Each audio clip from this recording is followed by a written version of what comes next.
Okay, thank you for that.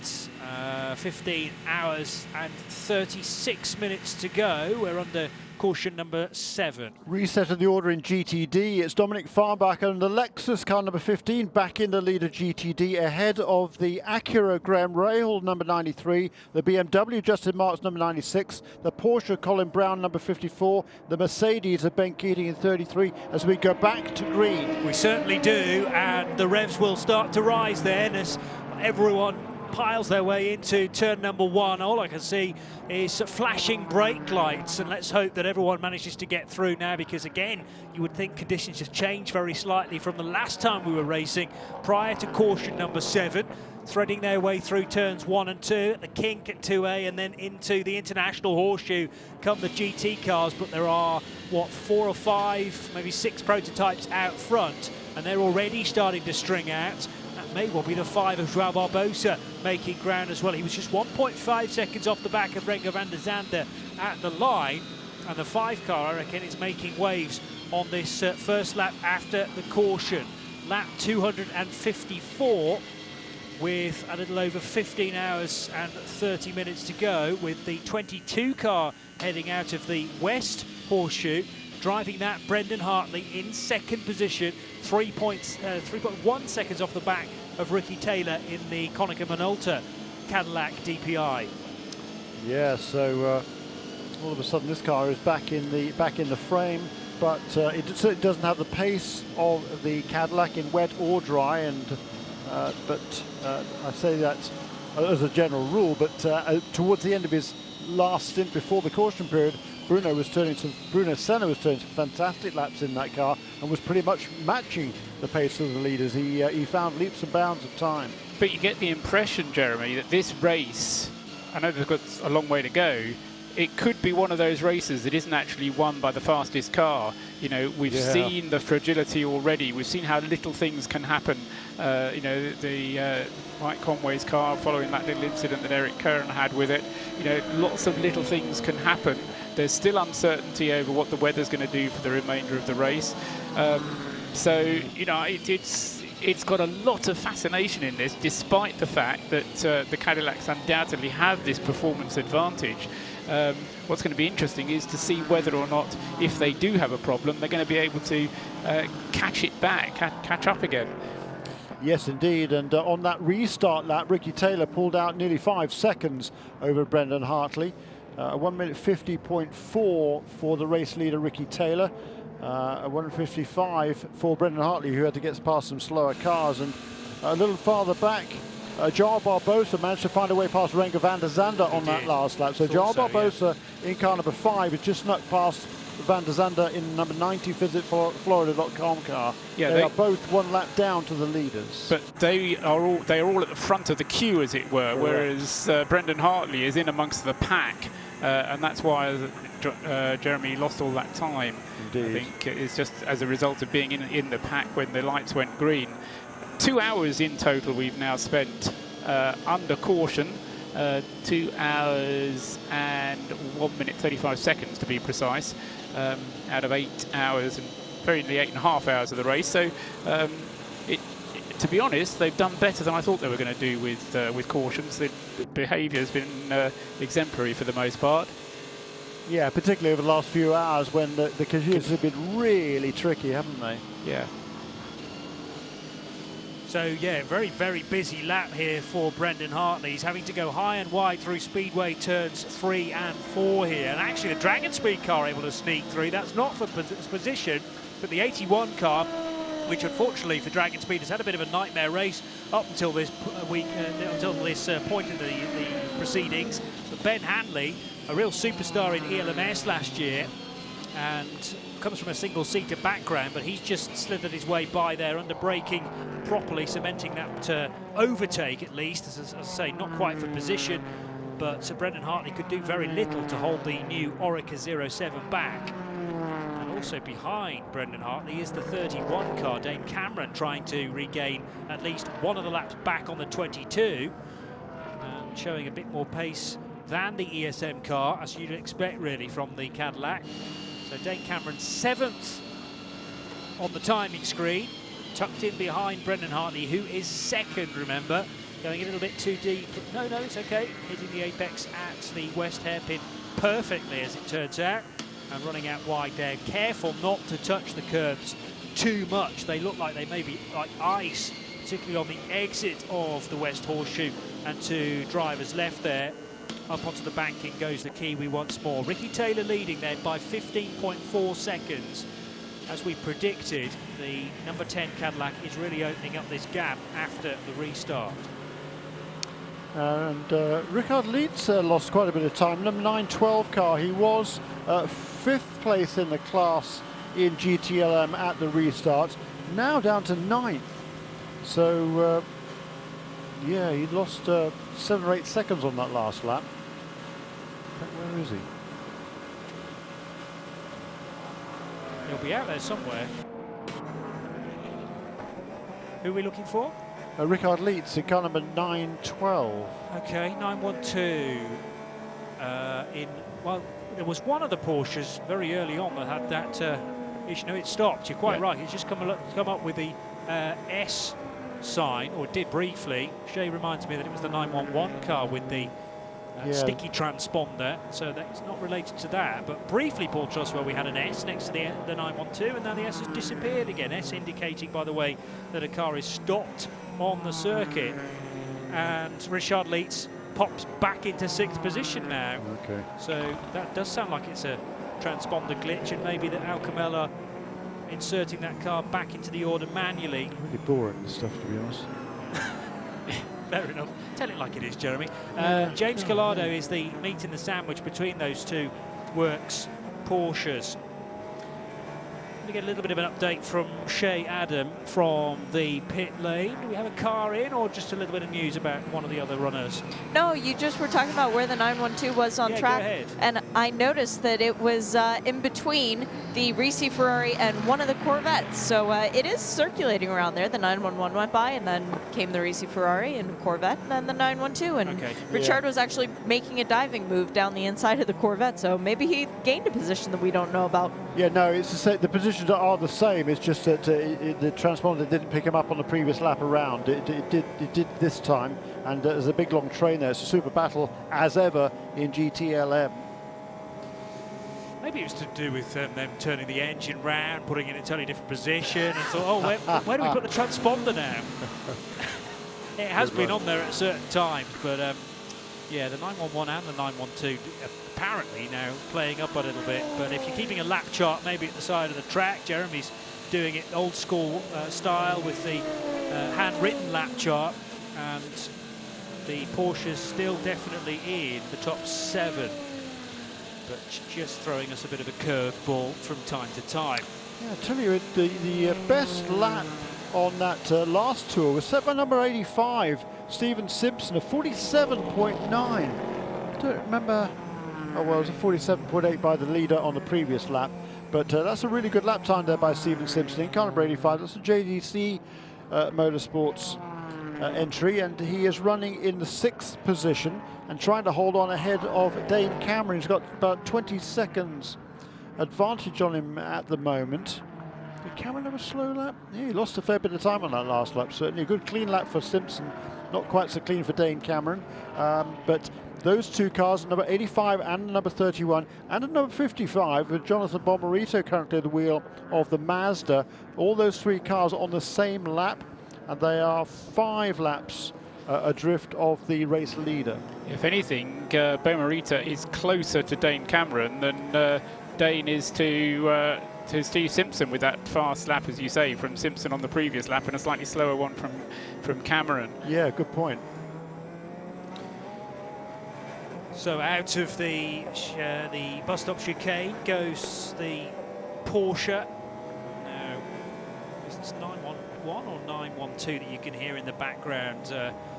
They'll be very close to one another, nevertheless. Dirk Werner at the wheel of the 911, the 4th place car, and Richard Leitz 912 ahead of Stefan Mucker and Richard Westbrook in the 67 Ford. So if you're a Ford GT fan, The best place car is actually leading the GTLM class from the 5th place car of Tony Kanaan, Jeremy. Yeah, just watching the cars going into the race leader going into the international horseshoe there, turn 3, and that is actually Stephen Simpson, the yellow car, right behind him, and tracking his every move. Boy, that Cadillac puts the power down coming off that turn and just off that corner, and disappears up the road momentarily. But great run by here by Stephen Simpson. He's hanging on to the tail of the Cadillac, and not many cars have been able to do that all the way through this race. 9 cars on the lead lap in GTLM, as you've been talking about it, and just 17 seconds, 17.8 seconds separating the 9 of them. So it's as close as chips in that, and the variety up at the front as well, still very strong indeed, with Ford leading BMW, leading Corvette, leading Porsche, the first 4 cars. Yeah, nose to tail, a real treat to watch that a little earlier on from the infield section. If you're here at the track, do make sure that not only you spend a bit of time in the main grandstand overlooking the whole circuit, but it's great to get down to ground level as well, and just realise how big these cars are in real life, I suppose, rather than up here in the crow's nest where they look like matchbox cars. But to see them at close quarters, where disaster is just moments away, particularly on that real narrow section of the infield where it seems impossible to go 2 or 3 abreast at times, but everyone finds room for each other for the main part and slithers their way back up onto the banking as these GT cars do so now. Yeah, great battle in GTLM. Great to see Bill Oberlin up in 2nd place there. Number 19 BMW Art car, the BMW M6 GT3. That's run by Rahul Ladigan Racing, Team RLL. Bobby Rahul at the helm down there on pit lane, and got a good view of that battle going on. The BMW just ahead of the Corvette of Jan Magnussen. Right behind Jan Magnussen is the number 911 Porsche driven by Dirk Werner, and right behind him also is Tony Kanaan, and only a second or so back down the road, a James Caladian number 62 car. That's the Ferrari, and number 912 Porsche of Richard Lietz as well. So some great battling going on as ever in GTLM. Dominic Farnbacher back at the top of the pile in GTD with the Lexus RCF. We spoke to Jack Hawksworth not too long ago about that, and Farnbacher had taken over from the man from Bradford. So Lexus leading GTD from Justin Marks in the BMW, Colin Brown, Daniel Morad and Graham Rahal. Rahal just ahead of sister Acura of Ryan Hunter-Ray. So the Acura NSXs are 5th and 6th. Cars overlapping on the infield, and is that a passful position? It's a BMW being overtaken, so it can only be the 19. And yes, that was Jan Magnussen getting by, I reckon, for 2nd position in GTLM. So Bill Oberlin at the wheel of the 19 car, the BMW. Jan Magnussen slipping by at the kink, and will the Corvette now start to disappear into the distance ahead of that Beamer? Bill Oberlin, I think this is his 23rd Rolex 24. Massively experienced and tremendous campaigner. Yep, saw him early this morning leaving our hotel, and well, they maybe a bit late for the team briefing because they were certainly getting a wriggle on with 1 or 2 other BMW pilots on board as well. Not a BMW, we won't mention the brand they were driving, but that was all down to the hire car supplier, I think. As the Ford GT muscles its way alongside now. Was that the BMW again being overtaken then by Tony Kanaan, possibly? We'll confirm that at the line. Jan Magnussen up to certainly 2nd position in class. They're coming through Speedway turn 4 now, and we'll get the headlights, the amber tinged headlights first of all, as over the start-finish line through the tri-oval goes Jan Magnussen, and Kanaan is confirmed now in 3rd position. So Oberlin losing 2 places on that lap. Make that 3 places on that lap in the big BMW M6. So Oberlin down to 5th because Dirk Werner's got through in the 911 Porsche. He has, and Just once again looking at the pace here set by Stephen Simpson, who's absolutely hanging on to Ricky Taylor. Stephen Simpson in sixth place, excuse me, and extending his advantage over Dane Cameron. Isn't that interesting? The gap was 12 seconds 5 laps ago, and it's extending by, well, a second or more a lap. That Stephen Simpson for JDC Motorsports is able to extend over the Cadillac. So I wonder whether there's any lingering effects from that incident that the number 31 car suffered, because he's not, Dane Cameron has been pretty much the quickest car on the track whenever he's been at the wheel of the car, but he's not right now. No, and in fact, he's lapping slower now than Mike Conway was when he brought the car in, said it was undrivable. So, didn't say it was undrivable, but he said it got too bad. So whatever repair that was done, it would suggest hasn't been adequate for that number 31 car. Indeed so, and of course Mike had been at the wheel of that car for a good long time, so he kind of got used to how bad the handling was. Dane Cameron, however, just getting behind the wheel and on tricky, on a wet track as well. So double jeopardy for him, if you like. Exactly. GTD, just to mark your card, currently being led by the Lexus number 15, but Dominic Farnbacher at the wheel of that car, I reckon, coming towards the end of his stint now, and he's on a slightly different pattern to the rest of the cars in GTD. So it'll be Farnbacher coming into the pits, but not a flurry of GTD cars. It will just be the Lexus, I think. Okay.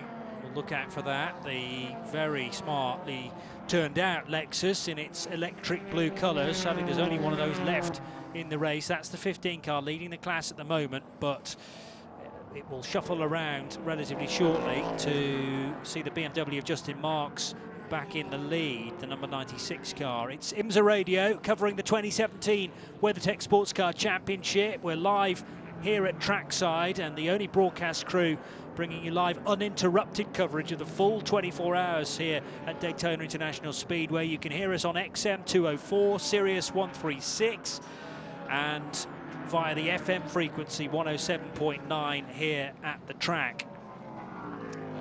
And Bill Oberlin in that number 19, the art car, BMW art car, has slipped back now to the 7th position in the class, so he's lost a lot of ground over these last few laps.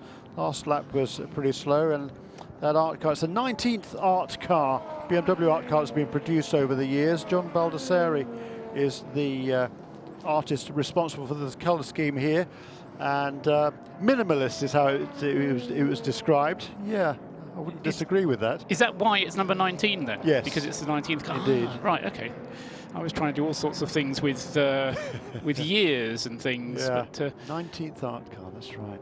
Andy Warhol amongst many artists who've been given the honour of producing a special colour scheme. With real paint on occasions as well, haven't they, over the past? Yes, that's right. I mean, not just an art car in terms of its style, but being physically painted by the artist. Yeah, yes, I mean, beauty is certainly in the eye of the beholder. This one here, it's got stenciled fast on the side. It's got a big red circle on the top and a few other bits and pieces. Yeah, okay, fine. Good. Well, there's always Whatever. the 20th car to try and improve on it, I guess. Oh, well, hey, look, it's a great honour and taken very seriously, obviously.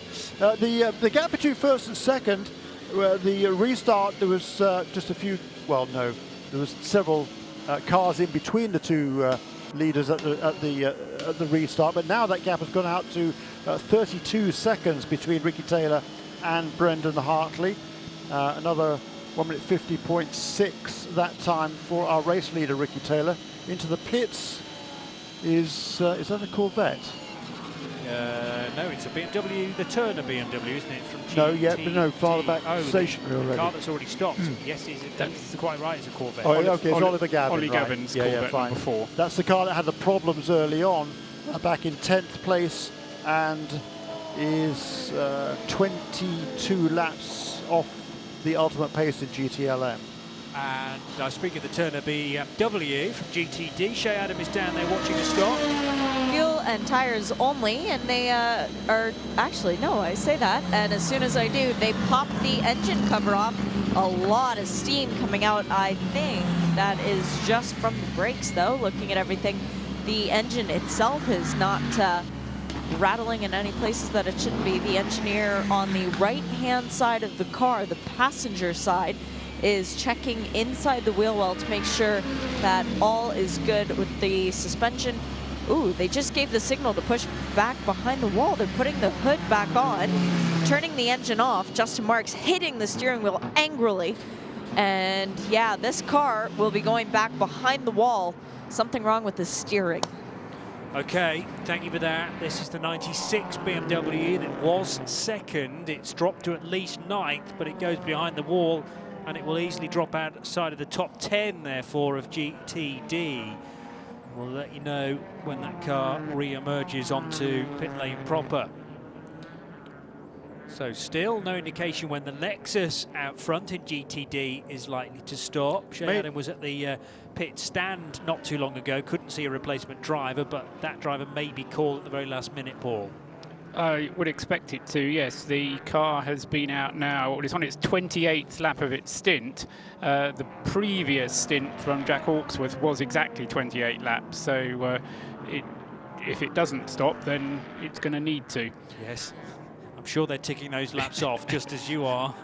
The 15 car currently leading the class, but has a 15-second lead, but is due to stop. Everybody else has had an extra stop pretty much. Daniel Morad certainly has in the number 28 Porsche, Colin Brown in the 54 Porsche, so we'll have a couple of Porsches I reckon out front in GTD in the not too distant future, followed by 2 Acuras. The NSXs have been in the lower order of the top 10. I'm not sure whether they've been quite as high as that once we get to an even keel of pit stops. Oh yeah, they've been running right up in the top half a dozen or so on a pretty regular basis. Okay. So yeah, we'll have 2 Porsches, 2 Acuras, 2 Audis. Coincidentally, we'll be filling out the top 6 after the Lexus makes its next pit stop, which we expect, as Paul Trustwell was saying, within the next lap or 2. I remember Audis, Mercedes, Ferraris, BMWs in the top 5, but the Japanese cars, if you like. Yeah, no. But I think that was probably during my. I remember the Lexus leading, but because I had 3 hours off, and the excitement for the Japanese manufacturers was all during that time, I think. Yeah, no, the Acura was definitely out front for a little while, for a while as well. So I'm not so sure that every car, every different manufacturer might well have led in GTD Lamborghini in this race. Lamborghini. Which is funny because I think there are more Lamborghinis in GTD than anything else, but I'm not sure whether the Italian stroke German mark, because I know it's very closely related to the Audi R8, I'm not sure whether they have. Certainly the GRT Grasser Racing Team car was running in 2nd place, I recall. Okay. We're just hearing from Shea that the problem for the Turner Motorsport BMW is broken steering on the number 96 car. That's the reason why it's gone behind the wall, that was before he was pounding on the steering wheel, is it? I would hope so, yeah. That's not damage incurred by Justin Marks in frustration.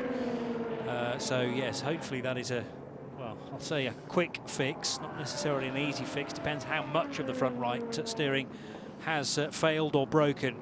Whether that was a result of contact, not sure. But the BMW was neatly placed before that. Porsche's, still Lexus out front. Porsche's expected to inherit the lead very shortly. Daniel Morad and Colin Brown. Meanwhile, in GTLM, it's Sebastian Bourdais for Ford GT in the 66 car ahead of Jan Magnussen. What are Jan's times like? Because he shot off from Bill Oberlin's BMW like a scalded cat, but he's kind of taken Tony Kanaan and James Collado and Dirk Werner with him, and Richard Leitz as well. So Oberlin's lost a couple more places since we last checked on the GTLM BMW. Yeah, this last lap, James Oberlin has snuck past James Collado. James Collado has snuck past Dirk Werner, the 62 ahead of the 911 car. Those 2 running nose to tail. They've been losing just a little bit of ground to the 2nd and 3rd place cars, and Jan Magnussen, he's losing on average around about a 2nd a lap to the leader Sebastian Bourdais. So that number 66 car, which dominated the early stages, back out in control now, and a good decisive good fortune, having made its pit stop right before a caution period not too long ago. Side by side with an Aston and an Audi, and going the high side there Brendan Hartley. He kind of had to wait for those two GT cars to sort themselves out, be well aware of what side of the racetrack they were going to be on, and then the 22 car was able to make its move and right round the outside before the braking area for the bus stop. That was tidy driving there from the second place car, Brendan Hartley. And we've been talking about Brendan Hartley losing ground to Ricky Taylor a little bit, which he has been, but he's also losing ground to Joe Barbosa in the number 5 car, but not by too much either. So considering that we generally regard the Cadillacs as having the advantage, Brendan Hartley and Bruno Senna before him in mixed conditions seem to be able to be holding their own up pretty well with the Nissan, the ESM entered Nissan. I agree, and Renger van der Zande also is turning some good laps in the number 90 car for Visit Florida Racing. He's losing a bit of ground to Joao Barbosa, but not very much.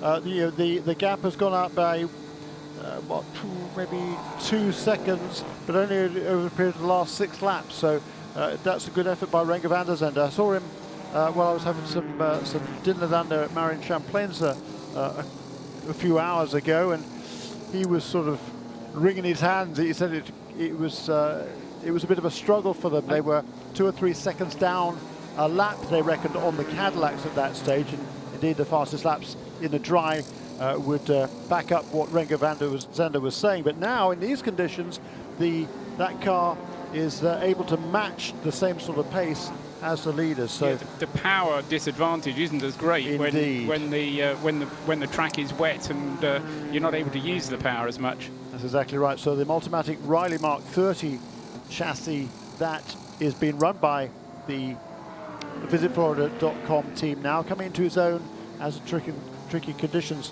come along. And that team, they really struggled on the first couple of days of practice. They changed the setup, the aerodynamic setup on that car drastically compared to how they'd run it at the raw test. They went from a high downforce setup to a low downforce setup and really struggled, just couldn't build the temperature into the tires in dry conditions. So they went back to the high downforce setup after qualifying in time for the final practice session. The car was right back to where they wanted it to be in terms of handling, but it was down on straight line speed and lap time as well. But the lap time certainly compared to everybody else picked up. And of course, it's when the track gets a little bit greasy that you need the downforce around the infield section, and that's where they're being able to make up the time. Here, finally, I think is no, it's not. No, it's the Aston Martin. Isn't yeah, it? I thought that as well. But Shea does report some movement on the pit wall. I thought for a second that the Lexus mechanics were just fearful of the rain, didn't want to get their overalls wet. Nick Damon's got a little bit of news from the pit lane, though. Yes, I have, indeed. No, the number 90 is also getting ready. So the Visit Florida car is going to start the next round of prototype stop. Okay. And can't see much movement down the Cadillac corral down at the pit entrance, but certainly this middle part is going to see the Visit Florida team get that Riley Multimatic with some new boots at least. Thank you. And the other blue car we are expecting is the GTD class leader, Dominic Farnbacher in the Lexus, because this car showing awesome fuel economy. I mean, Paul expected it in about 5 laps ago, and it's still going round. Yeah, it's 3 laps ago. 31 laps is Farnbacher's current total, and as I say, that's considerably further than it's gone before. Now, admittedly, part of that 31 laps has been under the full course yellow because he didn't come in on the last full course yellow, which is why I'm expecting him in now. But it's been a remarkable stint. Well, the fuel has just signalled to Shea 2 more laps, and then they'll be in. So being able to make some economy as well with the damper conditions possibly. Although, hang on a minute, where has Dominic Farnbacher gone? He suddenly tumbled down to 7th position. The car's not pitted yet, but it's in 7th place is the Lexus RCF. Do I sniff a possible miscalculation here? Or a glitch on the scoring, one of the two. Maybe, yes. But Dominic Morad now displayed as the class leader, ahead of Colin Brown and Graham Rahal. So we have Porsche. There's the Lexus. It's going slowly. Is it therefore a dry tank on this 15 car? We have reported it being pushed to its possible limit was within a stint. It's never gone this far before, and the 15 car having to come off the banking and now be beneath the double yellow line on the apron there. Hasn't got enough fuel on board, maybe in the reserve tank, to get the car back to the pit lane, Jeremy. Brilliant work, Ray up on the roof there, rooftop Ray Rensel, and that car is just limping around. It's just got through the bus stop. It's limping around the banking between NASCAR turns 3 and 4. It does seem to be under its own power, or just not very much power, because it really is limping along, doing maybe, I don't know, it's lucky if it's 20 or 30 miles an hour, perhaps. It looks like it's at walking pace, but it's certainly more than that. But it isn't anything like racing speed, and losing a lot of ground. And even though this car looks, as you say, Jeremy, that it'll get home to be able to refuel, GTD was so close that he's going to lose a lap just on this slow return to the pit lane. And the fueler thought there were 2 more laps that it could do. Well, this was lap, what number for the Lexus? 31. 31. And that had pushed it beyond the 28 that was the previous maximum, is that right? Correct. Okay. Well, it's going to reach the end of 31. But sorry, correct myself. 29 it had done before, okay. When Cindric was driving. Austin Cindric, Dominic Farnbacher currently at the wheel, and this is a Porsche from GTD, car number 28. So this is Dominic Morad, the current class leader, with the roof line, both sides of the roof line illuminated in green for the nighttime running. Looks great, that Porsche under the floodlights, and it's going to head down towards its pit stall, which is close to pit out. And Shea Adam is there watching it.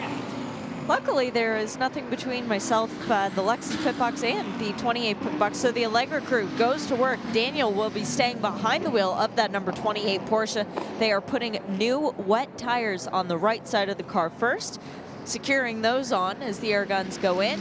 The air jack man is waiting to let the car off the they put it down. They're not doing left side tires on this Porsche. They're doing right sides only. The fuel's still going in though, as the Lexus crew is still waiting for the 15, not missing anything there. Fueling is done on the 28 and it goes back out.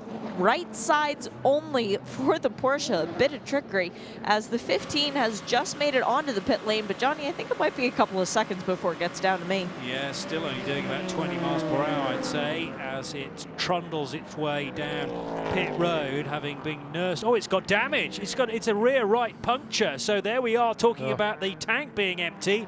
Far from it. I think this is the major concern. The rear right Continental tyre has gone pop, and it has removed a significant chunk of that rear right bodywork. So Shea, that's where the attention is going to be. They'll fuel it, of course, at this point, but the Continental tyre, well, there's not a lot left of it. Well, the windshield is extremely fogged up as well. The right side door is cracked open because, exactly as you said, Johnny, there is nothing left of the right rear portion of the car. The bodywork has been completely torn away as the carcass of the old tire still hanging on to the right rear, but this is going to take a lot of work for Lexus. Not the debut they were looking for. Straight to Nick David. Where the Visit Florida number 90, the Riley Multimatic car is in. The rear left Continental tyre not particularly pleased to go on. It's obviously a set of wets has come off and a set of wets has gone on. Renger van der Zande has stayed in the car, and as always in these stops, it is the fuel that is the delaying factor. A tear off goes. Kind of cat-handed tear off in that case. It lost a few seconds tearing the tear off, and off it goes, and he spins the wheels away. But actually, that stop could have been 3 seconds better if the man had either not bothered with a tear off or got it off in one bit rather than 3 it came in. And back to Shea, more bodywork being removed from the Lexus, it looks like. Including the right side door. They took it off. They have taken off the right side door at this point in time because the damage actually extended toward the back of the door. It was impacting the cockpit of the Lexus because it was fogging up the windshield. Any sort of space that comes in that is unwanted creates a difficult situation for the driver. Dominic is staying on board. There is no second driver anywhere close to their pit box as the 96 comes back out from behind the wall. So very good job from the Turner Motorsports boys to get that fixed. But for the Lexus, they are getting out lots and lots of 100-mile-an-hour tape as Dominic Farnbacher flicks the windshield wiper in sort of an effortless manner to try and get it to clean back out. There It's all the way back down to the carbon, though, is the bodywork. And at a track where aero is so important, like Daytona, this is going to absolutely destroy their lap times. I can actually see into the cockpit of the car because there are holes in the chassis from where the tire has impacted this Lexus. This is a Frankenstein now, gentlemen. That is so unfortunate. The whole tire carcass didn't just depart the scene. It was held on by literally a few threads, and the entire length of the carcass of the tread was just flailing around there inside that wheel well. And as Shea Adam was saying, done a huge amount of damage. That is so unfortunate. We've seen a lot of punctures here, but we haven't seen tires come apart like that. That though is apparently what happened to Emmanuel Anassis the other night in the practice session, or the other day in the practice session, when his left rear came apart, but that was completely different circumstances. That was dry conditions, and this is still very wet. Yes, so we will never know how much fuel was still on board that car, but let's give the Lexus the benefit of the doubt. Yeah, don't lose this down there. They're good on their sums, very good on their strategies. What a shame that didn't actually work out for them. And of course, the big issue is that the door now isn't catching on anything at all. So that rear bodywork being replaced, we'll let you know when the Lexus returns to the race. At least they can do that on the apron rather than needing to take the car behind the wall. More action. This is for the 10, isn't it? Yeah, so to Nick Damon with the leader. And yeah, Ricky Taylor kind of came in quite quietly into that one, kind of trolled in quite slowly, hit his marks. They were ready for him. 4 new tyres and fuel, no change of driver. It's a very slow entry for some reason. Hopefully we'll be able to get away. The interesting thing is that a lot of the teams are preparing at the same time. Now, whether the GTLM guys are kind of spooking us here, but you would have thought that they all came in at the last yellow, so we expect to get at least 15 minutes more out of the GTLM cars, but the Ford guys are getting a little bit antsy. And away goes Ricky Taylor. So, yeah, a lot of activity going to get here, certainly with the prototype teams and possibly some of the GTLM teams. Rain still pouring down. Paul? Also expecting, oh no, we've had the pit stop for Steve Simpson, haven't we? Yes. Number 85. I was going to say we're expecting him in, but he's now made his pit stop. And Steve staying behind the wheel for a triple stint in the number 85 car. And just picking up, because Rennie van der Zande came in, and my screen, Jeremy, is telling me that Mark Goossens has got back into that car. Does your screen tell you the same thing on the number 90? It does, yes. If it is Mark Goossens, he was in the car immediately before van der Zande was. So a relatively short break there, and that means that Goossens is only going to be allowed to do a short amount because of the 4 hours in 6 hours rule. Nick tells me he didn't get out of the car. Ah. So that is another glitch. Okay. Right, so he either stayed in the previous stop or he's... yeah, right. I was going to say, that seems more reasonable, so that's why I was trying to check on the timing and scoring seams. But we'll pick that one up and correct it at some point then. Yeah, indeed. The 22 of Brendan Hartley having to check up a little bit because it's single file stuff through the bus stop chicane. Got caught up behind a GT car there, GTD machine it looked like. And the 22 car is now able to let its superior power and downforce come into the equation through speedway turns 3 and 4. And that is the first time, isn't it, that a non-Cadillac has led the race?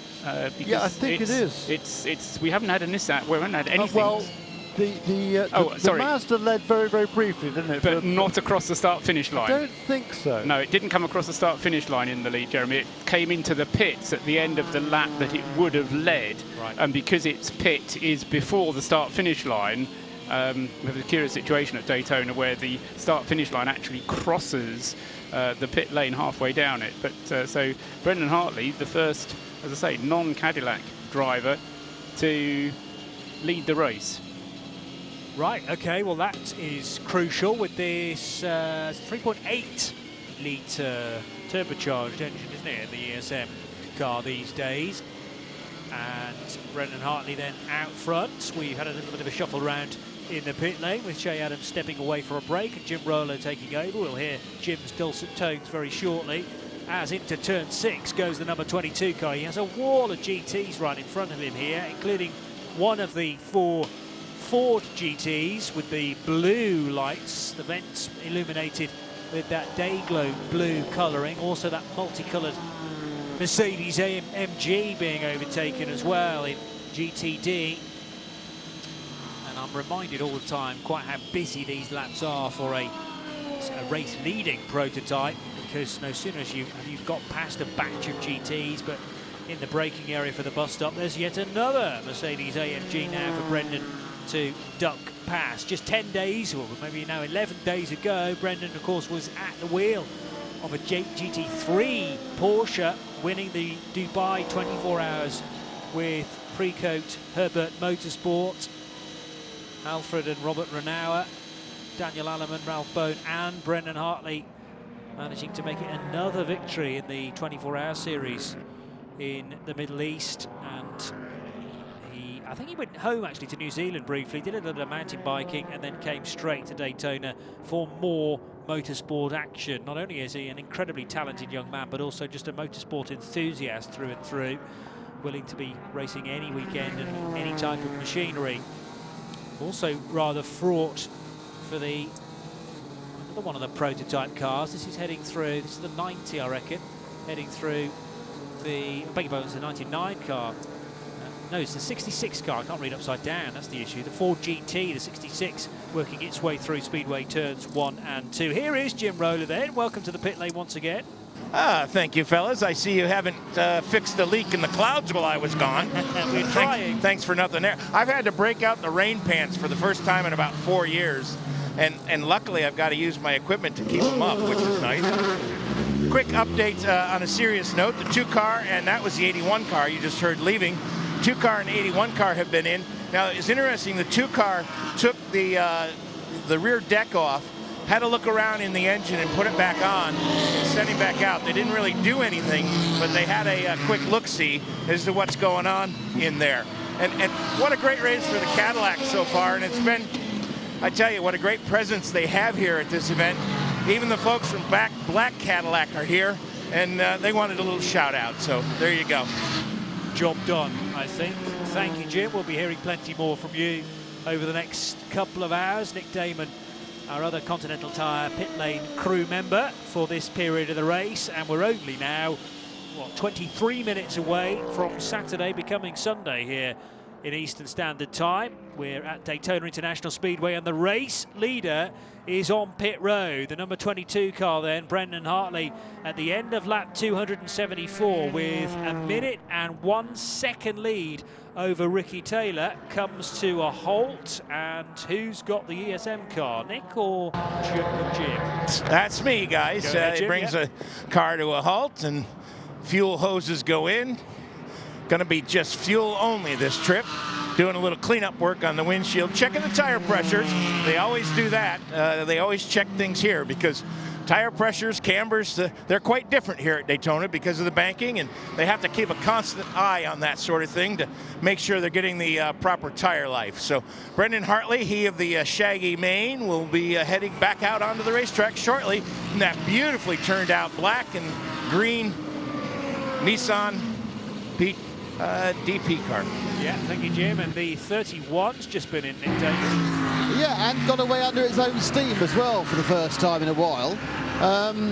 Not sure how long a fuel fill it got on that one, in fairness, but they've changed tyres, left the driver on board. Dane Cameron stayed on board, and it didn't need 5 people pushing it to get it rolling either. So that's a plus point. And I think any second now, Howard Bosa is going to bring the 5 onto pit road as well.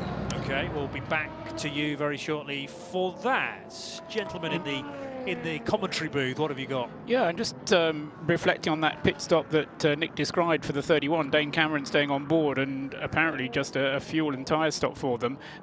We never really got to the bottom of why the car not going as quickly as it did before they had the extra work done to it. So it possibly still does have some niggly little problem. The 5 car is in now and with Nick. Yeah, I think I saw a driver hop out. It was the biggest problem is that when you're looking down the pit lane at these cars, they've got the brightest headlights in Christendom. They make the Le Mans Audis look positively like they got candles with 6-volt Volkswagen Beetle lights. But I'm pretty sure, I think Barbosa got out. It could have been an optical illusion caused by instant blindness, but I'll never check.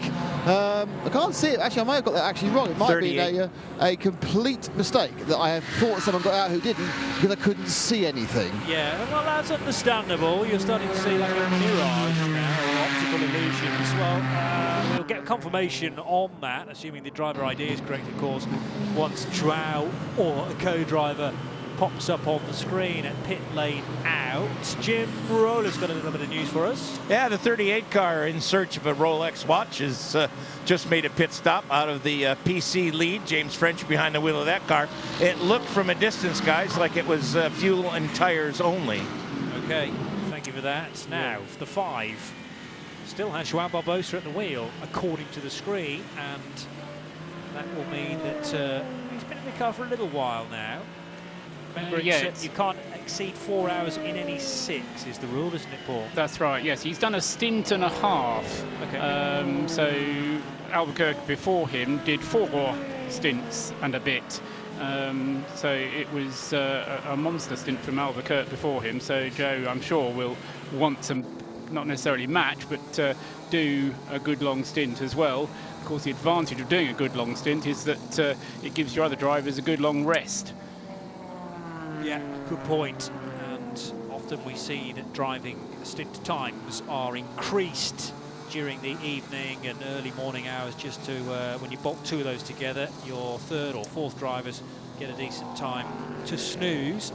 Oh, the 66 car just struggling through the kink there because of a stray prototype, but the driver of that, 66 GTLM leader Sebastian Bourdais, managed to avoid that slow. Might have been possibly the JDC 85 car.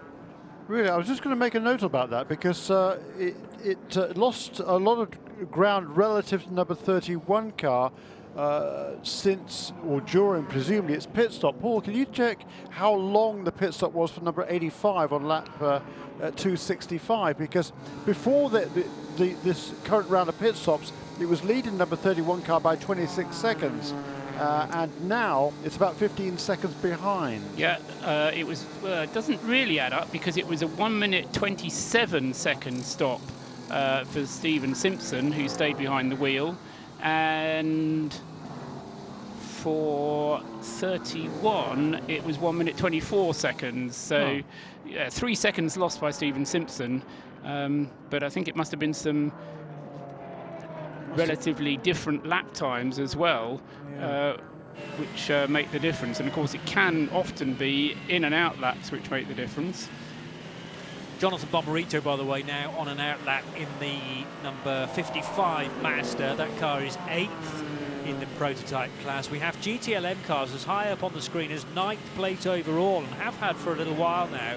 That is Sebastian Bourdais, leading a Ford 1-2, Tony Kanaan 2nd in GTLM, from Jan Magnussen in the Chevy, and then James Calado's Ferrari, Richard Westbrook in the 3rd of the Ford GTs, Richard Lietz completing the top 6 in the best placed Porsche. Yeah, and that lead for Sebastian Bourdais is now out over 20 seconds over his teammate Tony Kanaan, number 69 car. It was, well, half of that. Not, well, no. By the time that the number 69 car got past the number 3 Corvette, which was 6 laps ago, the gap was 15.5 seconds between number 66 and number 69. Now a little bit over 20 seconds. So Sebastian Bourdais continuing to do the really good work there in the lead car in GTLM. And Tony Kanaan, he's hanging on, not only hanging on in second place, he's edging away from Tony Kanaan. The gap between those two is out to 12 seconds. And the 4th place car of James Calado, the Ferrari number 62 Enrico Competizione, is about another half a dozen seconds behind in 4th place. Acura out front now in GTD. I'm pleased to see that because I think I missed it last time around. You're quite right that the Acura NSX has led the race previously, but Graham Rahal now top of the pile of the green numbered cars, if you like. And the 54 car, which is the Porsche of Colin Brown, is in second position. Ryan Hunter-Ray in the second of the Acuras is third, and Connor De Filippi now on pit road, although as I say that, may just have headed back out again. That car's not behind the wall, is it? The Audi. I know it was having work on the rear right corner because of that issue with the tyre. No, it's okay. The 29 car's back out again. What confused me was pit lane looked empty and it still had a P next to it, but I think possibly the car had already left. And yeah, the pit out marker is just round the corner. So it's not where the green lights are. And not where the white line across the road is. It's not where the white line is either. It's round the corner a little bit. It's amazing how late you can get into a race week before you realise pretty simple things like that. But there's all sorts of different things to distract me, so you can forgive me on this occasion, I hope. Of course. Christopher Meese then have taken over that number 29 car, and the Audi therefore has slipped to 5th, possibly 6th place. We'll wait to see where Matteo Cressoni in the Ferrari is in number 63, but we've seen Matteo lead this class actually much earlier on in the race, and that Ferrari is the best placed Italian car now in 5th. Chris Meese slots into 7th position, with Matt Bell the best placed of the Audis at this point, the 57 car. Ezequiel Perez Compang in the Lamborghini number 11 is in 8th place, and then it's Ben Keating in the number 33 Riley Motorsports Mercedes AMG. That's the principally white Mercedes with the green detailing on it. Now, Brendan Hartley still at the wheel of the green and black Tequila Patrón ESM Nissan, working his way through the tri-oval. Busy on the exit of the bus stop chicane as the Chevy Corvette number 4. Now, where is the Chevrolet number 4? That's the one that's been in the wars, isn't it? Tommy Milner at the wheel, 42nd overall for Tom, 10th in GTLM. Now, this is a case for that car in the Chevrolet Corvette team just to continue to push on and, well, see where you end up, I guess. Nothing to lose from that position and everything to gain. The sister car, Jan Magnussen, is in the top 3 of GTLM, 11th place in the overall standings, tucked in behind those two Fords of Bourdais and Canard. Yes, he had a 35-minute pit stop earlier on in the race. Did that number 4 Corvette. That's why it fell so far back. Okay. That's often the reason why teams enter 2 cars, because if disaster hits one, hopefully the other one will avoid the problems. Of course, lightning can strike twice, though, even if you do. Well, sometimes we've seen as many as 4 cars entered, exactly what Ford have done for this year. Paul? Yeah, just going back to the situation that Jeremy was just asking about, the battle, as it were, between the Steve Simpson and Aidan Cameron cars. Certainly 3 seconds of the change attributable to pit stop time. Further of the change, I reckon about 8 to 10 seconds due to some much faster lap times from the Whelan car. And the other bit, there is some more, which I think can only be explained by the in and out laps of the 2 cars. Stephen Simpson a little bit slower on his out lap, but Dane Cameron, having got the lead, now seems to be showing a clean pair of heels to the JDC car. However, he still has 3 laps of a disadvantage before he's going to be able to catch up with the next car up the road, which is the number 2 ESM car, which currently has Ryan DL behind the wheel of it. You're looking at more radar pictures, Jeremy. It starts off with a very thin slither of rain, which more or less covers Daytona Beach, and not much both north and south, but that rain band is going to get wider and cover a larger portion of this part of Florida.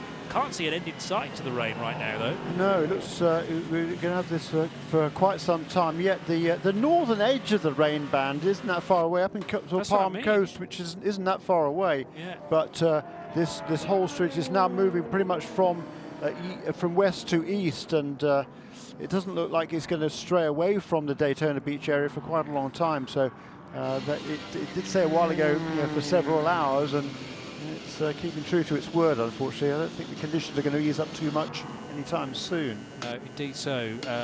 Luca Persiani brought the number 27 Lamborghini in a short moment ago, and the 18th place car in GTD, car 27, has rejoined. That Lamborghini had to have extensive work on the bodywork, I think, and possibly some of the innards not too long ago. That 27 looked like it was more of a formulaic, more of a standard stop though, and Jim Roller's about to see some action in the not too distant future in his end of the pit lane. We'll cross to him just as soon as we have that. PC, I've not mentioned a great deal about that class of late, but it's still the 38 car of Patricio Award out front in 18th position overall. Yes, and the Performance Tech Motorsports team has extended the lead over the second and third place Bar 1 Motorsports entries now to 5 laps. Yeah, with number 20 car, Don Yount, has just been on to pit, or is making a pit stop right now, in fact directly in front of us. And the Tom Papadopoulos sister car, Tom Papadopoulos, currently the wheel number 26, is now on the same lap as the number 26, and quite likely could take over the position. Jim Roller's with the 19 BMW. That's the art car that Jeremy so accurately described earlier. Very minimalist. Almost has a nautical theme, Jeremy, with the red and green dots at the front, signifying the right and left sides of the car. Routine pit stop for the car that has fast written on the side of it. Just fuel and tires, no driver change. Standing by, waiting for the 23 Alex Job Audi to make a appearance on pit road. Montecalvo will be getting behind the wheel of that car. There will be a driver change. He's booted and suited and ready to go. Here's Nick Damon with the GTNM leader. Well, that car actually is fast, rather than just making fast written on it. In what I must admit, I know we're not supposed to comment that art car is dreadful. It's no Andy Warhol, let's be honest. So it's interesting about the four guys. They've been sitting on the wall for over 20 minutes waiting for this car. I mean, I don't know what else they've got to do. The other 3 cars will be stopping soon, but that is the leader, which now means, of course, the 69 car goes in. No change of driver. That was just fuel and tyres. Not for the first time. I'd like to disassociate myself for any comments that Nick Damon had just made there. And Jeremy, I think you've got information on the art car, is it? Or something related to the BMW? Well, yeah, go ahead. We're fans of it. I don't care what Nick John says. Baldessari, he was describing the press release that was sent out about this program, I think it's just before Christmas, an American master of conceptual art and legend of the Los Angeles art scene, and a committed minimalist. He was quoted as saying, "The ideas came all at once. For instance, the red dot on a roof so you can see it from above, fast on one side and a picture of the car on the other side." He says, "I like the ambiguity, having 2-dimension and 3-dimension at the same time. Considering the car as an icon of contemporary life, my concept turned out playfully satirical, lovely phrase, but also highlights some of the trademark ideas I use. So you can say the BMW art car is definitely a typical Baldessari and the fastest artwork I ever created," quote unquote. Rightio, thank you for that. Down to Jim Roller in the pits once again. Well, this pit stop by the 23 car is hardly artistic. Just keeping with the theme, I suppose. Driver change was complete. They're adding some oil in the back. It just kind of looked disjointed. The car pitted at a 13th position in class. Now here's our leader, the number 93 Acura, coming into the pits out of the GTD lead. This crew will see if they can be a little bit smarter in their performance of the pit stop. Right behind him is the number 86. So both Acuras have come in together. I think that's kind of been a theme of late. We've got driver changes happening on both cars. Fresh sets of tires going on both cars. Both cars are going with sticker rain tires, brand new rain tires for everybody. I don't think anybody's to a point where they're going to have to start using, and they won't want to use scuffed rain tires unless they absolutely have run out of tires. So they'll always be putting new ones on throughout the rest of the way. The 93 car is almost done fueling. The driver change and tires are done. He's away. The 86 is next. Everything's done but the fuel. Waiting for the overflow man to say we're chopped off. There they go. Can't get much traction on this wet pit lane, but he's away. No, you can tell that. To Nick Damon and a close call. Yeah, whilst Jim was describing the goings on at his end, the 69 Ford came in from second. No driver change, tyres, everything going fine. But he powered away at exactly the same time as a 912 came in. And they missed each other by, I would say, about half a yard, if that. That's you know, a foot possibly. The 68 is now on pit road. That's the third of the 4 Fords to stop. Currently running 7th in GTLM. That's staggering the 4 cars across 4 laps. We've also had the 911 Porsche in, and that had a driver change, as had the 912. And the 54 Flexbox Porsche, which is second in GTD, has also had a driver change as well. So a bit more driver activity in the GT classes than we've seen in the prototypes in the last couple of runs. Missed each other by a whole foot. They're not trying hard enough, I don't think, in those releases. I'm sure much of that has been tested in the pit lane, the pit stop practices as to when you can release a car, albeit just about safely, and it looks like we avoided any major disasters down there. There are still pit stops taking place in the various classes, but we now have Jan Magnussen out front in the number 3 Chevrolet Corvette, from Richard Westbrook in the 67 Ford, Joey Hand in the 66, and a rejoining James Collado, Tony Kanaan, and Lawrence Vantor taking over the 912 Porsche. Yeah, having switched across from Audi to Porsche over the winter. Huge amount of success in GT cars over the last several years. The Belgian Lawrence Vantor, and an exciting pickup for Porsche certainly, and he seems to be enjoying his stint here in North America. I think he did. He's driven all sorts of different cars over the years, as Lawrence Vantor, but it's a great opportunity for him now to be part of the factory Porsche team. Famously ended his career at Audi with a race win on his roof around the streets of Macau late last year. Here's Nick Damon again. Well, the final Ford has stopped, as has the number 3 Corvette, but the interesting about that Ford is they have now staggered their 4 cars across 4 laps, so kind of shows what they're playing with fuel mileage. They all stopped about the same time, apart from they all stopped at the same time, but the 67 took longer. He had a brake change last time round, but then phased them in. 66, 69, 68, 67 was the order, all separated by a lap. Okay, thank you for that. So set to be a little bit more action before this GTLM swathe of pit stops is over, but Magnussen and Westbrook the latest to start. We've got Vantor, as I say, rejoining. Stefan Mucker back out on track as well.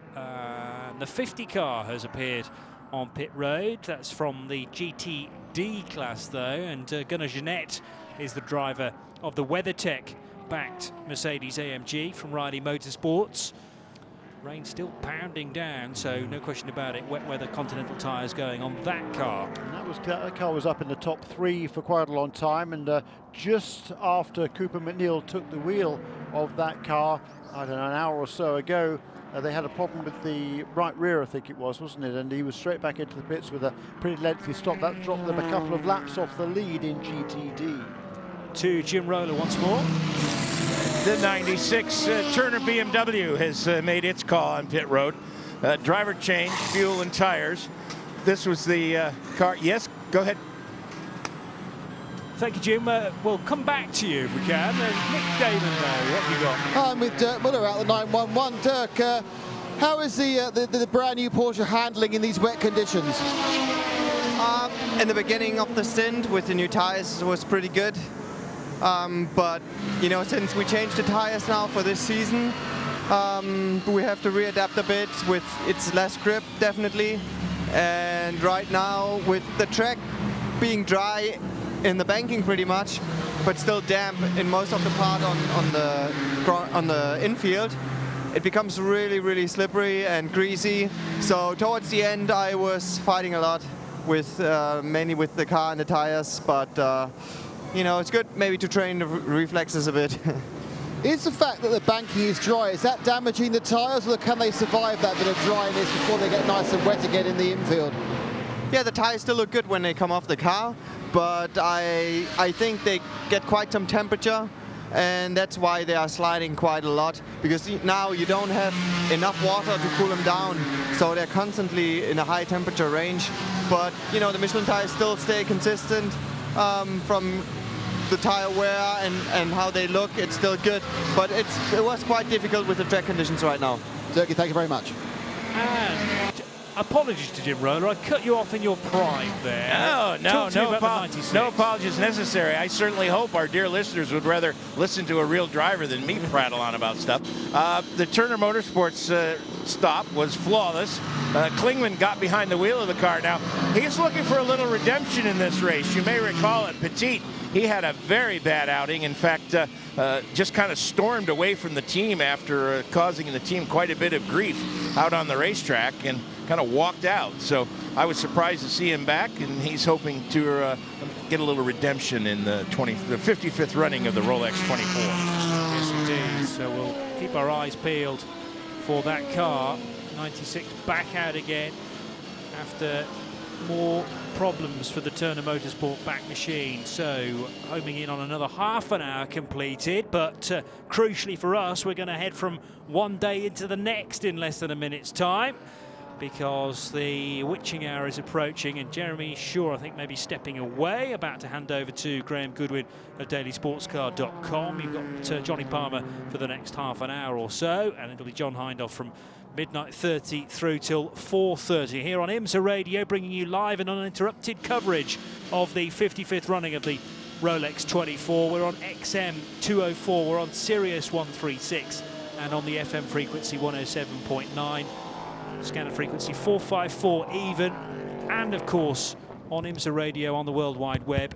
Don't forget, if you've not downloaded the IMSA app yet to your mobile phone, it is available in all three of the major operating systems, free of charge, and we won't ask you for any charges within the app either. There are means of following timing screens, as well as being able to listen to this radio station live as well. Now, that is not how a PC car should behave through Speedway's turns 3 and 4. It looks like the rear deck of that car is dragging, possibly rear left corner. Now, not sure how aware the driver of that car actually is of the problem. It doesn't seem to be slowing that PC car down too much. Coming through the tri-oval now, Graham Goodwin is to my right, but that shouldn't be sparking quite as much as it is, Gigi. That's the number 88 car, I think, isn't it? Or was it? Yes, the 88 it is the 88 car. That's been in for a long stop after that incident. But of course, in fact, we had both the Star Works cars, didn't we, in the garage for a long time. But saw that car, 2 or 3 hours ago, under effectively a full rebuild, and clearly still not all well with the number 88 car. It's all 5 of the PC cars currently running. On board with the number 22 car, which has risen Phoenix-like up the order. Brendan Hartley running in a Sterling drive. Bit of a dice at the moment with the number 5 car. And we can now say, for listeners and viewers in the Eastern Standard Time Zone, a good morning to you. It's now Sunday the 29th of January as we head into day 2 of the 55th running of the 24 hours. Here is Paul Truswell on a new day. Yeah, doesn't really feel like a new day, but I know what you mean. Yeah, just picking up on what Graham was saying about the stealth-like, Phoenix-like rise up the order of the number 22 ESM car, no doubt in due partly to Brendan Hartley's driving, but also due to the fact that they've been able to use the safety cars to stay on the lead lap, and they've got a car that performs quite nicely in the wet, and as yet they haven't really had any problems. But you know, we've seen a little bit of fragility amongst the Cadillacs, and you know, we're not even halfway through this race yet, so I think what we're going to have to just see is to make sure that these teams are going to be able to just keep the pace up that they've been able to maintain thus far. Attrition hasn't been a huge problem, so it's still a busy racetrack out there. They still have to be careful with other cars, and particularly in the lower classes, you've got these situations where you've got a lot of cars all on the lead lap, so they're not necessarily going to be that easy to pass, because they're going to be concentrating on their own little battles rather than necessarily giving way to fast prototypes coming past. Yeah, and as we saw actually a little not that long ago in the race, Paul, we saw that it's not just the GT cars. That's a nasty clash that could have been absolutely catastrophic between one of the PC cars. In fact, that might have been the 88. and the number 31 car, with the car going to, oh, big wiggle there for Brendan Hartley. Gathered it up though for continuing unimpaired, but there's not huge differences in speed here in a straight line between these 4 classes of car. Certainly enough to be safe on the banking, but you do have to take account of every single car, and again we've seen excellent examples of when that's not happened, and unfortunately the one that's in my mind is the what involved the other StarWorks car, the number 8 car, which resulted in the elimination from the race of the 73 at the bus stop. Yes. About 4 or 5 hours ago.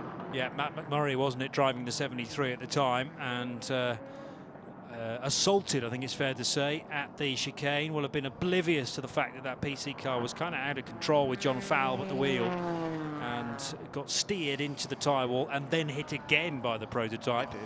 Yeah, did get penalised for his trouble though. So John Falb, yes, the car did. Yeah, quite right. It was held in the pits for something like 4 laps, as far as I remember. It was a fairly draconian penalty. So.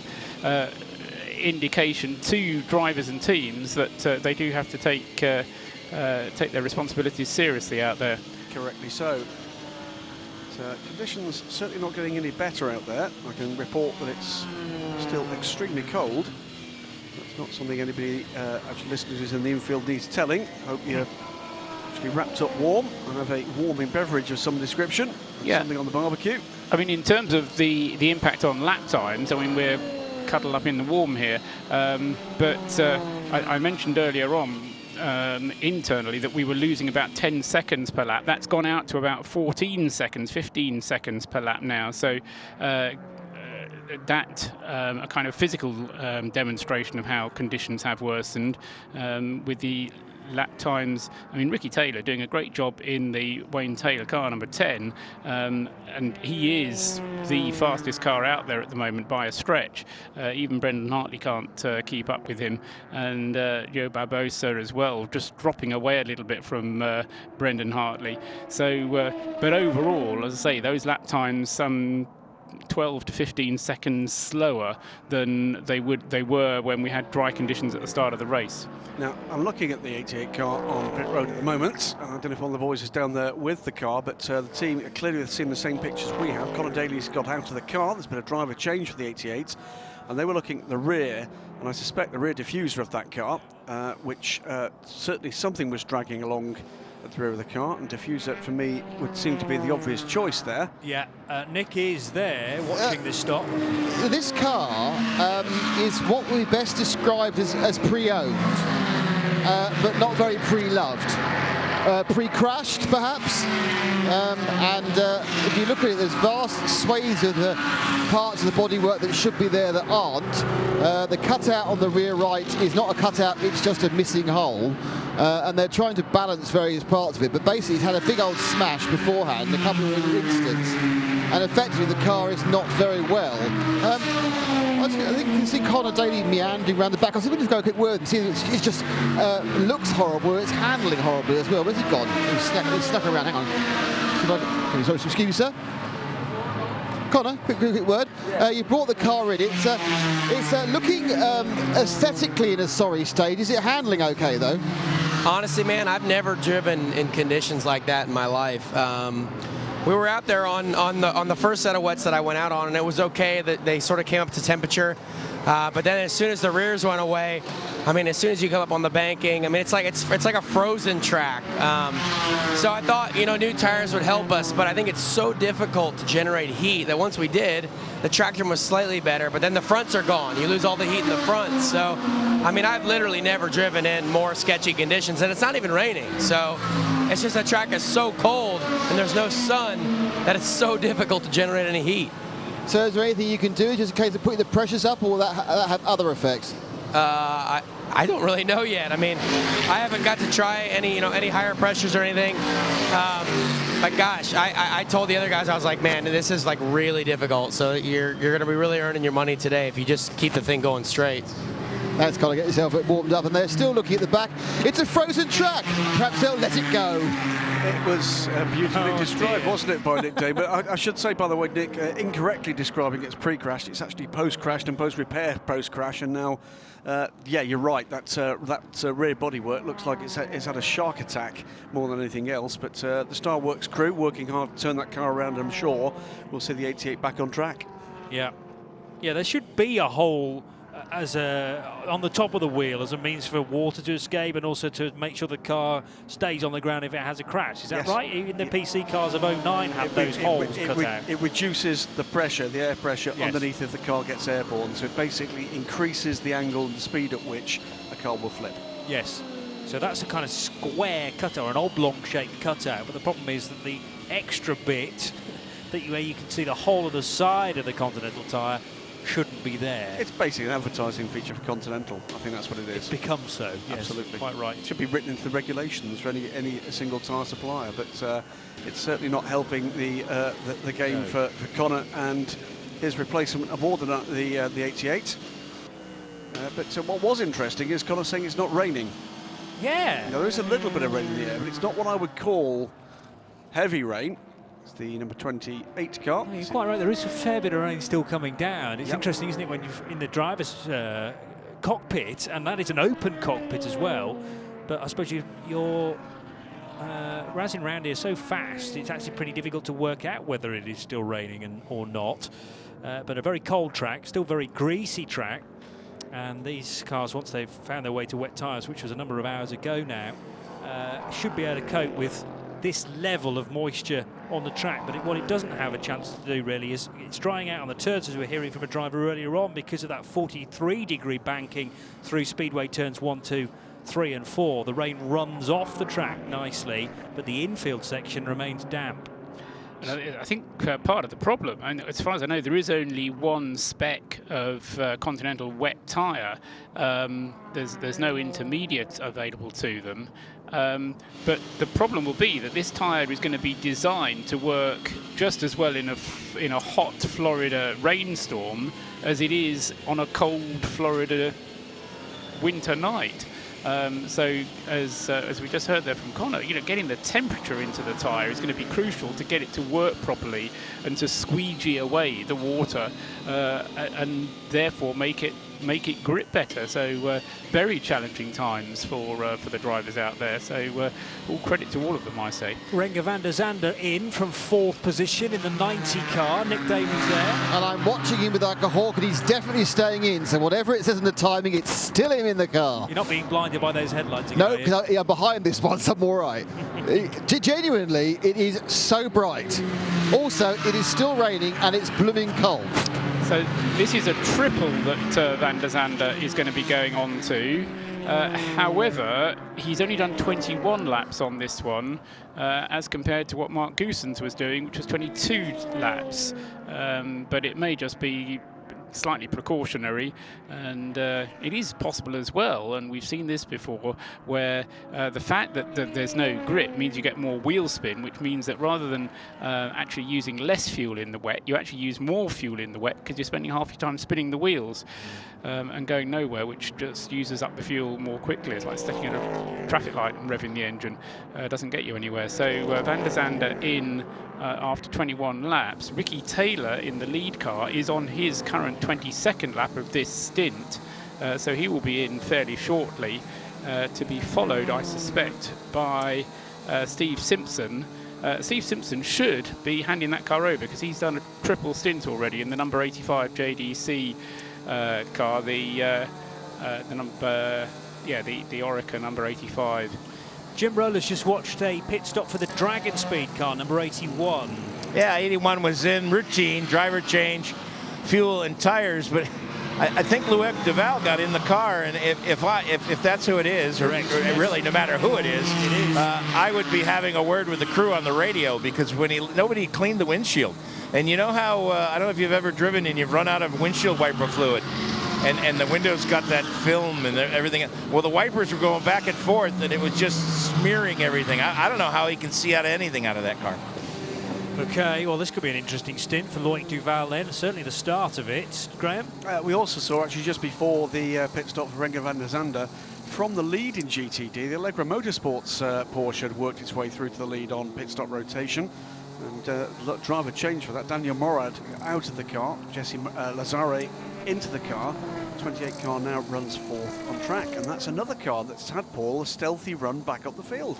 If you stay out of trouble, then it's entirely possible to do that. So you know, that was one of the IHG Club keys to the race. Yes, it was. You're right. Race leader is in with Nick. And he's doing the Ironman. Ricky Taylor is staying aboard for this stint. He's also getting a complete new set of boots as well. The third is just going on, and now there's two men working that front left with the right last that goes on. Again, limited by the fuel as the tank is not yet filled. It comes off its jacks. And it's just as the man leaned, frozen in position, the guy who's put the fuel in. He's like one of those Scalextrics figures you used to be able to buy, who were holding some sort of a Flauner or four at the side of the track and not moving. Well, now he's finally moved, selects the gear, and off goes Ricky Taylor. Lost the lead on the rotation, but I'm sure he'll get it back when Brendan brings the car in for a fuel stop in a lap or so's time. So Brendan Hartley leads the race, as you say, and Ricky Taylor's just working his way now to the end of pit road. So Joao Barbosa may have a chance of slotting into third position. What was the time difference? Already is third. Already is in third. Sorry, already is in third. You're right. May have a chance of slipping into second position, depending on what the distance was like between Brendan Hartley, Ricky Taylor, and the Barbosa car. But the other thing I'm interested in, Paul, and you might not be able to give me an answer to this immediately, but Ben Hanley's stint, I'd like to know kind of an average lap time from that, just to see whether it was ever anything spectacular. I've been impressed with Ben over the last year or so in the ELMS Championship. So has he dealt with the rain? If you could look into that, that would be great. Graham. Watching in car at the moment with Ricky Taylor, cold tyres, new set of tyres of course on this car, and really is having to tippy-toe out of the pit lane. It's terribly, terribly careful stuff. We've seen this throughout the race, and okay, it's getting worse at the moment because I think that rain is getting worse right now. But it's getting worse, being passed with ease by GT cars. Thank you, Graham. To Jim Roller. Well, let's ask the man himself, Ben Henley. How's that Dragon Speed car in the wet? Yeah, the first stint was really good that I did. We tried to gain an advantage by not changing the tyres with the warm-up, but the second stint I was a bit running on slicks, so it was pretty tricky the second stint. And one more lap, and I think we'd have had a blowout on the rear. So we were pretty lucky that we managed to box that lap. Yeah, we just the technical issue with the car put us back 12 laps, and you know there's not enough full course yellows to gain any laps back at the moment. So we'll keep pushing, and we'll see what happens through the night. Ergonomically, how is the car? It looks like it's pretty tight. That cockpit area looks pretty small, and the windscreen looked pretty dirty when Luak went out to the pits. The visibility okay? Yeah, visibility is about 10%, so not that good really. So a lot of the time you're guessing where you're going, but yeah, like I said, we probably just pushed the tyres a bit too far. But we've learned the limit now, so we should be in a good position for the rest of the night. What do you think of this big American Speed Bowl? What do you think of this big American Speed Bowl? Oh, it's different, you know. It's quite good for the traffic. It gives you a nice amount of time to pass. But yeah, no, it's tricky. You know, you've really got to be careful. All right, good luck the rest of the way. Thank you. Ben Hanley at Dragon Speed, and thoughts with Loic Duval then, if he's got 10% vision around this place, and not too bad on the banking, you can kind of work out where everybody is, but the infield section, I wouldn't fancy that with the windscreen so fogged up and sort of smeared up as well. They kind of need a tear off on that car. I'm not sure the Orica 07 carries them though. It needs to be physically clean. Absolutely right. I mean, Ben Hanley, I think, with a unique current career track here with joint programs in an LMP2 car here at Daytona, the European Le Mans Series to come, and also still a professional kart racer. Yes, indeed. As far as his lap times you were asking about, Johnny, he's absolutely right. The first stint, he was averaging 152.2.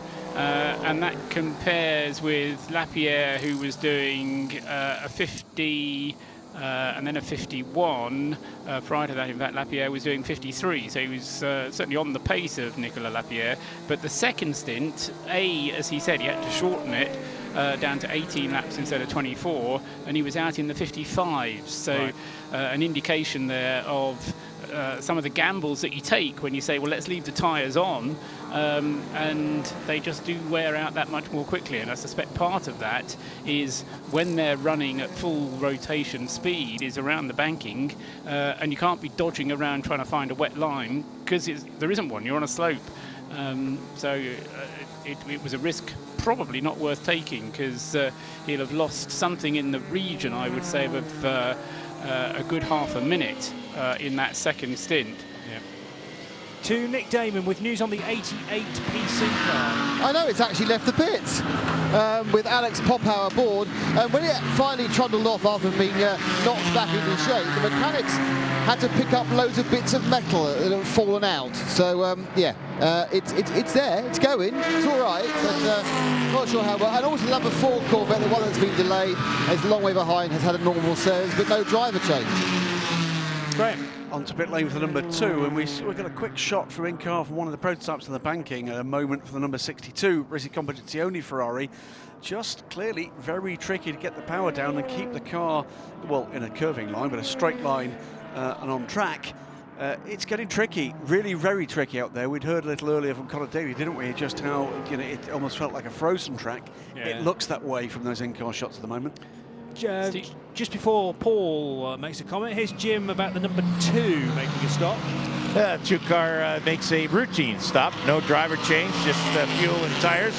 Interesting scene, though, as the car was pulling away, and as I can still see right now, it's so cold and so damp down here that the tires that have just come off the cars, there's steam coming off. It looks like the tires are smoking. It's absolutely surreal. Thank you, Jim. Here's Paul from the mezzanine level. Yes, Stephen Simpson, the 85 car, that was the other car that we were expecting in. That's had a driver change, and it's Misha Goikberg now at the wheel of that one. A slightly longer stop. I'm not quite sure if either of reporters can check out why that number 85 car was not for an awfully long time, but about 20 seconds longer than you would normally expect for a straight refuel, new tyres and driver change on the 85 car. In fact, 30 seconds longer than, for example, the stop that was just described by Jim for number 2, Ryan DL, coming in and continuing on his way. We're not very far either from the race leader. Brendan Hartley will be coming in, and it'll be interesting to see whether he stays out and does a triple, or whether he contents himself with a double. He's coming towards the end of a double stint at the moment. He'll be in a couple of laps, I reckon. And we're also expecting in shortly after that, so it'll be Hartley first in 22, and then Joe Barbosa coming in the number 5 Action Express car after that. We've got some in-car shots just a moment ago from the number 19. I did hear just before I came on air, Jeremy just describing the project for the number 19 art car. And one of the mysteries has been, why is it the 19th art car when the 18th hasn't actually yet been announced? Well, it has now been announced. What we're going to see from the 18th BMW art car, it's going to be BMW M6 GT3. It will be appearing at Macau later this year, and it will be decorated this time by a Chinese artist, Chao Wei, the youngest artist who's so far taken part as a contributor to the BMW art car series. And intriguingly, Chao Wei is a multimedia artist whose art so far has been done in virtual and video form. So lots of questions as to what we might see when we get to the street race of Macau later this year. But it would seem to be that the indication is that this will be interactive art with members of the public. Let's wait and see what comes next from this BMW art car series. Yeah, sounds interesting, and we will, I'm sure, keep you up to speed on both IMSA Radio and our sister station, radiolemans.com, as far as that's concerned, as you will indeed on dailysportscar.com. Graham Goodwin, the editor of said website. Now, the 22 car is expected in pretty soon. Jim Roller, I know, is positioned and ready, and we're expecting no driver change in the 22 car either. There's no driver readying himself, at least, in the Tequila Patrón ESM overalls. And the 5 and the 31 cars expected in as well at Nick Damon's end of the pit lane. So set to get rather busy as far as the prototype class is concerned down pit road in the next handful of laps. 22 car coming back around the banking, and potentially may stop this time around. But a number of pit callers right now, first of which is the 57 Stevenson Motorsports Audi, previous race leader in GTD. The Aston Martin also on pit road, as is what remains of the Lexus, the number 15 car. And prototype coming down pit road, that is going to be the 22 car, will be with Jim Roller any moment now. Over to Jim. Well, all we have on the pit wall at this point, gentlemen, is athletes who are able to lift tires and do fuel and that sort of stuff. None of the diminutive types that drive the car. So over the wall they go. All 6 of them, 5 of them, 6 counting the young man holding the fire bottle. Replenishment of the drinks bottle for Brendan Hartley. Cleaning of the mirrors. Tire change.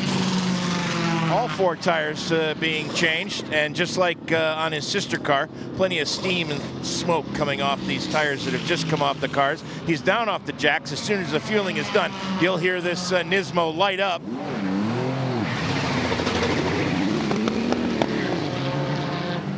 I would have thought Brendan could have done better than that. Brendan staying on board. Rooftop Ray giving us a perfect view of Jim Roller in a very smart flat cap. I like that to shelter from the rain. To the other end, very stylish. And to the other end, it'll be 31 and the 5, Nick Damon, choosing to stop now. Just 31 that time round, and that was him leaving. Again, no driver change. Dave Cameron staying on board, 4 tyres, a large slurp of fuel, and then a large amount of res, and the Corvette made a decent racket leaving, so it's not muffled down by a turbo. It's 6.2 litres of American muscle, but still waiting for the 5, who seems to be getting much better gas mileage than the Wayne Taylor machine. But I don't know whether that was stopped out of sequence at some point, but during the 2 hours since I came on, which was just after the last yellow flag, I mean, this thing has been it's now run about 6 or 7 laps longer, the 5, than the 10 has. The 22 of Brendan Hartley's just been off very slightly at the International Horseshoe there, so out lap for the Kiwi. This is the start of a 3rd stint in a row, and that car just coming. It's going to go wide again. It's going to go wide again at the second of the horseshoes, avoiding the tyre wall. But Brendan Hartley is not happy with that car, Graham Goodwin. We did say, didn't we? We saw previously one of the DPIs coming out from the pits and really struggling on those cold tyres in the first half of the lap, only really getting up to speed after he'd been passed going onto the banking by a GTD car. After that, everyone was going by. Let's see whether or not Brendan can get up to speed at this point, because by now he should be starting to be getting a little bit of warmth, what little warmth there is out there for the time. Big wiggle as he went out onto the banking, and he's in the wall! He's in the wall on the banking. He'd lost the back end of the car briefly, was trying to recover that. There was a brush with, I think it was the 991 Porsche. Yeah, I reckon it was as well. It was that kind of electric blue Porsche from GTD. And there was a squirm, and the problem was that the trajectories of the 2 cars, well, tank slapper on the, and in fact he's picked up a little bit of the bodywork from the Porsche as well, the 991 Porsche. So Brendan Hartley, a nightmarish outlap. I'd spotted he'd gone wide at the International Horseshoe, ran off the track at the West Horseshoe, barely made turn 6, and then this big old squirm on Speedway turn 1. That looks a bit more like Lexus bodywork to me. Okay. Where did the Lexus have his incident? The Lexus, good question. I don't know. We picked that up partway around the lap. It had already looked a bit more metallic than flat blue. It had lost the whole of the rear right wing on that Lexus. We thought it had run out of fuel at the time because we couldn't see that side of the car, the right side. But as that Lexus returned to the pit lane, the rear right Continental tyre had totally disintegrated. To Nick Damon and the 5 car, which is in pit road. Well, this is more important now because the 5 car could start to gain from Hartley's problems and jump up to second. This is a fuel-only stop, so no tyres or driver change. So Hal Barbosa is just going to stay on board. They're having a bit of an attempt to clean out various gunk from some intakes, but it's just a man and a fuel hose and somebody else looking at the car. But no tyres and no driver. Come on, fuel man, get it in. The windscreen wiper is actually quite effective on this one. You can almost see out. And thumbs up. All the orifices are clear, and away goes the number 5, and is lucky enough not to get in the way of the 26 PC that was coming in just after him. Now, more problems for Brendan Hartley because the car's come to a halt. Is that before or after the bus stop? Before the bus stop. I think he's trying to straight line the bus stop but waiting for space to do it. Okay. I think that's what he's trying to do. Now, we don't know whether or not he's got full control of the steering at this point. No. Paul, sorry, I interrupted you. You were about to say? The point I was going to make was that the Lexus, I think it was that yes, the Lexus did lose the bodywork around there, but also that Brendan Hartley was he'd lost around 10 seconds on the International Horseshoe, having those moments that you were describing, and then I was going to try and work out how much overall he'd lost with the outlap and the pit stop, and as Nick Damon has now described, the Joe Barbosa car, number 5, the Action Express car, is now up into second place, and up into third place has come the Visit Florida Riley, number 19, the Multimatic car, which is now, or is still in the hands of Renger van der Zande. And in one further lap, the 22 car is going to fall behind its team car, the number 2, because Ryan DL is just a single lap further back. Full Yellow course flag's yellow. there, and full course yellow comes out now. Another quick up. We go caution, by the way. We've gone caution because of the stranded number 22 car. Jim Roller, tell me what you know about one of the other cars. The only thing we can tell you about the 22 at this point is confirmed that he has lost power. He wasn't. Graham was correct to surmise that that's what it looked like, but in fact he just lost power, and so he's stuck out there. Not sure. The crew's a little busy right now to give me any more information than that, as they're trying to figure out what to do and if they can get him back here. Yeah, well done on just cleaning that small bit of information. A shake of the head from Brendan Hartley. He's in communication with the team, who are just the other side of this international speedway. Brendan Hartley talking them through what the problem is. He is so frustrated either with himself or just the situation whereby he came out on cold tyres. We know it's a really cold night with the rain cooling the track off yet further. Just could not generate any temperature in those 4 Continental tyres beneath him. Jim Roller with another update from the pit lane. 55 with emergency service. That's the maroon Mazda, number 55. Came in, got his 5 seconds of fuel, and headed back out. He'll have to re-pit after the GT cars are done pitting on this pit stop sequence. Yeah, he was on his 26th lap, so had no opportunity to go any further. That was Joe Bomarito. It's going to be said, a rather disconsolate looking Brendan Hartley as the intervention crew with him. So we'll soon be in a situation where he can get that car back somehow. Whether or not that's going to require a flatbed or a tow remains to be seen. So I think that is Brendan Hartley getting out the car. It is indeed. So the belts being undone, and the Kiwi.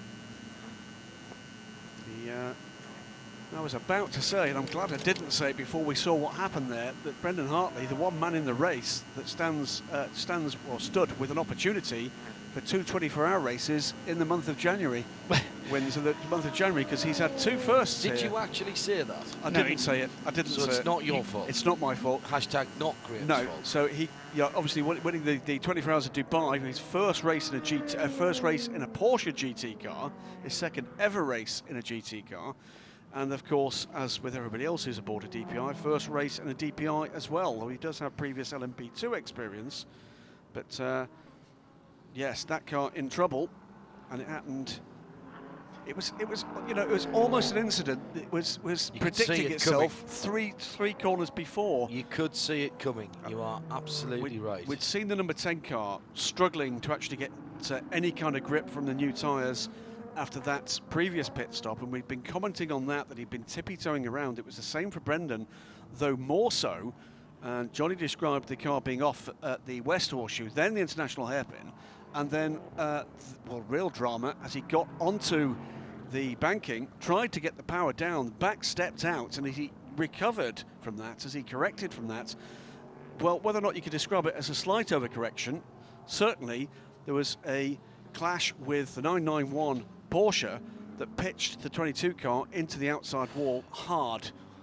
Yeah, you cannot blame the driver of the 991 Porsche. Brendan's up high. Brendan's up high on the banking. He doesn't hit the wall, but he gets very close to it, and he just had zero grip at all. And then as he comes down with the Porsche on the inside, that then bounces him back up into the outside wall, and that is the peril, gentlemen, of going for changing tyres, whether it's slicks or wets, and that was a sticker set of Continental wets that went on that carport. Yeah, we heard from Ben Hanley just before you came on air. He tried to do a double stint on the wet tyres, and the second stint he had to shorten. Correct. And was losing 3 seconds a lap as he did so. So, you know, he was out for 2/3 of a stint, but also was lapping more slowly. So you're kind of damned if you do and damned if you don't with the tyres. So an absolute nightmare scenario, and you know, I don't think that the team would change what they did. It just was undrivable for Brendan. Yeah, a couple of offs before that as well. We're live trackside from Daytona in 2017 into Sunday morning. This is the 8th full course caution. You're listening to IMSA Radio.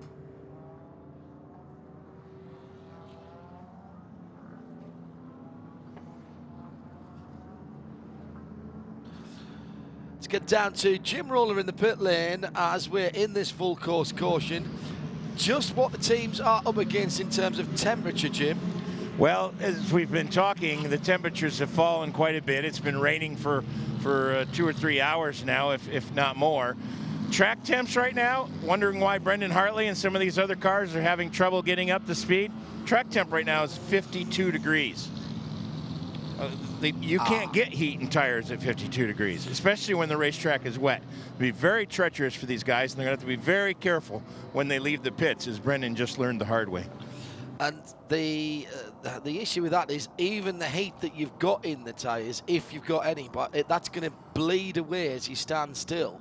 And literally, as Jim says, you'll lose the temperature all the way. The tyres are not going to be working. It's as simple as that. Absolutely right. And the other point, John, you made absolutely correctly. Absolutely no fault whatsoever attached to the number 991 car there. If anything, if he tried to avoid that incident any more dramatically than they clearly did, it could have caused a far more serious incident at that point in the track. So by the look of it, by the way, no bodywork missing on the 991, so he clearly has picked up either some stray bodywork elsewhere, and it did look the sort of metallic blue we've seen on the Lexus, or it's a trick of the light, and actually it's part of the ESM car's bodywork that had become dislodged and come up onto the nose. Yeah. No, I think it was already on the track, and I think you're right, Graham. It did come from the Lexus, just from the way that we saw it on the. It was the same sort of shape as well as hue, I think, was the point, because it's the rear. Well, we get the chance to review what happened again to the 22 car. So he's been off twice already. He's in the wet. He's up on the high line. Wiggle. He drops down below the line on, and definitely coming down the track, the Nissan, clearly by the marks, the white lines on the top of the circuit. He came down. The white lines on the track clearly show that it was the Nissan that changed its line and not the Porsche. And that is really just a driver fighting with a car. He was too high up the banking for the speed he was going. And what happens is that he probably wasn't steering down the track. He was just falling down the track. I think you're absolutely right. I think at that stage the car was, if not out of control, certainly not fully in his control. And an unfortunate incident, and Brendan will have just had a torrid time from coming out from the pits, realising that the grip there is none, as we saw with the off twice before the incident going onto the banking. And truth be told, with the body language of the number 10 car just a few minutes before that, it could very easily have been that car. Because it didn't look to me as if there was terribly much by the way of usable grip for that car either. under that caution, we had a quick pit stop for Joe Barbosa at the wheel of the number 5 car. Remember, he'd just been in just before the caution, but he chose to come in again after the caution. So that pit stop is done and dusted. Ricky Taylor at the wheel of the leading number 10 car has stayed out. Renger van der Zande, the number 90 car, is amongst a gaggle of prototypes on pit road at the moment. Also in the 52, the 81, and the number 13. With the 13 and the 81 midst of recovery drives, the 52 in the midst of a rather more distant recovery drive after those very early problems with the shift mechanism, bleeding air out and the team unable to actually shift gears. Jim Rawlers down in the 22 pit. The update, John, is the car did not lose power. When it hit the wall, it damaged the steering, and Brendan didn't feel that he could control the car well enough to keep the car out of other people's way, so he just decided to stop the car and then have it brought back because he couldn't feel that he could control it. That's a very wise decision, if you ask me. It's dark, it's wet. You certainly don't want to risk yourself, your car, and absolutely don't want to risk the rest. So that's a smart move from Brendan. Yeah, and a very sporting one as well. And you can see the damage now to the side that hit the wall for the first time, John. Yeah. Not extensive visually. I'm guessing that that's probably only a steering arm. That it's not a big hit on that car, and the rest of the car. I mean, the touch on the Porsche was tiny. Absolutely. It may have been it was the left steering arm that was broken, and then Brendan didn't have any steering at all. But it's amazing when you're up on the 43-degree banking. If you're not doing more than a 43-degree banking on the corners, 34 on the straights, but on the corners, when you're up on that high line, if you're not doing more than 100 miles an hour, you're dropping down. And he couldn't do the speed because he couldn't get the grip. Indeed. And that I think, you know, again, we'd seen what happened with the 10. The 10 managed to get up to some kind of semblance of speed when it was roughly where Brendan was on the track. And maybe that's exactly what was going on there. It was Brendan basically trying to get to the stage where momentum actually started to help him get some heat into those tyres. Yeah, absolutely. And it just didn't work. It wasn't there for him. I'm trying to make them race on even more banking than there is. 38 on the corners, 34 on the straight. Clearly from our colleagues in the TV, and thanks again for showing that. Rooftop Ray doing a fantastic job. Clearly the 22 car down below the upper white line, having been right up on the wall when the tap took place. And I don't think either driver there is at fault. The Porsche is doing what it needs to do. It's driving along and it's got grip. Crucially, the Nissan didn't, and that's a bizarre incident, but just couldn't hold the car far enough up the track. I think when the guys actually do eventually get to speak to Brendan, I'm sure they will, you're going to find a young Kiwi who's rather shocked by the lack of grip there, because that was pretty terrifying stuff. 5 laps already lost, whilst the rest of the cars circulating under safety car conditions, so not that much time being lost relative to what it would be if they're going at full racing speed, but still nonetheless, as Graham said a few moments ago, enough to move it down to 6th place now, 7th place as cars go through.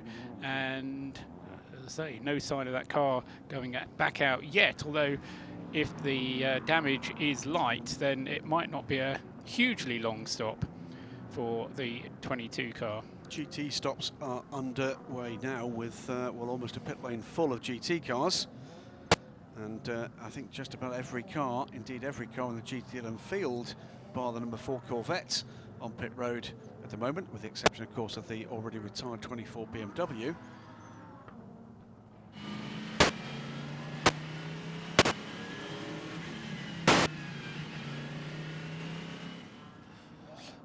So go down to Joe Bradley in the pit lane for the number 3 Corvette stop. Hello, Joe. Joe Bradley, can you hear me? Clearly not. While waiting for Joe, I can tell you there's a brake change underway on that car. Just a lot of static coming from both of our pits at the moment, so apologies for that. So go back to Graham Goodwin. Yeah, it's full brake change by the look of things for the number 3. Car off the jacks and scents, that was pretty rapid work. And I'm sure when we get to Joe, he'll describe exactly how quickly that was done. But number 3 car is on its way. James Collado scored at the moment in the lead of the class, but Joey Hand will cycle back through into the lead of the GTLM race. And of course, as the number 22 continues to tumble down the order, the leading GTLM car will be just that one place further up, already 9th overall, with the attrition and the delays we've actually seen for the prototypes earlier in the race. Just over 2 minutes in the pit lane for the number 3 Corvette as it is slowly out of the pit lane there, and so it's around about 1 minute taken for the brake change, because a normal pit stop will be about 1.5 minutes. That was 2.5 minutes. And there's similar job, I think, underway for the number 54, the Core Autosports GTD Porsche. And that car is running where? It's, I can see it, it's 10th at the moment in GTD, 32nd position overall. John?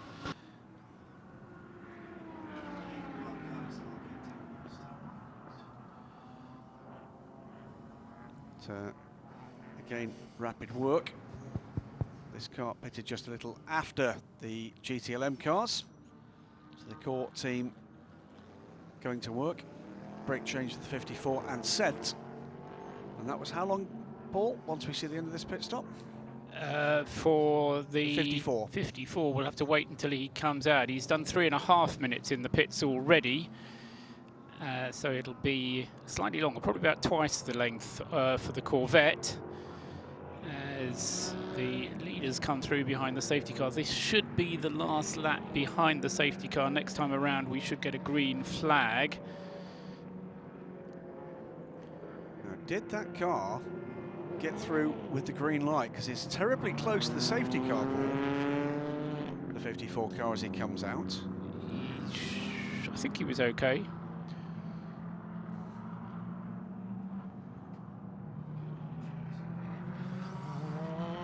Let's try the pit lane again. Joe Bradley down there. Yeah, what I can tell you, if I'm coming through loud and clear, great stuff. Pad change for the number 3 Corvette. Now, with just still 2 hours to go before half distance, why would you change pads? Surely, if the pads need changing, we're going to need to change before the end of the race. However, looking at the pad wear when the pads came off, I'd say that those discs and pads that are now on that number 3 Corvette will see this car through to the finish.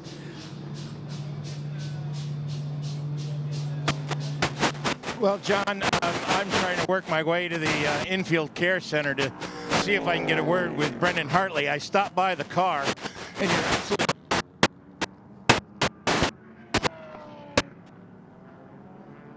Yeah, we've lost Jim Roller there, so clearly that's not going to work from that area. Just getting a bit of static there at the moment. Apologies for that. Quick question for Joe, really, because there were discs out on the apron. Were those discs used, Joe? Let's go back to Joe Bradley and find out. I'm not sure what you mean. Yes, when the car left. This is the number 4 we're talking about. No, the number 3. Sorry, yes. Excuse me. Yes. Yes. When the car left the pits, the discs that you saw lying on pit road were the used pads and discs. And discs. Yes. Rotors and pads then for that car. Watch where you're standing, Joe. Right underneath the PA speaker. Right. Just working through this pit stop cycle for the teams. And in comes the 75 car. The Mercedes-Benz. Where's that sitting on the scoring, Graham? 75 at the moment is a wee way down. Had some troubles earlier. It's 19th in GTD after being I think actually maybe even have led the class briefly, did it, Paul? It was certainly well up in the top 2 or 3 at one point earlier before hitting trouble. Which one? 75. 75. Yes, it did lead the class at one point. And then went behind the wall, didn't it? It did, yes.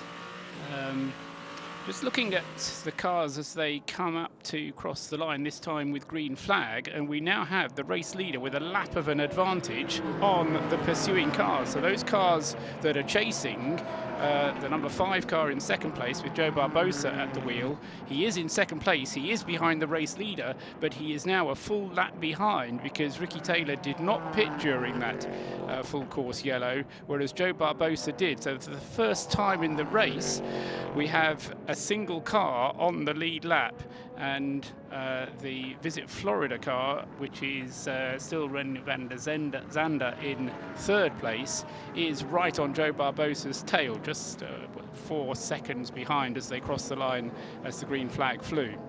First 2 or 3 corners have seen no real dramas in the pack. And, all in reasonably good order. A bit of squabbling over position on track, but no major drama to report.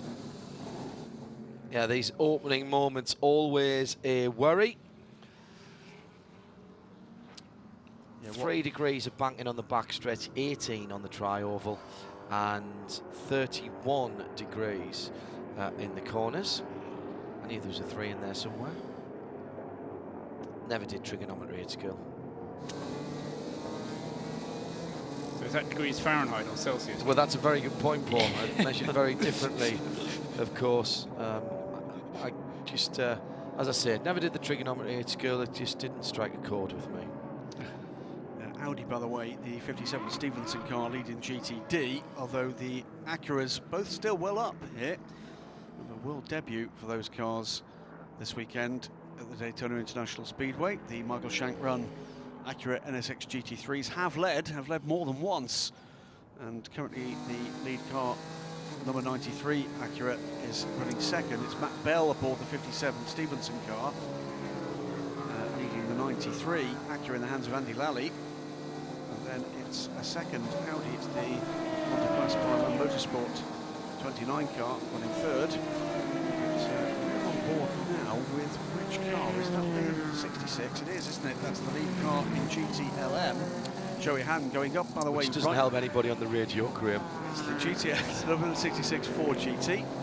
Joey Hand, who's been a long time leader and repeat leader, ahead of Tony Kanaan.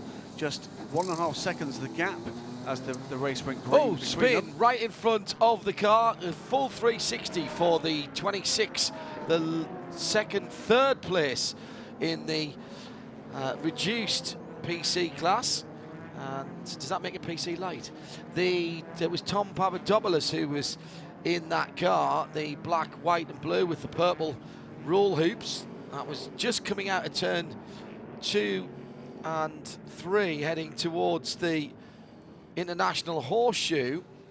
And that was a moment and a half. Meantime, in the GT Le Mans field, the number 4 Corvette, which had been running well earlier on, now with Tommy Milner on board, sitting down in 41st position on 280 laps, 10th in class, and therefore a full 20 laps away from the lead lap in that class, which is held by Joey Hand, now on the banking, heading down towards the bus stop. The white were going there, but I've got to say, Graham, there doesn't seem to be a huge amount of water on the windscreen. Although looking out of our window, it's still coming down. Yeah, it's tipping it down. So whether or not we've actually got different levels of rainfall on different parts of the speedway, well, you know, that's a way away, isn't it? It is quite a way away. The speedway is 2.5 miles around, so that's about what, half a mile between us and them. It's entirely possible. Going for 3 wide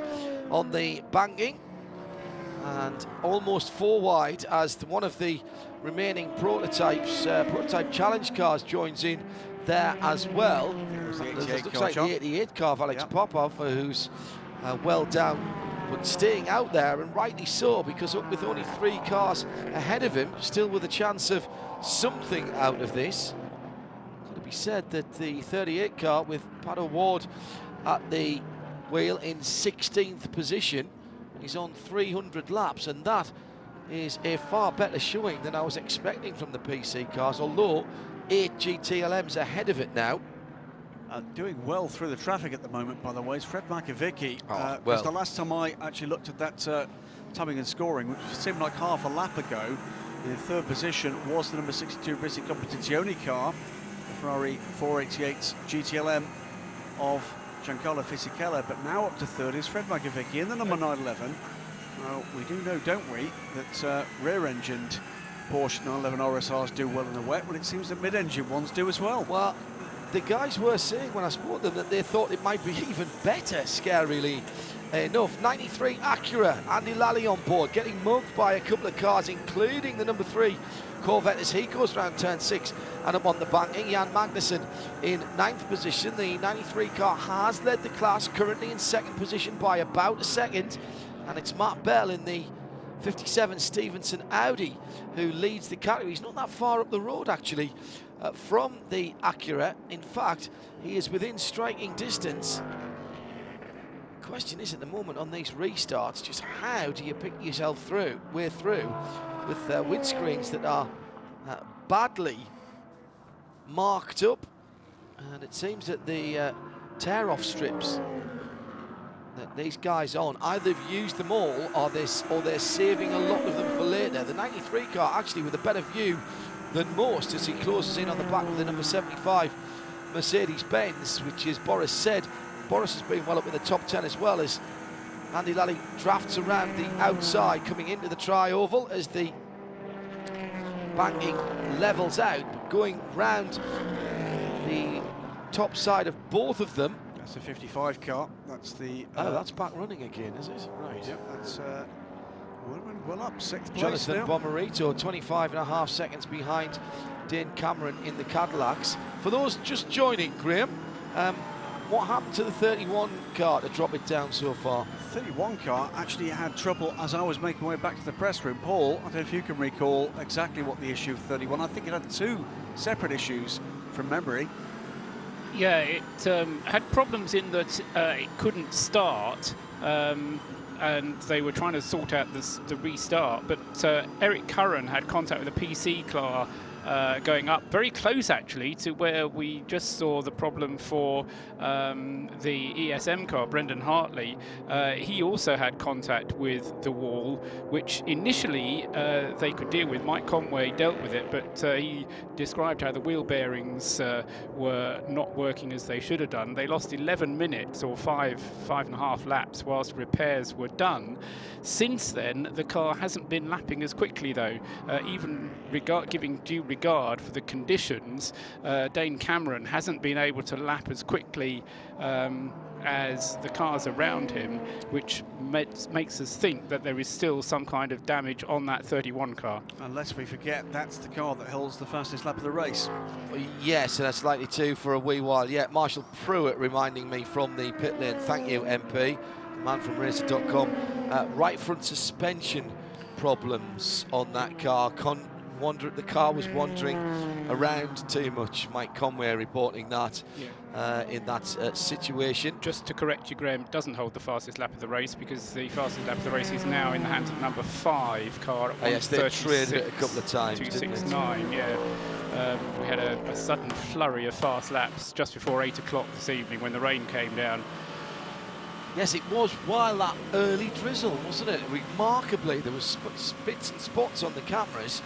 And it was Joao Barbosa and Philippe Albuquerque, wasn't it? It was Max Angelelli. Max Angelelli and Philippe Albuquerque who were sharing fastest laps, as I say, over the course of about 40 minutes to an hour. So any time from 7 o'clock to 8 o'clock. And they finally got it down as far as 1:36.269, massively underneath even the pole position time. Yes. With, as I say, Albuquerque, ending up the fastest in the number 5 Action Express car with the Mustang sponsorship on the side. being asked what the current status of the number 70 Mazda is, well, I'll pop down... gearbox change when... It's a gearbox issue, whatever it was. It certainly, there was started with the clutch, and they're trying to adjust that on the pit lane. That didn't happen. Yeah, they said it eventually wasn't a clutch issue, definitely gearbox. And Mazda Racing, very interactive with their fans. And the latest question asked on Twitter got the response, we're only 114 laps down. 4 hours and 3/4 that car has currently been behind the wall, having its work done. Now the 15 Lexus is in without the whole of the right rear quarter panel. That's been gone for quite some time. We did see a little bit more... It's keeping the brakes cool, though. Absolutely. You know, which is nice. At the last pit stop, we did see it shed a little more.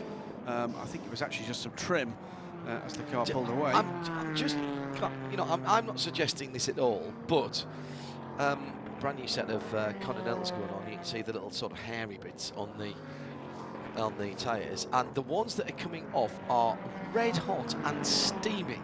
So it looks like it's raining quite hard outside, but it's still not really wet enough to not be wearing and overheating the wets. And those tyres looked rounded as they came off, as if they were overinflated.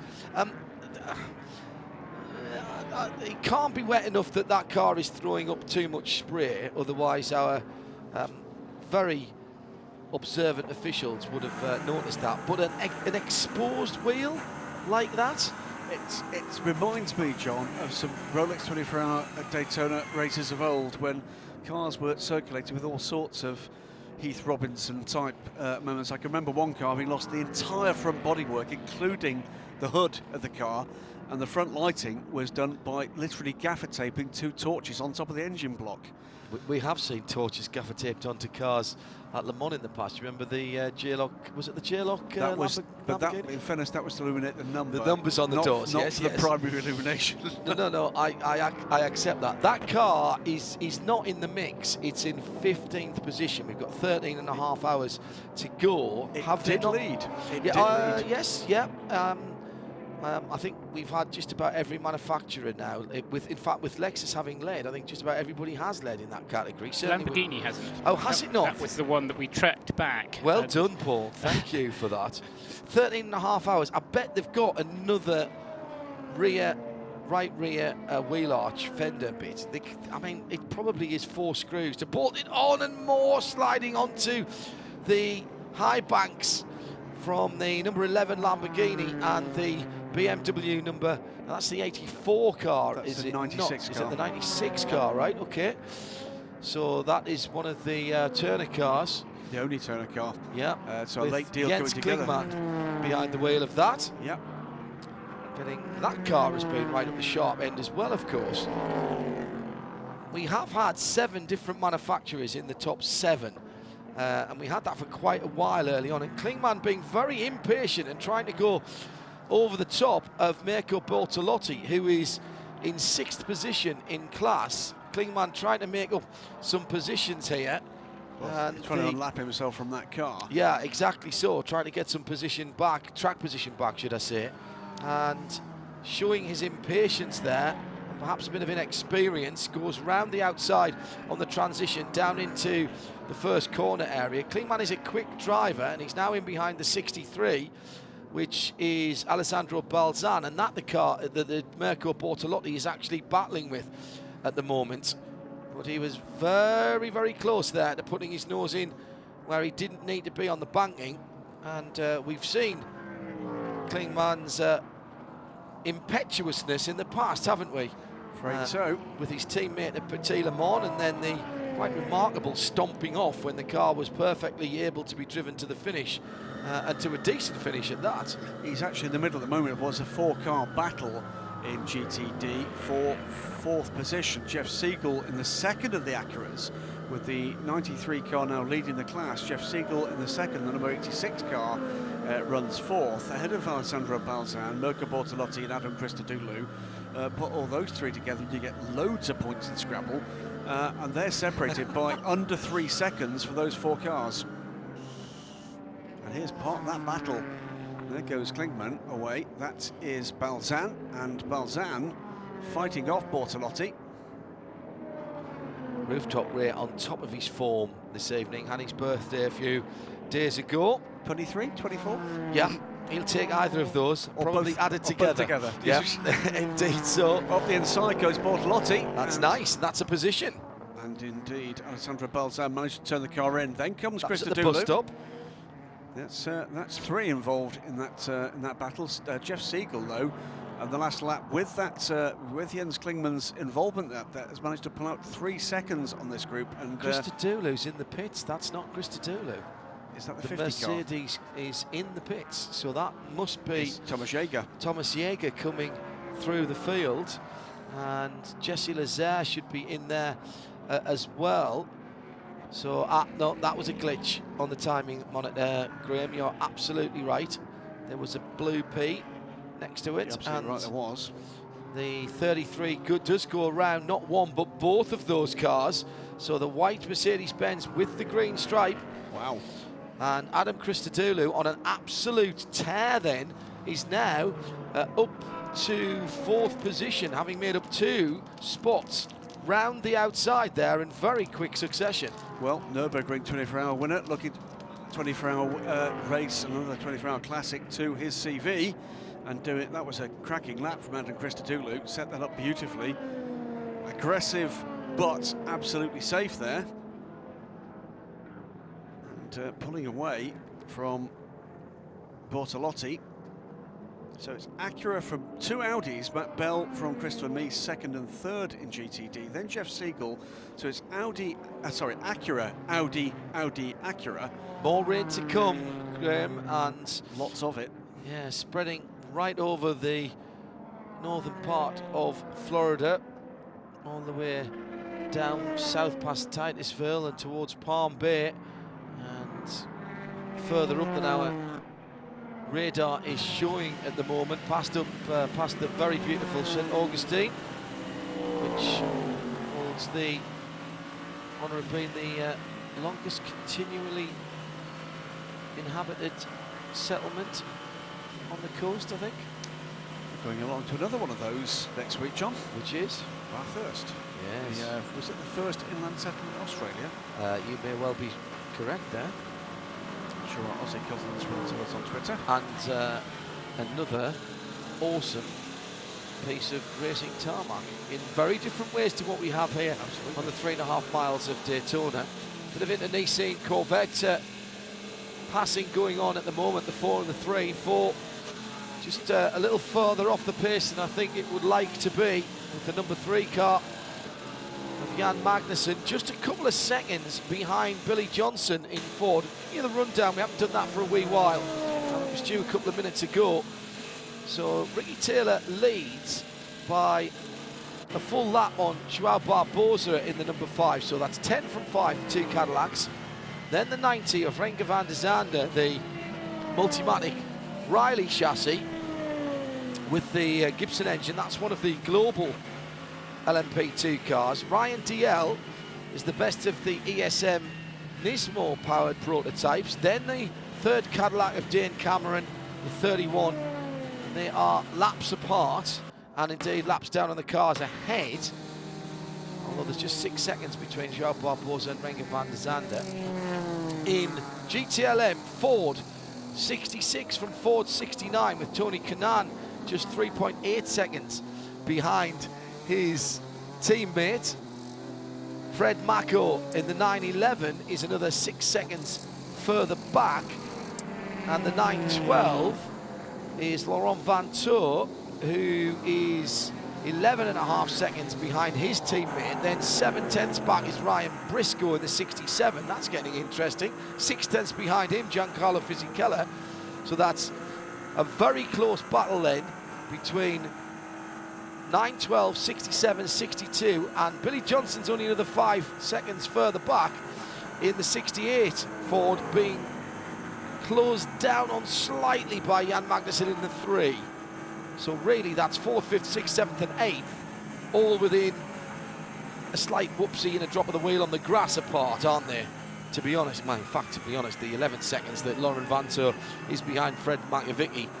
So the whole field is under 30 seconds. The whole top part of the GTLM field, under 30 seconds apart. In GT Daytona, Chris Meese for the 29 Land Motorsport Audi. He's back in the lead because he's just gone past Andy Lally, and Andy Lally still just 1.5 tenths behind him in the 93 Acura. Matt Bell doing a great job for Stevenson. He's another couple of seconds further back, and he has 8 seconds on Jeff Siegel in the second of the Acuras. 2 Acuras in the top 5 there. The first, the Mercedes-Benz, Adam Christodoulou in 5th position. That means Jeff Siegel has gone through there. Mirko Bortolotti and Alessandro Balzan, respectively, in the 11 GTD and the 63 Ferrari, are having their own personal scrap. Now, let's see if we can get back down to our team in the pit lane for Continental Tire. The Turner 96 BMW is in. And let's get a report on that. Well, that's my end of the pits, John. Hello, Jim. Yes, I have to fall on my sword. I went looking for Brendan Hartley, and I think that's why you ended up with a big buzz in your ear. I was able to talk to him, and he's very upset, just couldn't control the car. He thought that the Porsche contacted him. He wants to see the video, but as Graham rightly pointed out, he came down the track and hit the Porsche. So that car's in for a long repair. It did break a steering arm on that car, and it was a rough go for poor Brendan. 96 is in and away, all routine. Bonnet came off for a moment, and Jens Klingman out and over the wall. I don't think it was a racing incident. Nobody meant to do it, and I'm not sure that can be a Porsche blame. We've seen worse than that today. That has been adjudged racing incidents. Harry Tinknell on the side of the Fazler Corvette down at the hairpin. Much more of a classic piece of over-exuberance there. That, I'm afraid, cold tyres. It wasn't Harry Tinknell, it's Billy Johnson. Billy Johnson went wide, and that's allowed Jan Magnussen... No, sorry, I was talking about the incident earlier on that banged the rear right control arm on the Corvette of Fessler's car. Sorry, just a few moments ago, while we're talking to Jim down in pit lane, a moment for Billy Johnson coming through turn 1, running wide. That's allowed Jan Magnussen to get right under terms with the number 68 Ford. This for 7th in GTLM, although as John was saying, that almost the entire field, certainly the top 8 in the field, separated by under 25 seconds, but we've got a battle underway for 7th position in class, 14th overall, with the 2 Corvettes nose to tail. Billy Johnson next up the road seems to have the legs on the Corvettes on the banking here, but could not get the car turned in through turn 1, and that allowed that gap to close to just about nothing at all. And Paul, in terms of cars on the lead lap in class? Well, we've got 8 cars on the lead lap in GTLM, 9 cars on the lead lap in GTD. However, only 1 car on the lead lap in the prototype class, although any minute now we're going to have Ricky Taylor coming into the pits in the leading car number 10. Now, that will... Wayne Taylor will probably stay in the car. Sorry, no, he probably won't stay in the car, will he? Because he's just done a triple stint. So he's coming towards the end of a triple stint. But he will not lose the lead when he makes his stop. This from Jeff Easterling, a question that I'm not sure we can answer, but we can speculate on and throw it to collective wisdom here. What is the record for a different number of makes to lead a class, and are we close here? I would think we probably are, if not having beaten it in the GT Daytona class, because we've not very often had as many different makes in any of the class, certainly not in recent memory. I think that's the point, is what GTD/GT3 has given us is a very wide variety of makes in the class. It's a 27-car grid at the start of this race, and I think, as Paul was saying, is it all bar Lamborghini have led? Correct. Paul? That's right. So yeah. Aston Martin have led this race. Oh, I might have to check Aston Martin, actually. They definitely were second. Yes. So I think we've had 6 different manufacturers lead GTD. Okay. Out of what, the 8 that we've got? Yes, I think Aston Martin and Lamborghini are the 2 that haven't. Right. But I think they've both run second. Yes.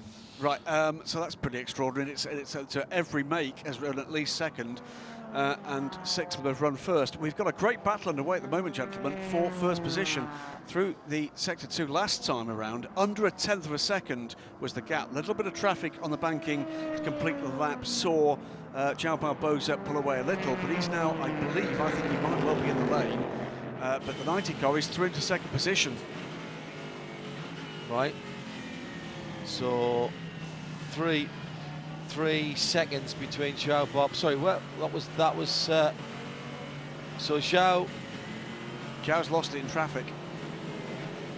Yeah, João wasn't leading, was he? No, João was second. All right, so you said for the lead, that's what... No, sorry, apologies, for second position. Yeah, so Renger van der Zander's gone through into second place. Correct. Yeah, and the lead PC car is with Joe Bradley. How appropriate, PC Bradley? Yes, not quite. I'm camped up at the Konica Minolta pit, but from what I can see, it's already in and out. So that looked like there's no tyres or anything around that car. So maybe just fuel on board for the 38. Negative, Joe. It's got tyres. It's going on. Let's go to Joe. Let's go to Jim, rather. Yeah, I can see it, John. It's tyres and fuel. No driver change. Just tyres and fuel. That car has pretty much been like a metronome since it got into that first position. It has not run afoul of any of the weather conditions. I can't believe you've just said that, Mr. Roller. Hey, there's only 3 cars left, man. Well, no, actually, the 88 circulating. No, they're all circulating. Are they? All 5 now still? Oh, outstanding. Well, yes, I'll see, give you there that. you go. Yeah. Got to send the cat amongst the pigeons somehow.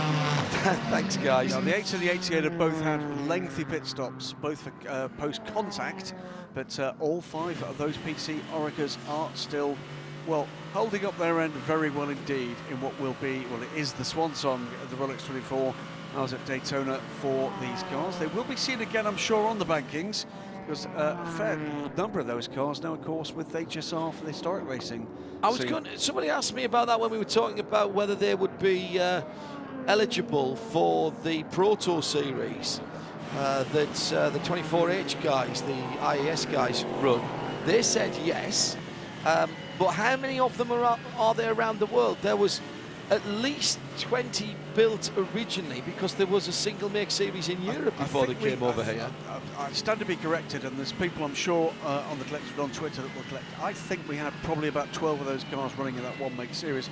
But they've been building those. I seem to remember about 15 or 18 at Silverstone for a support race. We had a support race at Le Mans, which was entirely composed of them, back in 2009. But it wasn't a huge number of cars. No, there was more at Silverstone. There was more at Silverstone when they came the following year to Silverstone. How many do you think, Paul?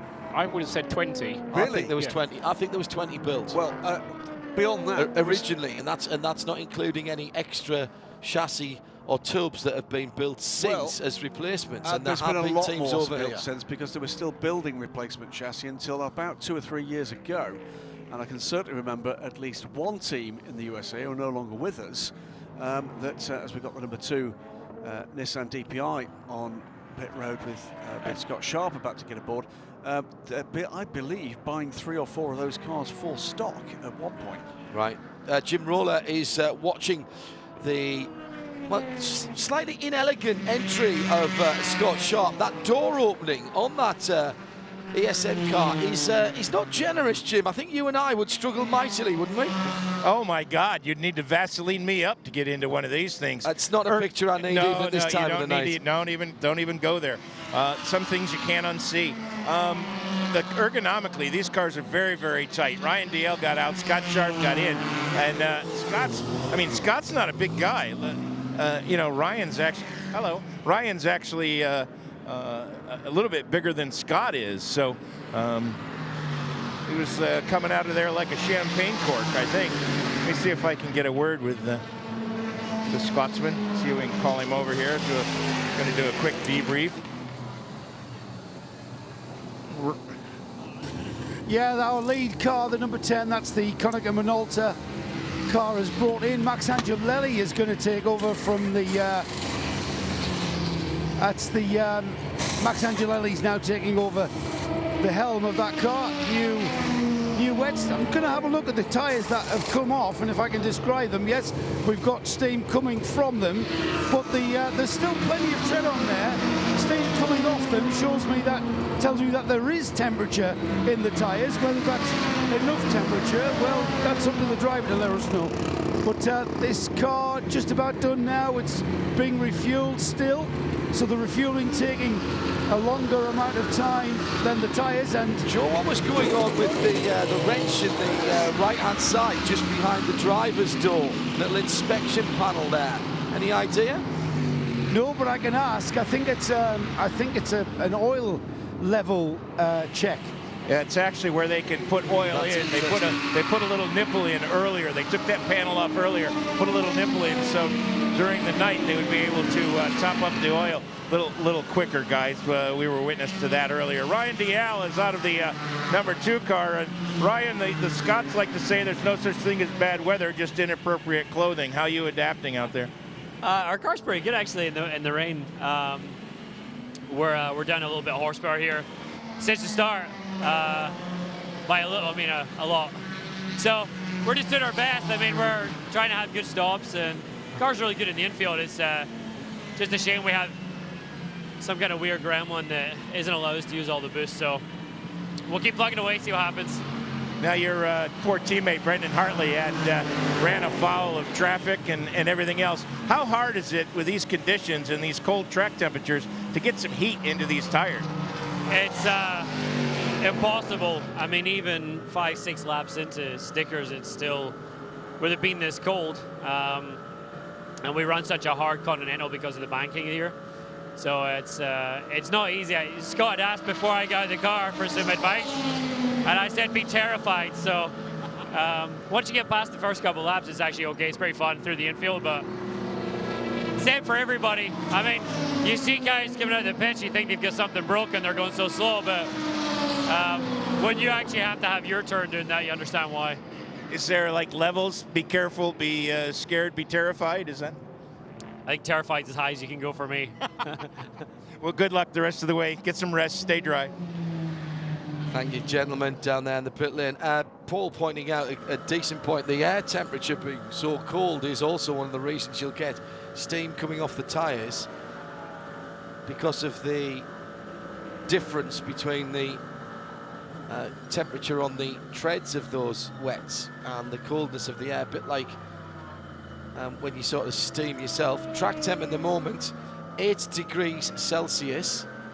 That's winter tyre. You know, if you were in an area where the average temperature was 8 degrees Celsius, the tyre company would be telling you to put a winter compound tyre on the car. And this is a single compound wet tyre that Continental have. So that tyre has to work in these temperatures and also work in the kind of temperatures that you could have in Florida on a sunny or a spring shower type of downfall as well. So it's a very multi-purpose tyre, and the fact that these guys are even being able to cope as well as they are, quite remarkable.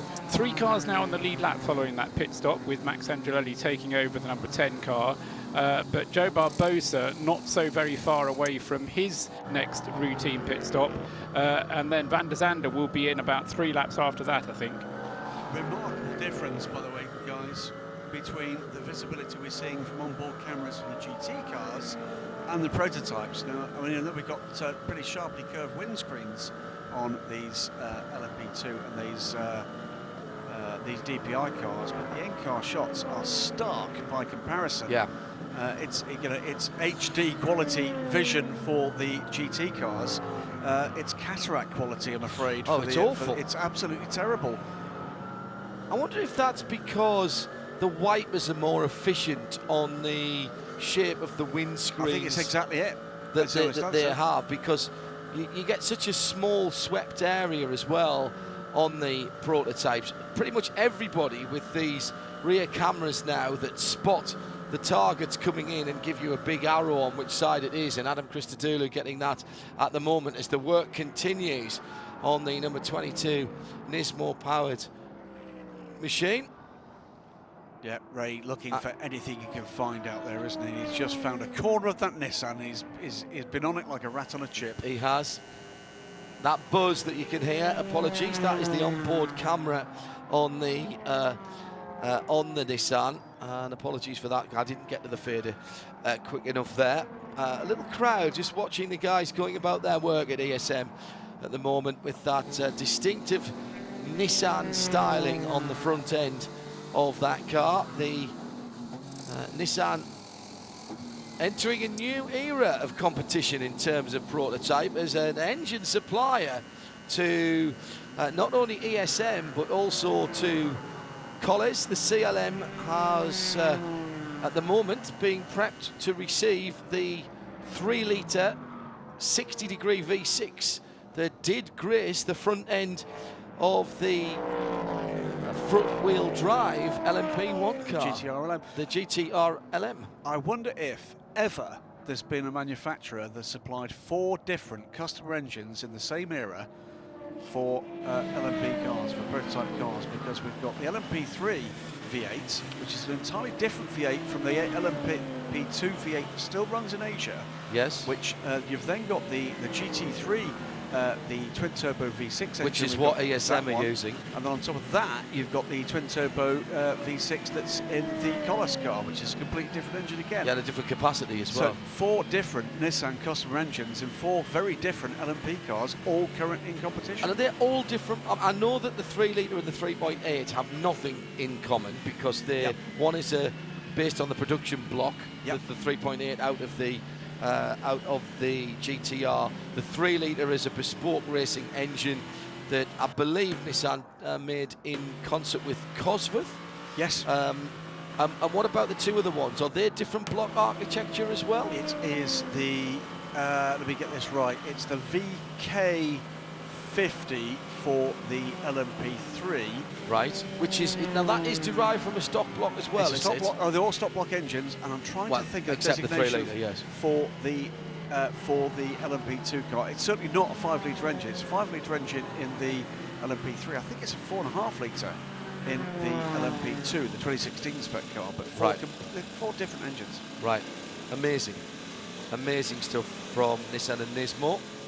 And keeping their connections, Graham, to this sport without having Nismo here representing the team, of course, or the brand, as it were. As the number 4 Corvette circulating now, and it looks like the rain is getting worse because the spray is getting worse. And Johannes van Overbeek is being plugged into the 22 car as the repairs are coming to an end. Nothing wrong with the onboard camera there, and still rotating as well. And the small crowd has become a bigger crowd.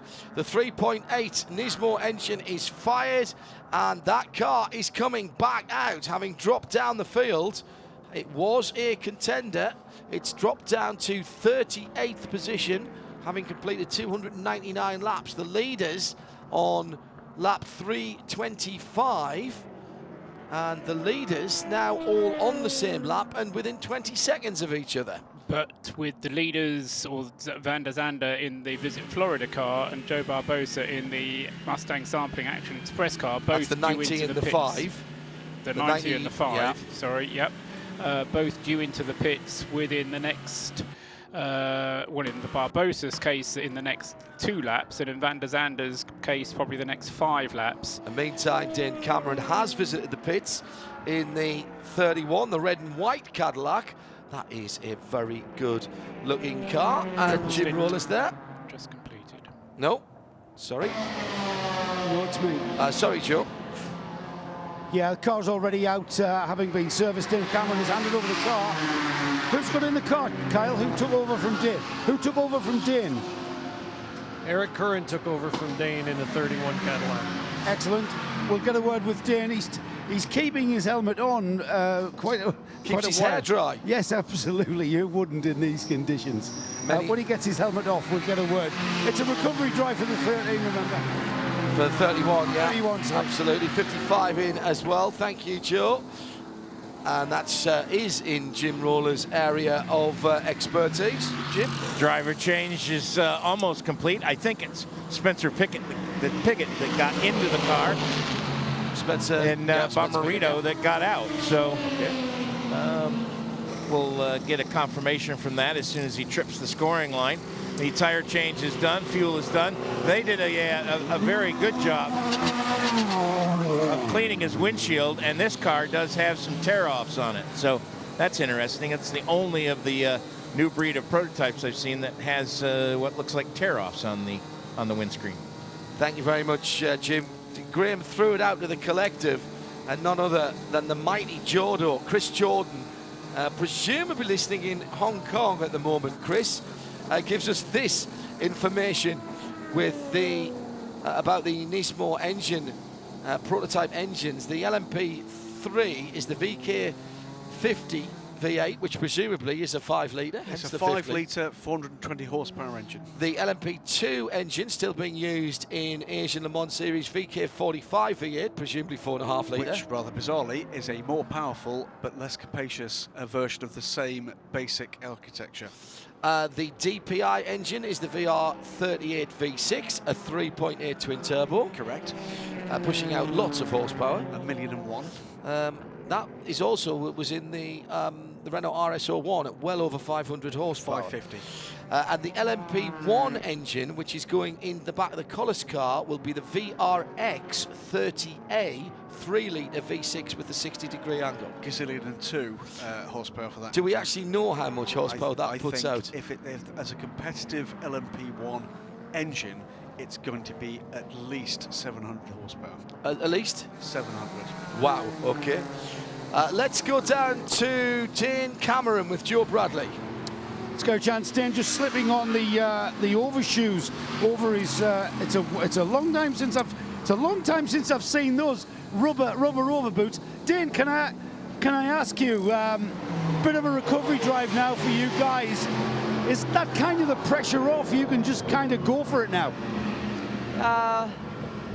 In some ways, yes. Some ways, no. I mean, in a lot of ways, you're not really going to make up 6 laps on outright speed. So, really, we're just kind of need to keep doing our thing and see what comes back to us. Hopefully, on some yellows, we can cycle up and get some of those laps back and get back in the show when it's time to go at the end. So, still 13 hours to go here. So, anything can happen just yet. So, I don't think in this year's race in particular, you're not out of the fight just yet, just because you're down a handful of laps. So, hopefully, we can recover them over the next few hours, but it's very, very tricky out there right now. Conditions, track grip, etc. seems to be changing by the minute. Yeah, it was getting worse and worse and worse as we were going on. As the rain started to pick up, you really lost a lot of tire temperature that you were getting on the banking when the banking was a bit dry, and being that it's 40-odd degrees only just, it's really, really slippery. So the grip is, it might as well be ice or snow out there right now. It's pretty miserable.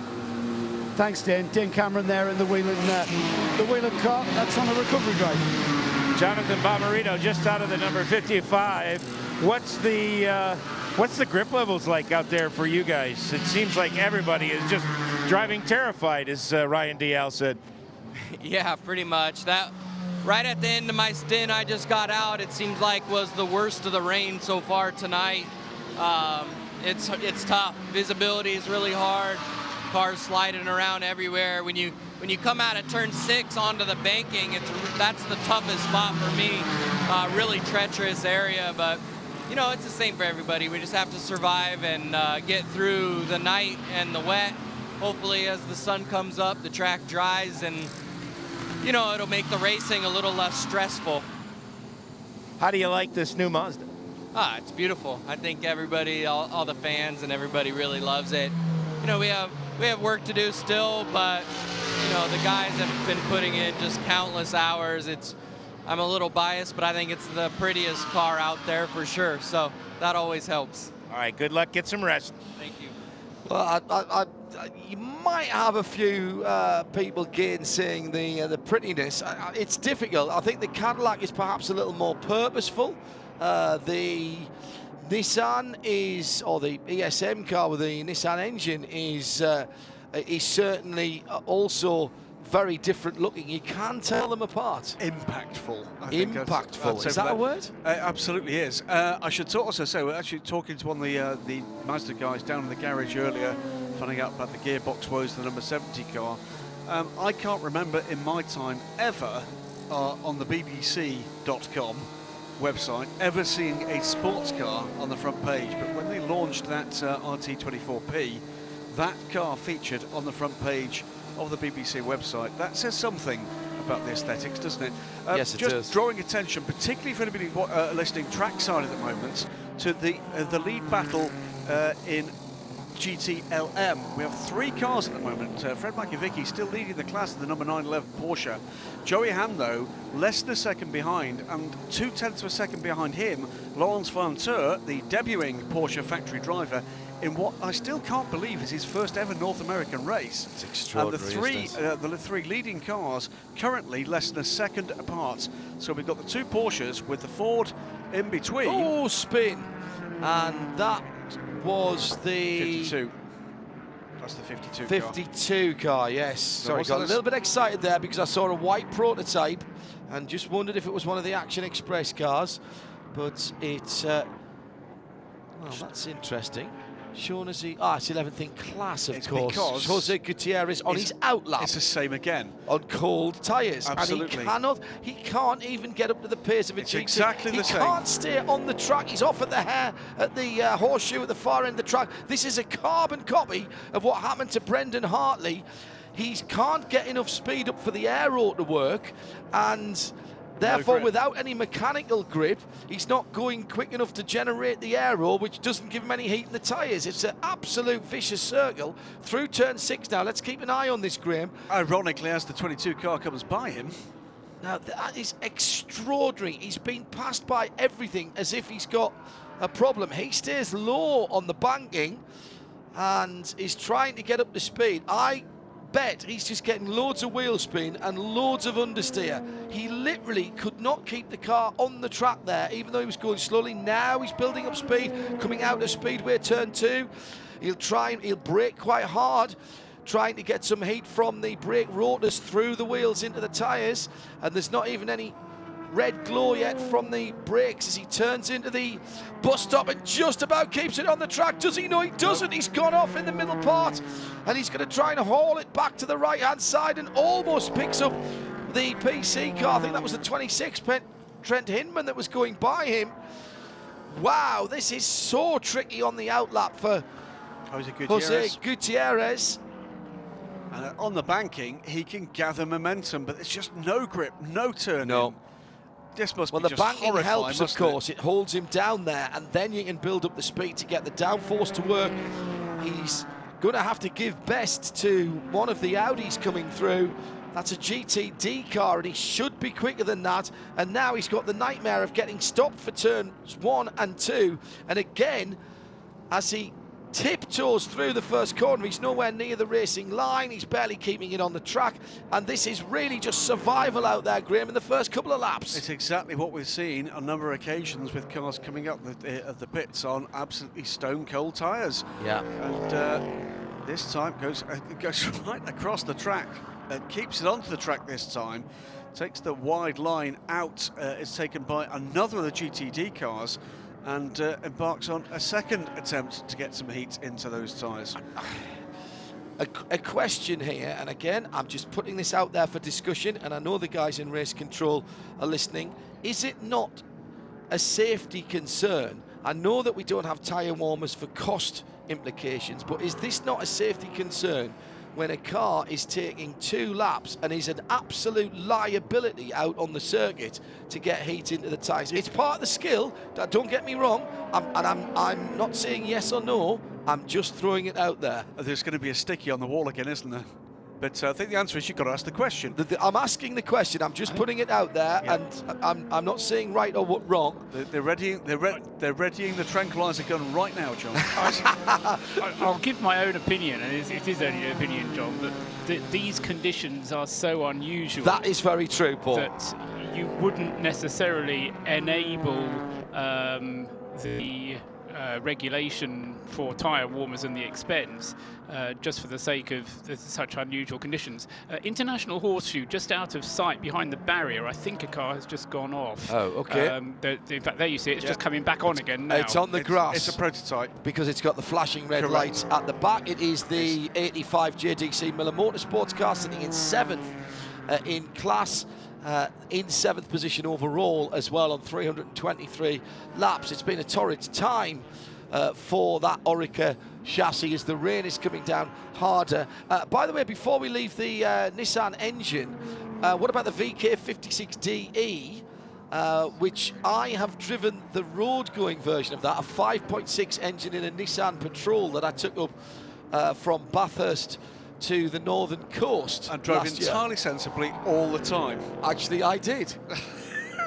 He says, with a self-satisfied. Now, that was originally built for FIA GT1, was it not? It was. Now, reputedly, that thing, because that's also the base of the engine of the V8 supercars. And that is exactly the engine for the Virgin Australian supercars. Reputedly, that engine can be tuned to up to 800 horsepower. That's adequate. That would do me. In a Nissan Patrol. In a Micra. Don't say things like that. The last time somebody joked about doing something strange with a Micra, RML put a twin-cam touring car engine behind the seat, the back seat, or in the where the back seat should have been in a Micra, and then that became the Nissan Hilarious. The Nissan Micra with, I don't know what it was, 350, something like that in those days probably. And then that engine was taken out and replaced with a Nissan 370 engine. And let's not forget what RML did with the Nissan Duke. Yes. They GTR'd a Nissan Duke, not once but twice, 2 different versions of that. One with over 500 horsepower. I've been in that car. I've driven both of them. One left-hand drive, one right-hand drive. They are hilarious. I've been driven in that car by Jan Mardenborough, and it was wet at Silverstone in the left-hand drive version, which I think is the more powerful one. That car was a hoot, an absolute hoot. Paul, back to the race. Because I'm a fan, but because he's also worthy of note, René Rast now at the wheel very of good. number 90. But also, he is lapping considerably faster than anybody else.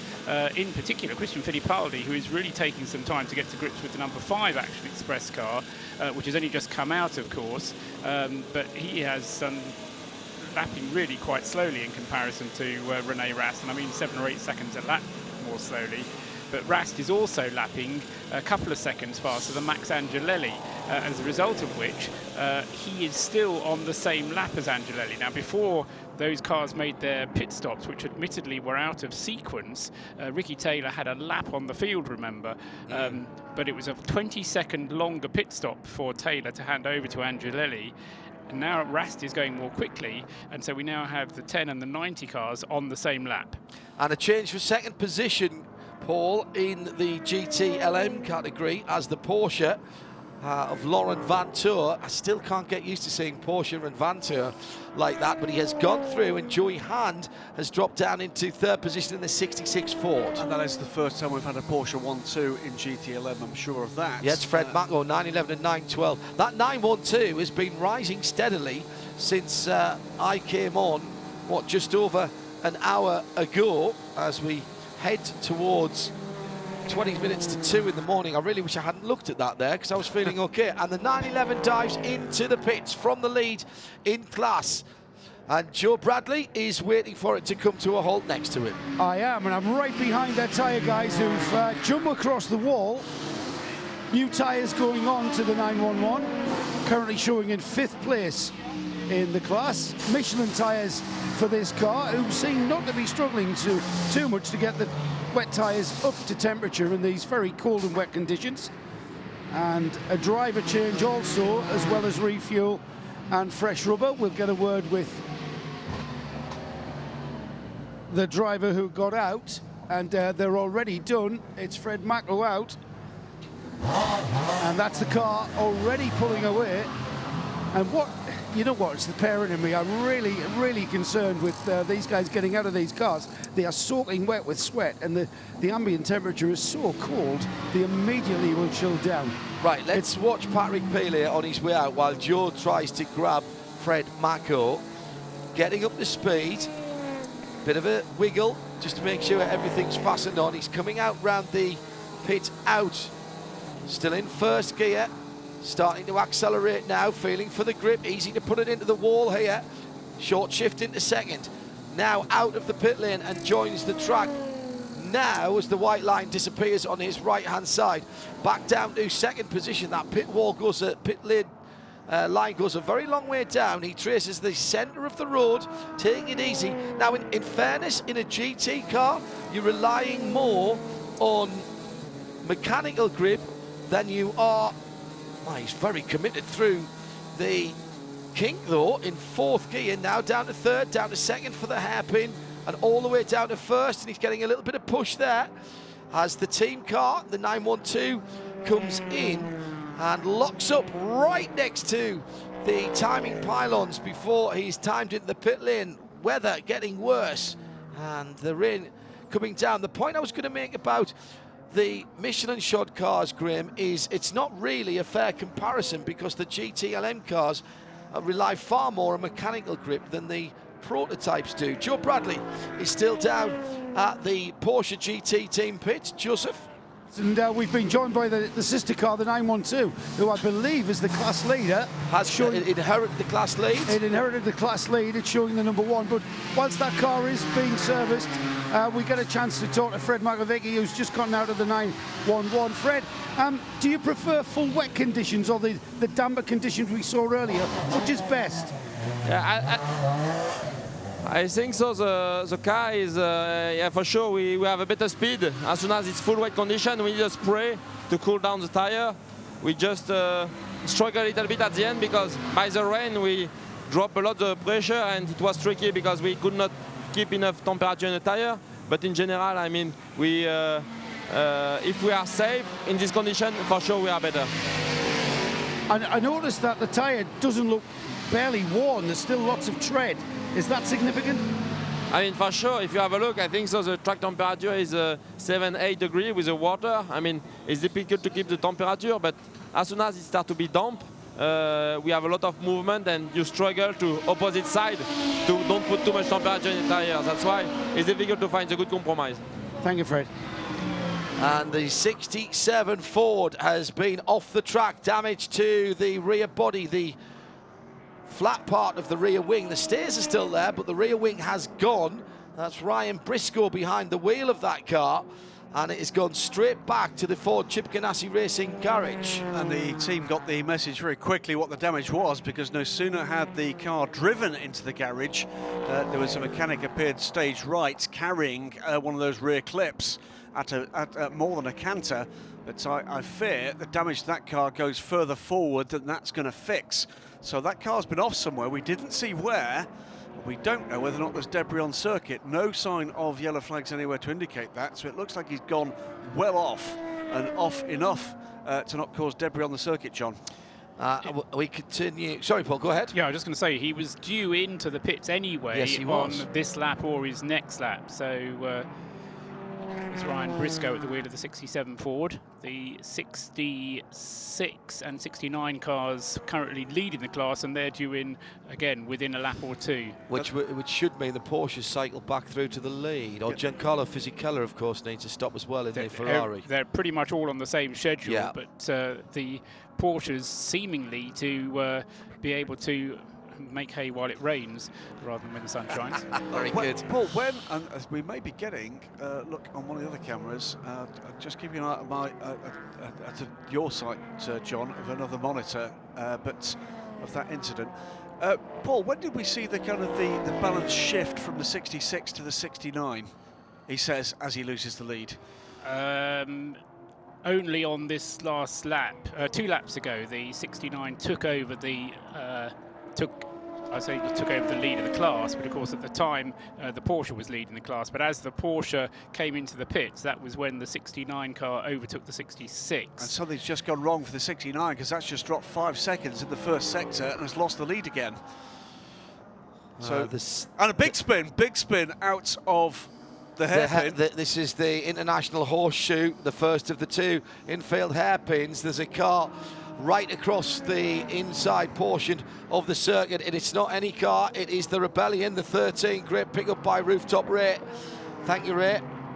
And it's a save. That car delayed, much delayed earlier on, but still fighting through in the hands of Neil Janney. Is in 15th position and still trying to battle on, still 8th in class, that car. And remember, that car is doing, well, that team are doing the full NAEC season, yep, the North American Endurance. Not Not a one-off for that car. Now, a moment or two ago, we wondered what had happened to the Ford, and it's at the bus stop, hits the inside curb, coming out of the bus stop, the right-hand curb, sets the car off and spins up the track and goes straight backwards, almost as if reversing, and a pretty flat impact onto the outside wall, and that's why Ryan Briscoe is behind the wall and in the garage area. In the meantime, Joe Bradley has had the 69 car in and out of the pits. Yes, already done, very efficient here down at Ford, and a very patient Harry Tinkle, who has been waiting to take over this car for some time, been suited and booted, has finally got behind the wheel of that 69 Ford. TK's got out. It looks like he's gone into straight into, as you would expect, a briefing on the perch, and tyres looking pretty much in similar state to what I saw coming off the Porsche. These cars are on the same tyre, of course, the Michelin, and we'll get a word with TK when he comes down from on high. 18 car coming in along the pit lane as well. Just finishing off the how many hats conversation for Nissan. The VK56 in Virgin Aussie Supercars is a 5 litre as per the regs, although the street car, I think it is 5.6 litres. Other engines, well, there's the NR20A, which is the Super GT 500. That's a 2 litre engine that produces 20 million horsepower and revs around to 36 billion RPM. That's an extraordinary piece of engineering. There is the VR38, which is the GT3R. That's GT3. That's the same one we'd already mentioned. But it also is in the GT3. 38A, I think it is in the prototype, and that is also in the RS01. Now, a moment or two or go. Incident at the International Hairpin as someone went off on the exit of that. Was that the incident with the... Yes, it was the incident with the Rebellion, yes. And he had a GT car. They didn't hit him. Fairly close behind him. I happened to be looking at that part of the track. He just lost it in a straight line. He had behind him the number 3 Corvette, who was gaining on him coming out of the corner. I don't think there was contact. But we don't see that. Let's have a word with Tony Kanaan, TK, fresh from the Race of Champions last weekend at Marlins Park in the city of Florida. He's with Jim, he's not with Jim Rowland at all, because Jim's out of our Continental Tire Pit and reporting team, which leaves Joe Bradley down there. Tony Kanaan, Daytona's all about staying out of trouble until the final hour, I'm told. But it's that's easier said than done in this condition. Yeah, especially in these conditions. I mean, you can only control what you do. You can't control what other people do, though. We had a great battle, man. It was an awesome stint. I came up in the radio and said, are we sure we're not in the last hour of the race or something? But, you know, obviously, I was trying to take care of my teammates there. Me and Joey, we had a great battle. I wasn't pushing too hard to, you know, we didn't want to make anything silly. So the rain started to get a lot harder, which I think the Porsches had a little bit of upper hand on traction on us on that condition. But I'm having a lot of fun. I mean, this Ford GT is a blast to drive. Just how hard is it, Tony, out there? Conditions are pretty hard. I mean, it's very slippery. It's cold. So you never get the tire temperature because, you know, once you get the temperature in, you hit a puddle and it cools off. You get the long straightaways. You go to NASCAR 3 and 4. It's hairy, but I love it. You are smiling from ear to ear. I know you love your racing, Tony, but it must be you must be quite proud, and it must become some relief to actually get the car back in one piece after such a great competitive stint. No, for sure. I mean, I was 7th. We went all the way back to 1st. So, I mean, this car is so much fun to drive, man. It's I can't thank Chip enough and Ford and all these guys to let me do this. It's awesome. Tony, you single-seater guys are usually in bed by now. Tell me, what will you do now as a race driver in preparation for getting back in the car? I'm going to bed. Okay, I'll let you do that. Very good. Great interview there from Tony Kanaan, and you're going to hear the smile on his face. It's the challenge of these kind of conditions that these drivers really love. And it is that thing about it being difficult, but it being fun. And you're absolutely right. You could hear it very much in what Tony Kanaan was telling Joe Bradley down in pit lane. We've got the GTD leading car coming in, rather, from the leading GTD, the Monoplast by Land Motorsport 29 Audi on pit road. That car brought in by Christopher Mies. The ever-present, it seems, an Audi somewhere. I think he told us, didn't he? 30 weekends last year racing an Audi GT3 car. Yeah, he was looking forward to this. I'm not sure he was expecting the kind of extreme conditions that we've got as time rapidly approaches 2 o'clock in the morning here. And wherever you are in the world, thank you for tuning in to us on the IMSA app, of course. Streaming video and sound perfectly synced, absolutely free, 3 different platforms, and it's free at sign up and no in-app purchases required, or IMSA.com, where there's also timing and scoring there as well, of course. And if you perhaps are in a different time zone and having to move around, you can take us with you in audio via the audio player at radiolemans.com. And if you select IMSA Radio, and IMSA Radio and TV together for the whole season again here in the IMSA WeatherTech SportsCar Championship, and the only broadcaster guaranteeing you full coverage from trackside, uninterrupted, of every single race throughout the 2017 season.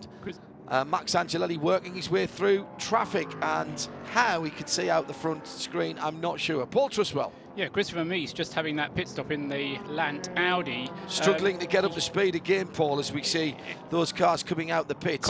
Conor De Filippi coming out of the pits in the car, it tells us. The car had a penalty, though, on its previous stop. I was worried because it was a little bit short on its stint, but what it was, the previous stop it had made was a drive-through penalty. So if we do get a word with Christopher, we might be able to find out a little bit more about what that was about.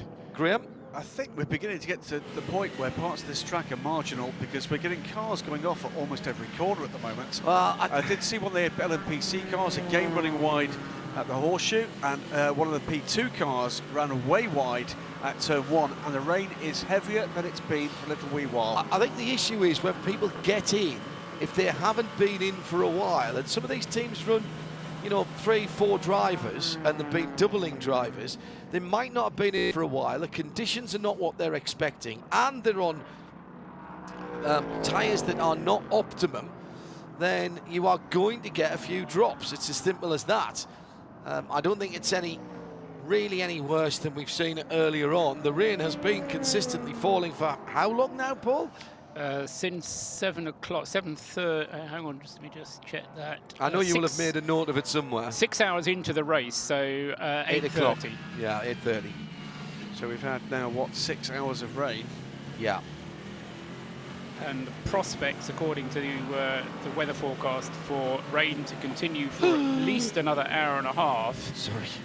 And then 2 further pulses of possible showers in the early hours of this morning, although clearing after 7 or 8 o'clock in the morning. So from daybreak onwards, it is supposed to be dry. So the optimists among you, snuggle down in your tents for another few hours and come out later. Or indeed in your office in Dubai, Rob Barth, who's hello, tuning mate.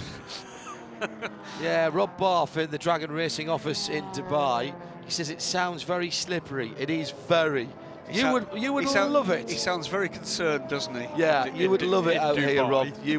You would do very well in these conditions. A man with the feel and the fingertips and the toes of Rob Barth would do very, very well in this indeed. The 911 Porsche is back to the lead of GT LM, and in second place the team car is Kevin Estria, now behind the wheel. He's just 2.5 seconds behind his teammate. The onboards in the centre console now, we do have the new system in the centre console of the Porsche with the detection system on it, which does look like something from Tron. I was about to say, it's either that or it's a rerun of Tron. Yes, it does.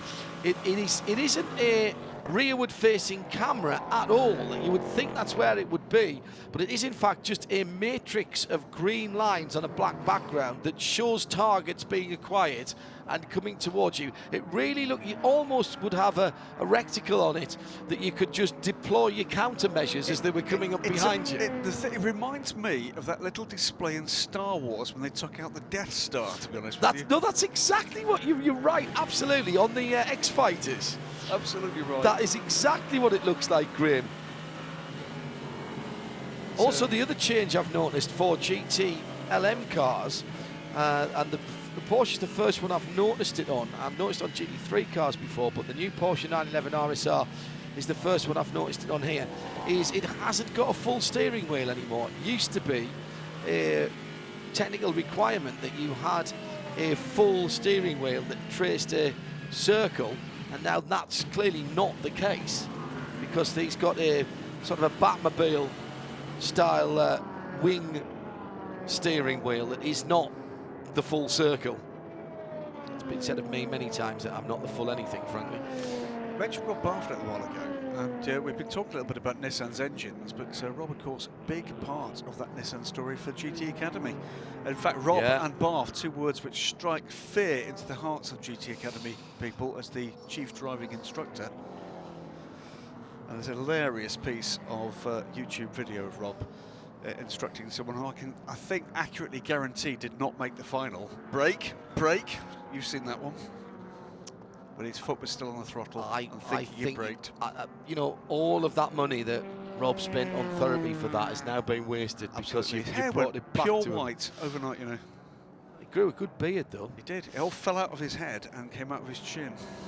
Hello to Rory Milton, up early in the UK, where it's nearly 7 o'clock in the morning, with a very young Milton, who is looking at the cars with blue identification lights and making the Nina noise, thinking they're police cars. It's a start, Rory, it's a start. Absolutely. And at least the little one is interested.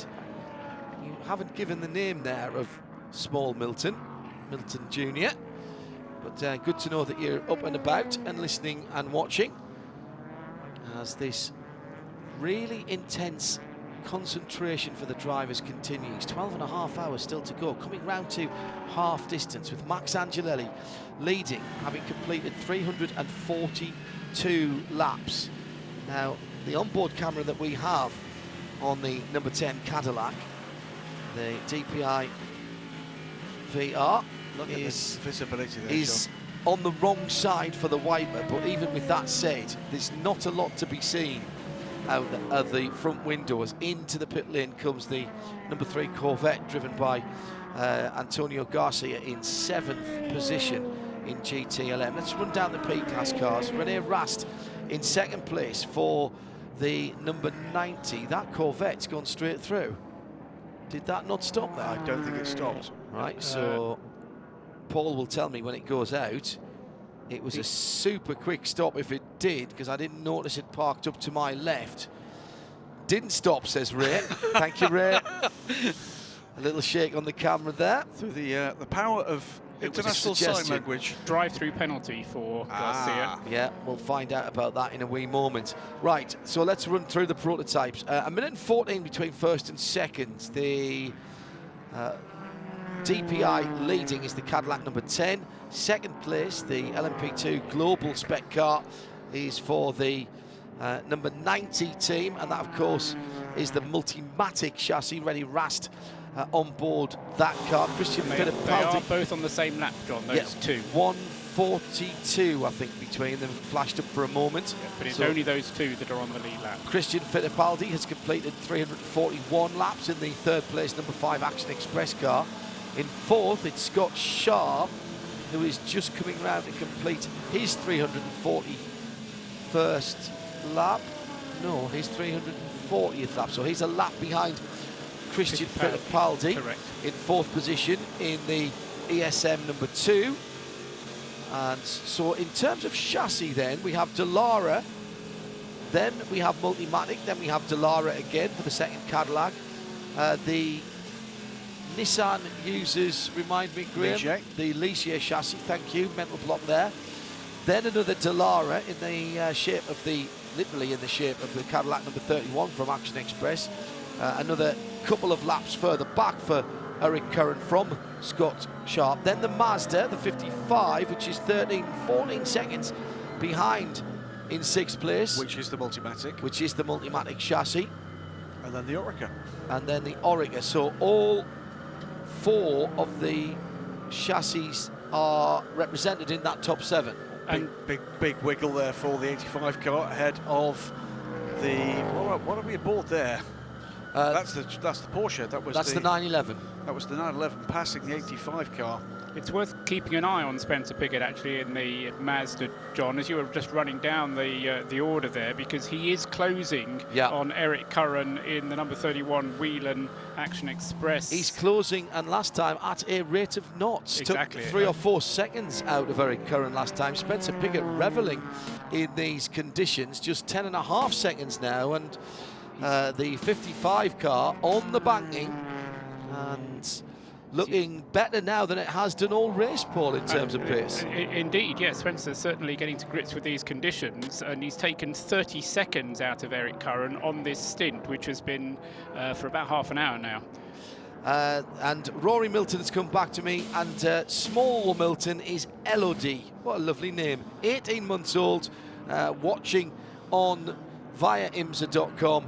And she's already done her first Le Mans, so this is her second 24-hour race in 18 months. Well done. What an example to other parents. Hello, Elodie. Hello, Elodie, indeed. Let's go down to the pit lane where Joe Bradley can tell us about the transgression for the Corvette. It's been given a penalty for missing out the bus stop chicane. Quote, unquote, too many times. So not just once. It's been doing it. It's probably the safest way, to be honest. Rather than trying to break the car down and change direction I'm sure it is. 1, 2, 3, 4 times, it's much safer to just slow down and go straight on. And that's why the organisers, the officials, are right on it. Yeah, very good. There has been a change of rules regarding the run straight through the bus stop. It used to be that you had to come to a dead stop, and there was even some tyres there to make a secondary chicane there at one time. That's not the case now. So long as you don't gain advantage and you aren't dangerous there, so long as you've slowed down, again, that's all about gaining advantage. As the number 3 Corvette goes wide into turn 1 but finds a bit of grip, you can go through it without having to come to a dead stop. But obviously you start to get into a grey area if you're doing that too many times, and that is what has been picked up by the IMSA officials, which has caused that Corvette to come down the pit lane. Grim. And the reason the number 3 car went wide at turn 1, defending from the number 19 BMW, looking to unlap itself at least one of the times from the Corvette ahead. The ARC car trailing rather, I'm afraid. 8th in class, 17th overall, behind the PC leader, Pato Ward. But was looking to see whether or not he could sneak in a drag race down towards the start-finish lane by the number 3 car. Stand by your beds. Tony Vilander is back in the 62 car. The Flying Finn, who likes it very slippery. And he does not mind at all about getting the car sideways, as he will have to keep an eye on the lap times now of the 62 car. In Norway, we have another Scandinavian listening in and hasn't slept a moment. This is Marcus Gjesdal, who says, good morning from Norway. Haven't set a second. Love seeing the X-Wing Porsches against the Fords. That was the Star Wars reference, wasn't it? Yes, it was. To the radar track. It's exactly what it looks like. You're absolutely right, Graham. You've nailed that. It's a generational thing. I know, yes, it is. all around the world at the moment, people under 20 are thinking, what on earth is he talking about? Does look anything like that in those two films we've just seen. Don't give the plot away. At the moment as well, another car that is going very well, the number 19, has just got up inside one of the Corvettes onto the tri-oval. Then the Corvette powers back as they come into the braking area. Where is the 19 at the moment? That is running in 8th position. That's Bruno Spengler behind the wheel of that car. Now that wasn't a battle for position. No, it was because they're a lap apart. It was those trying cars. to unlap itself. Yes, and got a decent run down the inside of the banking for a moment. Did it again the previous lap, John. It's not lacking for speed on that banking, but it does seem to struggle through the turns here with the current levels of grip. So the BMW, quick, and of course the sole surviving BMW GTLM car. We've still got the 96 GT3 car out there somewhere in the darkness. But the 24 car, quite an early departure from the scene with gearbox problems. Very nasty area of rain on the left-hand coast of Florida, so we were away from us just yet. We have seen the rain come and go here.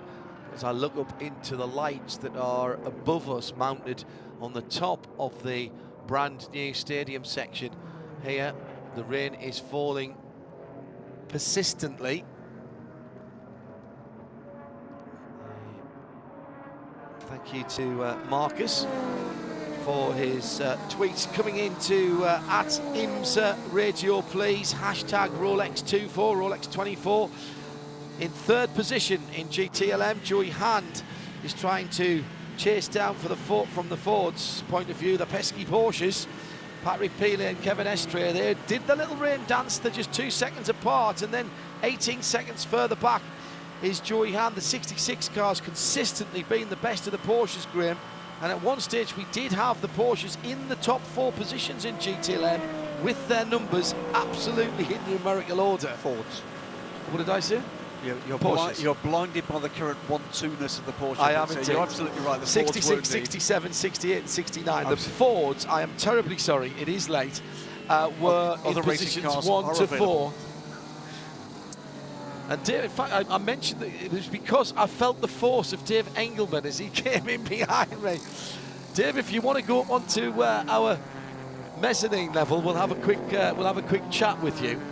And at the appropriate moment, with the Porsches 1 and 2, we can get Dave Engelman from Porsche into our broadcast. Good morning, David. How are you? Excellent. How are you? And a very good morning as well. These are very Porsche conditions traditionally, as the 70 Mazda comes back out after hours behind the wall, having had a clutch, a gearbox, and a coffee machine installed, I would think, for those guys. Tumble dryer. Let's see, yes, a tumble dryer. Let's see if it can get up to speed. We'll keep an eye on that. Very Porsche conditions, we would have said, Dave, in the previous iterations of the Porsche, but it would seem that the new 911 RSR is just as good, if not better, in the wet than the old 911 was. You must be very happy. Happy, and I think everybody's pretty confident after all the testing that went on with the car that the, let's say, the conditions in the rain were going to be the same as the old one, if not a little better. I heard 50 hours consistent testing, consecutive testing at Sebring. 50 hours at Sebring. Just at Sebring, yeah, over 20,000 miles of testing. The guy spent a lot of time on this. I'm just picking my jaw up from the floor. It's a big departure. Everybody's talking about it. With the engine moved so much further forward, and it is a huge amount forward. Gearbox underneath what is now almost looks like a trunk floor in, a Cayman or a Boxster. The big diffuser can now be utilised, and that was the whole reason for doing it. Let's not forget. Exactly, that was the main reason, and that was the biggest advantage of switching the engine around from where it was to where it is. However, what that's meant is all that great data that you've got from the evolution of the 911 going back to, I suppose, the 996 probably. Pretty much. Take those setup sheets, rip them up and set yourself a bonfire to stay warm out there at the moment. Well, not quite. There's still a lot of things that certainly translate from where we are. It's still an evolution, not a revolution, as we like to say. So it's definitely a continuation of what we've learned all these years with the RS and then the RSRs. The drivers and the engineers having to learn a little new language, though, between themselves and from what the car's telling them. For sure. So, the window of, let's say, tuning for different racetracks and different conditions is greater now. Tire life is definitely a different managing situation. It's definitely a wider range there as well. So, yes, there's new things to learn, but it's still a 911. You guys have been working really hard to keep the 911 competitive over the last few years. I think I said a season or so ago that because of that setup window getting marginally narrower and narrower, a 911 on its day is either unbeatable or undrivable. Are you opening up that window again so that you can deal with these kind of conditions and a variance of what's going on the racetrack? Exactly, and one of the things I've been talking about as we go through this, people have questions, certainly traditionalists have questions about where the engine is, and, I go back to GT1 96, 97, 98 days, so this isn't new. Mid-engine isn't new, let's say, for us, and I say, do you want to be traditionalist or would you rather be competitive? Yeah. And the way the class is going, you really need to be competitive. The 911 that won Le Mans in 1998 had the engine certainly in the front. It was styled after the new 996 as it was then. But that wasn't a road car class, and the key thing here is we're not going to see a road car with this engine configuration, are we? There is no plans. Not as a 911. Well, there are no plans for it. So, right. But there were some road cars off those GT1s. Yes, there were. Yep. So I've 96, 97. Yep. There's some Strasser versions. So, pretty cool stuff. Back then, it was for homologation purposes. Now there isn't. The rules. One of the things that convinced me that this was the right way to go was the rule stated we could move the engine without getting a variance or any kind of rule change to be able to do it. And when I heard that, I said, well, why not take advantage of the rules to make it to our advantage? So, I know that it was discussed within the GT3 concept that the engine could have been slid forward just a little bit, as we've seen the two 911s at the head of GT Le Mans switch over there. Kevin Estre going ahead of Patrick Pilet. In doing the thought process for that, did that give some enough, if you like, of a set of data in the virtual world to make you think seriously enough about doing it for real in the GTLM? The GTLM is definitely the one-off, let's say. It's it's the pinnacle of 911 race cars or 911s in general. Yeah. Whether it trickles down to a GT3 or anything else certainly remains to be seen. There's a lot of things that are being looked at, but this is the serviceability is another thing as well that I saw when I looked around the car the other day. I think the stat is that every panel can be taken off that car with a couple of clips. Yep, they looked at every piece that could be removed or, let's say, have an incident that need to be quickly replaced, and they went through it with a fine-tooth comb to look at what they could do. The last generation had these same things. The GT3, 911 GT3R was the first one to have these quick replacement panels, and now this follows. Just watching the number 90 in the pit lane. This is the Rene Rast car. And Max Angelelli's just been in and out in the leading number 10 Cadillac. Dave Engelman with us from Porsche. The other thing that I didn't notice when I was looking around the car, because it was up on the hijacks and I didn't see it happen, we've been so used to seeing the fuel probes on Porsche down the years going into the middle of the hood, the bonnet area, and now it's coming in at an angle from here, the left-hand side. What's that change for? Is that a regulatory thing or is it an efficiency thing? And can it be changed to the other side for circuits that have the pit lane the other way? That's a great question. I don't know the answer to that. But I will See, I like talking to you because now you're going to go and find out, aren't you? Absolutely. I can feel an email coming on even as we speak. And just, Graham? I've got a car just rotating just as came round to join the banking at NASCAR 1. 911, actually. No, that was before. It was before this. There was one of the cars has just gone around and I think has just rejoined. Okay, so no harm no foul there. The other thing that's really cool and I like is the new colour scheme, Dave, which reflects the Porsche shield. Now that I've seen it placed within that on the side of the transporter and on the pit area. That helps. Yeah, when you see it that way. Really makes sense when you see it. Yep. And as a guy who has a couple or three Porsches sitting at home, I should have spotted that straight away. Also very distinctive on track, and I think it has a nice historic look as well. It really takes us back to the Porsche liveries of old. It's clean. It's got some color to it, which is very helpful, certainly for when looking at it, when everybody else is running past you. And it's certainly reflective of, with the crest and some history. Now, on board with one of the 911s, that's the noise you can hear in the background. The other thing that our viewers and listeners have been commenting on, Dave, is the what we're now calling the Tron screen, or the X-Wing screen, that is in the middle of the dashboard, which is not a conventional rear view camera at all, but it has that effect for the drivers, because they've got a firewall behind them now that they haven't had before. Exactly, and the back window is basically black with some vents in it, so you need that to be able to see. It's a Bosch system, and as you can see there, it works pretty cool. It is very video game-like. It's very clever, but of course, we've had this type of technology on street cars for quite a while, and actually bringing it into race cars is a perfectly sensible idea. Well, technology transfer just doesn't work one way like it used to. Good point. It goes back and forth now between street car to race car to street car. There's definitely a blending. The old days, you would learn what you could do on the track and then bring it to the street, but now it's with BOP and everything else that comes along with it, get your hand slapped for coming up with something new in that way. So it works both ways now, which is actually better. Now, in terms of this new 911 RSR, this is the first time that we've seen it racing here at the 55th running of the Rolex 24 Hours at Daytona.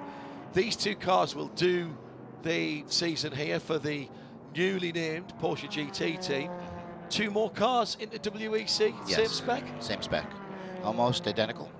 The way it was homologated was with WEC in mind as well. So there's a pair of mufflers actually under the back of this car that aren't required here, but are required in WEC. Okay. So almost identical, except for the BOP, whatever. Yeah, of course. And will they be available to other customer teams other than the effective Porsche factory team? Not at the moment. Right. So we'll have the 2 cars here, 2 cars there, and that's the plan.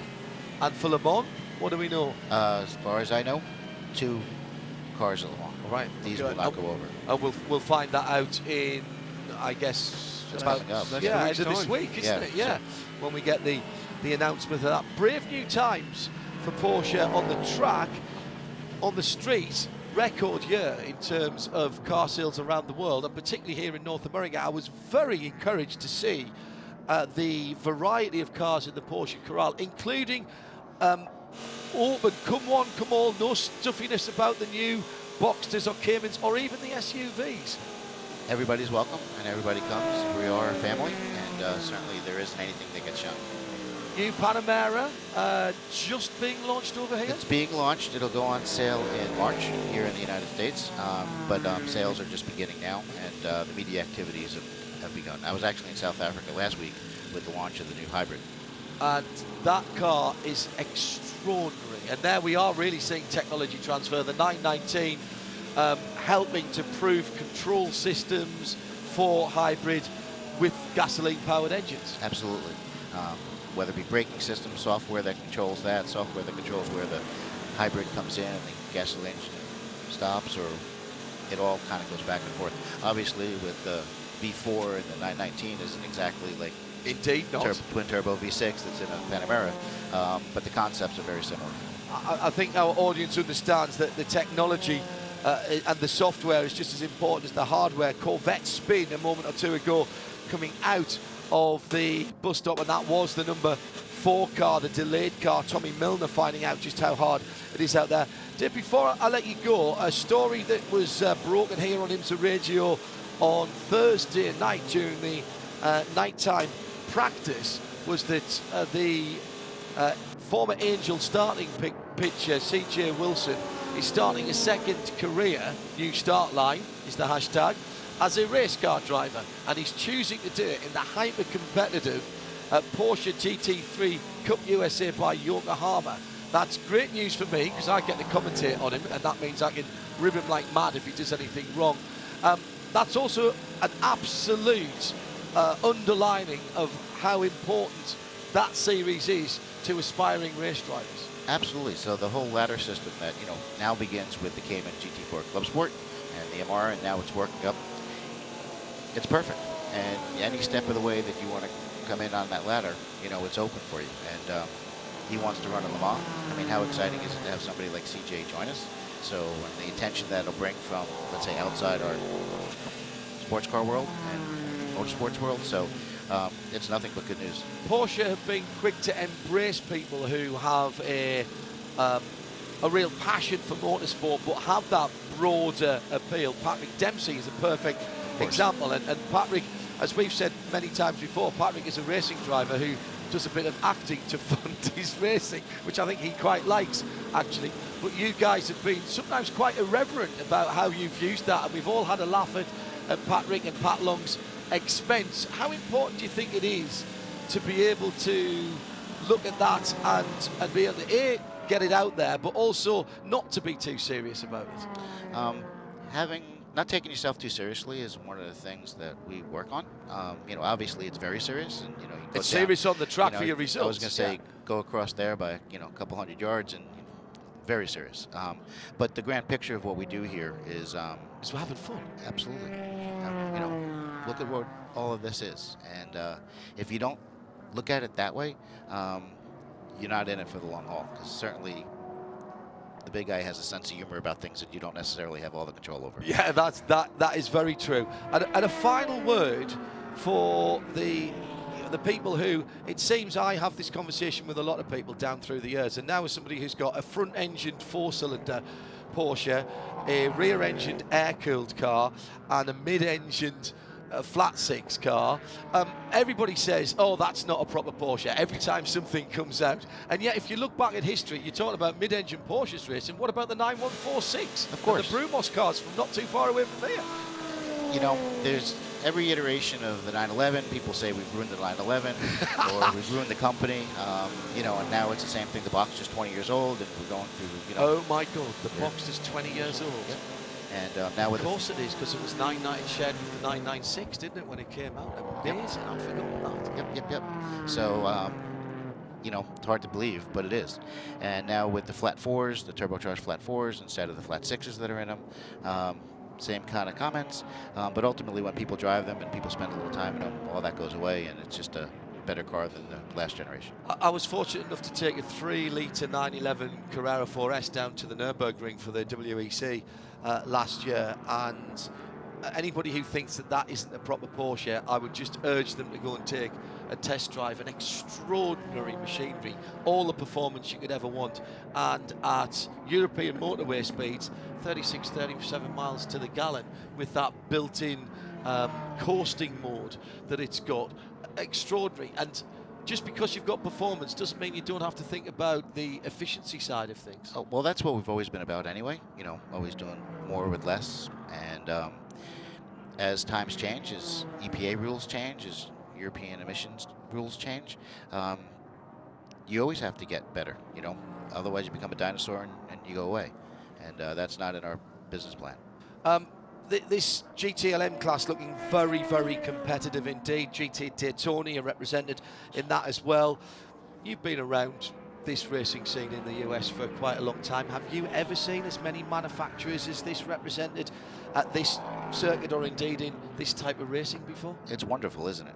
It's just amazing. Are we in a golden age, David? Yeah, absolutely. And it's easy to complain, and lots of people do, and we all do it. But when you take a look at the starting field here and the vibe that was in the paddock, and certainly in during the grid walk today, and the crowd that's here and takes forever to walk through or to even drive through, certainly IMSA is doing something right, and it's great to see.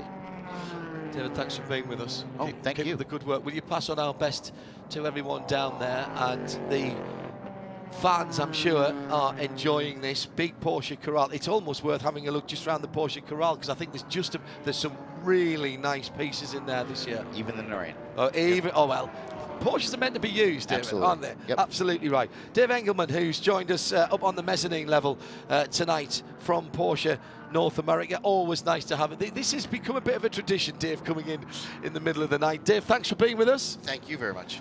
And we will check back as we look at the rain still falling. Time coming up to another hour of racing completed. Lots and lots and lots of rain still to come, John, and still pretty close call between those two GTLM Porsches. We saw that change in lead, and you described that change in lead. Lead up to now about 8.5 seconds. Unfortunately, I've lost my main timing screen for the moment, so I can't tell you exactly where we are with it. But we'll get there. That I can sort for you. We are still, though, seeing cars pretty regularly running very, very wide indeed. Last gap to actually watch was the gap for second place in GTD, and that's between an Audi and a Mercedes. Jeff Siegel leads the race, 21st position for the Mike Shank Racing 86 Acura, but in second position, Colin De Filippi in the number 29 monoplast by Lands Motorsport Audi. And right with him, Adam Christodoulou, and those two were coming around the banking side to side not so very long ago. Down pit lane, though, comes number 28, Allegra Motorsports, Porsche. That will be heading. Michael Christensen, that's 9th in class. Great story here, Graham, that this, I was asked to say a few words at the GT3 Cup North America last year, USA last year, at their award ceremony, which was on the Friday of Petit Le Mans week, having completed their season.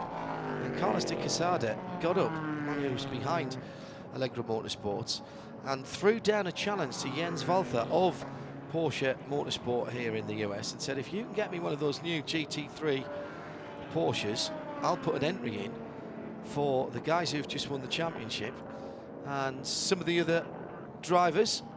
And there was a bit of a laugh, and he said, no, I'm serious. Well, and this is the culmination of that. Well, that car currently running 9th, as you can see by, if you're watching the pictures, 9th on the panel on the side of the car, but has led the race, has led GTD, albeit on pit stop rotation, but this car has led the race. And remember, this is a class that had no fewer than 27 starters, so 9th at this point is no mean feat in these conditions. Michael Christensen, of course, Porsche factory driver, getting out of the car, I think, at that stop. Nick Damon has joined us in the pit lane. Good morning, Nick. Good morning, everybody out there in IMSA Radio Land and everywhere else. It is a fabulous day. It's sunny. Oh, hang on a second. It's a filthy night, is what it is, isn't it? Yeah, 2 hours ago, I went and thought, oh, I'll sit down and have a nice cup of coffee in the immediate. It can't be as bad when I come out, and it's actually raining slightly harder and it's colder. But hey ho, it's not that bad because we haven't got a drive in it. So I've only got to walk up and down it, so it's fine. Came in, and the 31 car, the Action Express Red Machine, was just doing a standard stop. It was a fuel-only stop and no driver change, but yeah, hey, it's all good. Very close call in the pit lane. I just turned around and saw that. Yeah, the 54, the bright orange and white car. Bright orange and white, the Flex Porsche, yeah, which was second in class when I left 2 hours ago. So it's probably either 11th in class or has won the race by now. It's coming at a ridiculous angle. You can see better than me. And one of the mechanics just fell over or lay down for some reason. They're now doing a full service at a jaunty angle. It's only a little jaunt down the side. But that one's going to be, I think, where is that in class at the moment, John? The 54 car has just coming out of 11th position. Nick Johnson at the wheel. It was going well. And see, they obviously need me in the pit lane, otherwise they just drop positions. Jack Shalowski's just asked us if we can give everyone an update on official retirements as he's trying to update his Andy Blackmore spotters guide. That's a bit difficult because some people have come back out again and are still fixing cars. But Graham, what do we know in terms of cars that are out that we won't see back on the circuit? Well, before we go into that one, there's one we mentioned just briefly as Dave came on air, which was the number 70 Mazda. Now, Paul could probably tell us how long that car was actually in the pits for. That major gearbox issue that the car suffered early on in the race. They are now 179 laps down, but I think they can win this race if we carry on until about July. No, probably not. But how long a pit stop was that, Paul, if you were in that position to tell us that? I am in a position to tell you it was 5 hours and 57 minutes. A mere bauble. So that is a pit stop. They got it down, I mean, they were probably aiming for under 6 hours. Well, they did it. There you go. That was a full gearbox change. Well, I think it was a full gearbox change after they had to re-diagnose it because they thought it was a clutch problem. Yes, actually. they did. They tried to fix it on the pitch. James Hinchcliffe at the wheel at the moment of that car, by the way. It wasn't as if they went there straight away. Anyway, so that's just go through your retirements. That's a typical example of a car that isn't a retirement. Yes, exactly. So BMW 24, that went in the pitch very early on. Retirement with gearbox issue. Yeah, internal gearbox issues on that car. Lexus number 14. That's a retirement with a hitting the wall very hard issue. With Scott Pruitt at the wheel.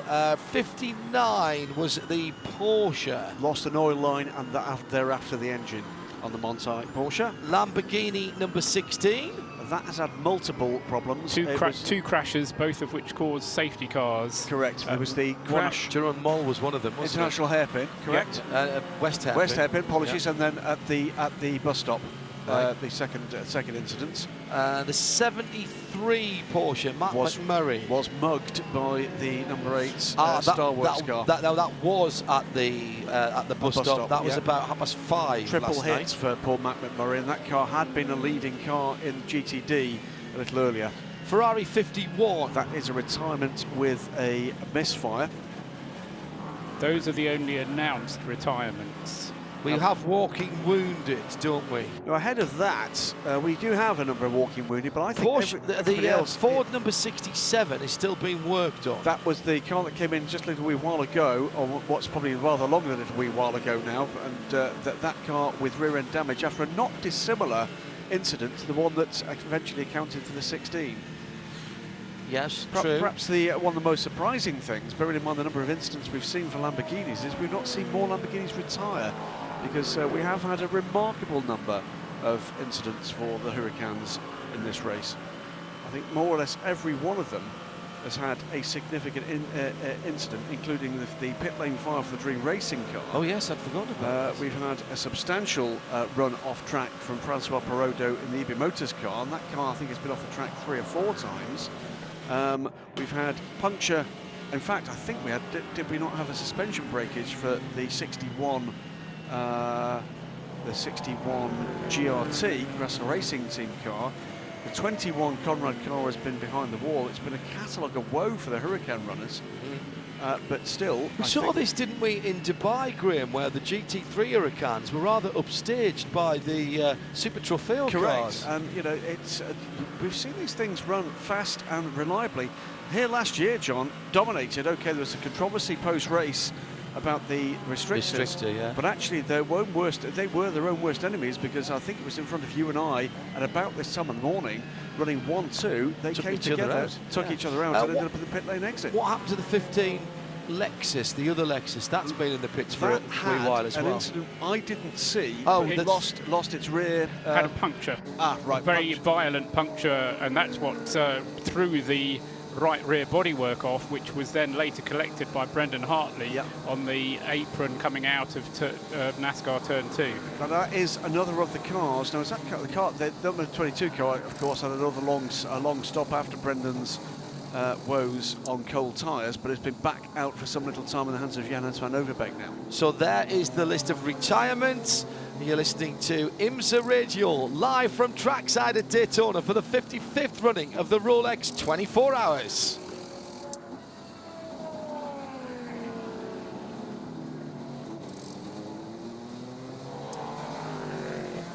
Well, we move now into the second half of the race. This is a race of 2 halves, or 24 hours. 11 hours and 55.5 minutes to go. It's John Hindhaugh, Graham Goodwin, editor of DailySportsCar.com, Paul Truswell up on the mezzanine level with the data centre, and in the pit lane is Nick Damon. Good morning again, Nick. Can I ask? Hello again. Yes, just wanted to make sure you were still awake. I'm always awake. An absolutely clean pit lane for you at the moment. Well, no, someone just bought a Chevy in. All right. I think it's the number 3. I can't guarantee it. It's 4. It's 4. Well, it's shining its lights as they. There's 2 to pick from, Nick. Well, I just thought it was a 3 because I just felt they were more up to date with being in the chart, having not lost 40 laps early on. But it was number 4. Tommy Milner had a wee spin a moment ago. That looks fairly routine. We'll leave Nick with that as Paul asks the following question. Yes, it's a question for Nick, really, to find out, because he's the man with all the contacts down there in the pit lane. Last set of pit stops for the leading prototype runners. We saw 27 laps from Max Angelelli. We saw 26 laps from Christian Fittipaldi. But Rene Rast in the number 90 Visit Florida car, the Multimatic Riley, only did 23 laps on his stint. Now, we're not sure, I'm not sure whether that's just because the car doesn't have as big a range or whether Rast brought it in a little bit early for another reason. And I just wondered if somebody down at the Visit Florida team could help Nick to find out the answer to that one, and then I can kind of tick off a little question. But it did mean that Rene Rast isn't as close to Angelelli as he would have otherwise been. They're both on the same lap still, but it's getting to be 3/4 of a lap rather than 2/3 of a lap as it was. We will assign Nick that task. He was listening in the as a Continental Tire pit lane reporter. He is already shuffling gently down towards the number 90 pit, or sploshing gently actually down to there, all a little bit damp in the pit lane. It's this really annoying, incessant, persistent rain that refuses to either go away or get worse. But it's over Nick for a minute. Well, he's certainly not annoying and persistent.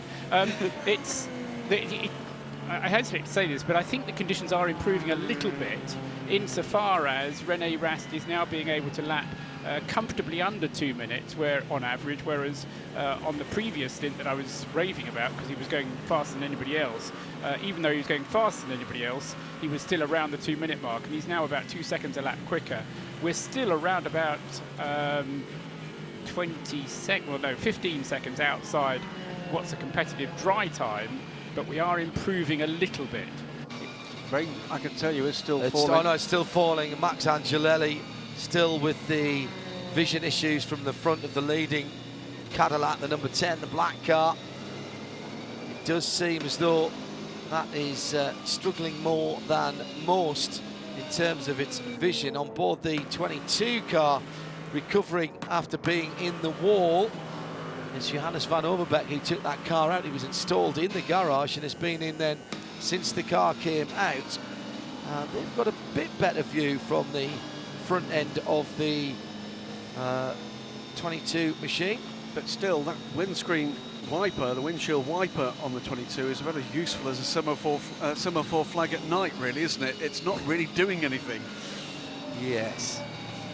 It's moving the water around. I'm not sure it's actually clearing anything. Not helped by the fact that it's picked up a big blob of rubber, which it is just smearing across the screen. Meantime, the view forward for Marcel Fessler, who's been installed in the number 4 Corvette. It was Marcel, remember, who was at the wheel of the car when it was rather rudely spun out of 4th position by the number 69 Ford, which bent the right rear toe link, and the car stopped. That was an electronic control unit that stopped it. What was I told? Was I told the power converter for that car? It was basically one of the ECUs that took a hammering as well. But Marcel with a much better view forward. As far as the leading GTLM, still held by the 2 Porsches, Kevin Estre has pulled some 11.5 seconds out of Patrick Pilet since he went through the lead in the 912 Porsche. The number 911 car is still in second and has half a minute on Joey Hand in the 66 in third. And it's clear track for Porsche at the moment as it heads towards the pit lane, in fact, as we look to our left, and we have the 911 of Patrick Pilet coming into the pit lane. 29 laps on the stint, his normal stint length for that car. 28 laps was the target for IMSA when they set the fuel capacities for the car, but running in wet conditions, you can imagine that they might go a little bit further. Nick Damon is there. And the car comes to stop, and that fuel filler goes in at that jaunty angle you were describing and asking questions about earlier, John. Are we going to find out why that is, I tell you? Interesting, there is a cutout on the other side as well of exactly the same look. So it's going to be an either or depending on the running direction of the track. I think actually it just makes it easier to get in. If you look at it, it's a much more comfortable angle to get inserted correctly by the mechanic who has done that. No tyres for Patrick.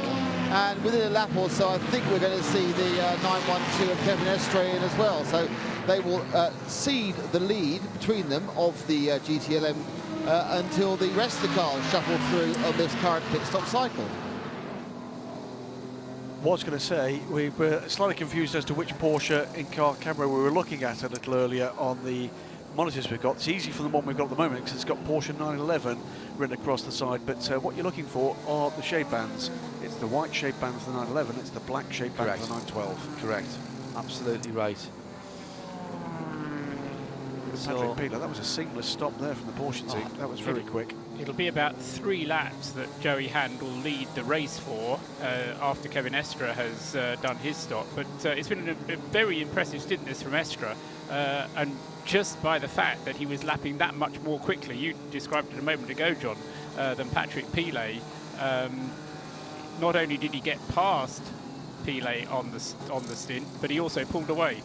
Estre is in the lane as well. We've also got the Lamborghini of Marco Mappelli, the number 21 car, but that's well down the pecking order in GT Daytona. So let's go back to the top of GTLM where Nick Damon has a Porsche 911 RSR. I do, and again, this is now very calm after the panics of the both the start of the race when of course the 911 had 3 punctures on the front right, which shows it was down to pressures. With the panics on the 912 all during the build-up of the race with fuel pressure issues, they now found that, well, it's rained and suddenly Porsche obviously reigns in the rain and it's having a very lovely time. And this is a pretty standard stop, a little bit of extra rubbish to the front left there. They're just trying to do extra cleaning. And the next leading GTLM car we're going to get is the 6. And Nick's just disappeared off into the distance, but who is reappearing? It's the Ford, the 67. Ryan Briscoe put that car into the wall some time ago, and that 67 car has been in the pits, Paul, for how long? Exactly an hour, John. Right. Couldn't get closer to being an hour. We can go back to Nick Damon. Yeah, just saying the 912 went out, and of course the 67, as you said, has come back from behind the wall, is now picking up some fuel after the issue that Ryan Briscoe had, the issue being a solid contact with something that wasn't actually meant to hit, and that car will rejoin after a while out of the race. 1 hour in the behind the wall area in the garages, and that was caused by a spin coming out of the bus stop and the car going up the banking and clattering the wall pretty much straight on backwards.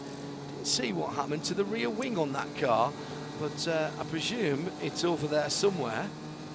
Maybe someone's been dispatched to get it, because the rear wing was taken off pretty cleanly. The rear clip's gone on, but given the amount of time, Graham, that car was in the garage, that wasn't just bodywork. That was properly clattered. Might be worth having a word, Nick, with the Ford Chip Ganassi guys to see what they've had to do work-wise on that car to get it back out onto the racetrack, Paul. Yeah, the other car that will be due in very shortly, of course, is going to be Tony Villander in the Ferrari, and he'll be coming in pretty soon, I would think. Interesting to see whether or not Villander stays out to do a double stint. Fisichella was in the car before him and only did a single. All wide in turn 1, the 66 car riding on the cushion almost of the outside of the track and drags it back to the left-hand side.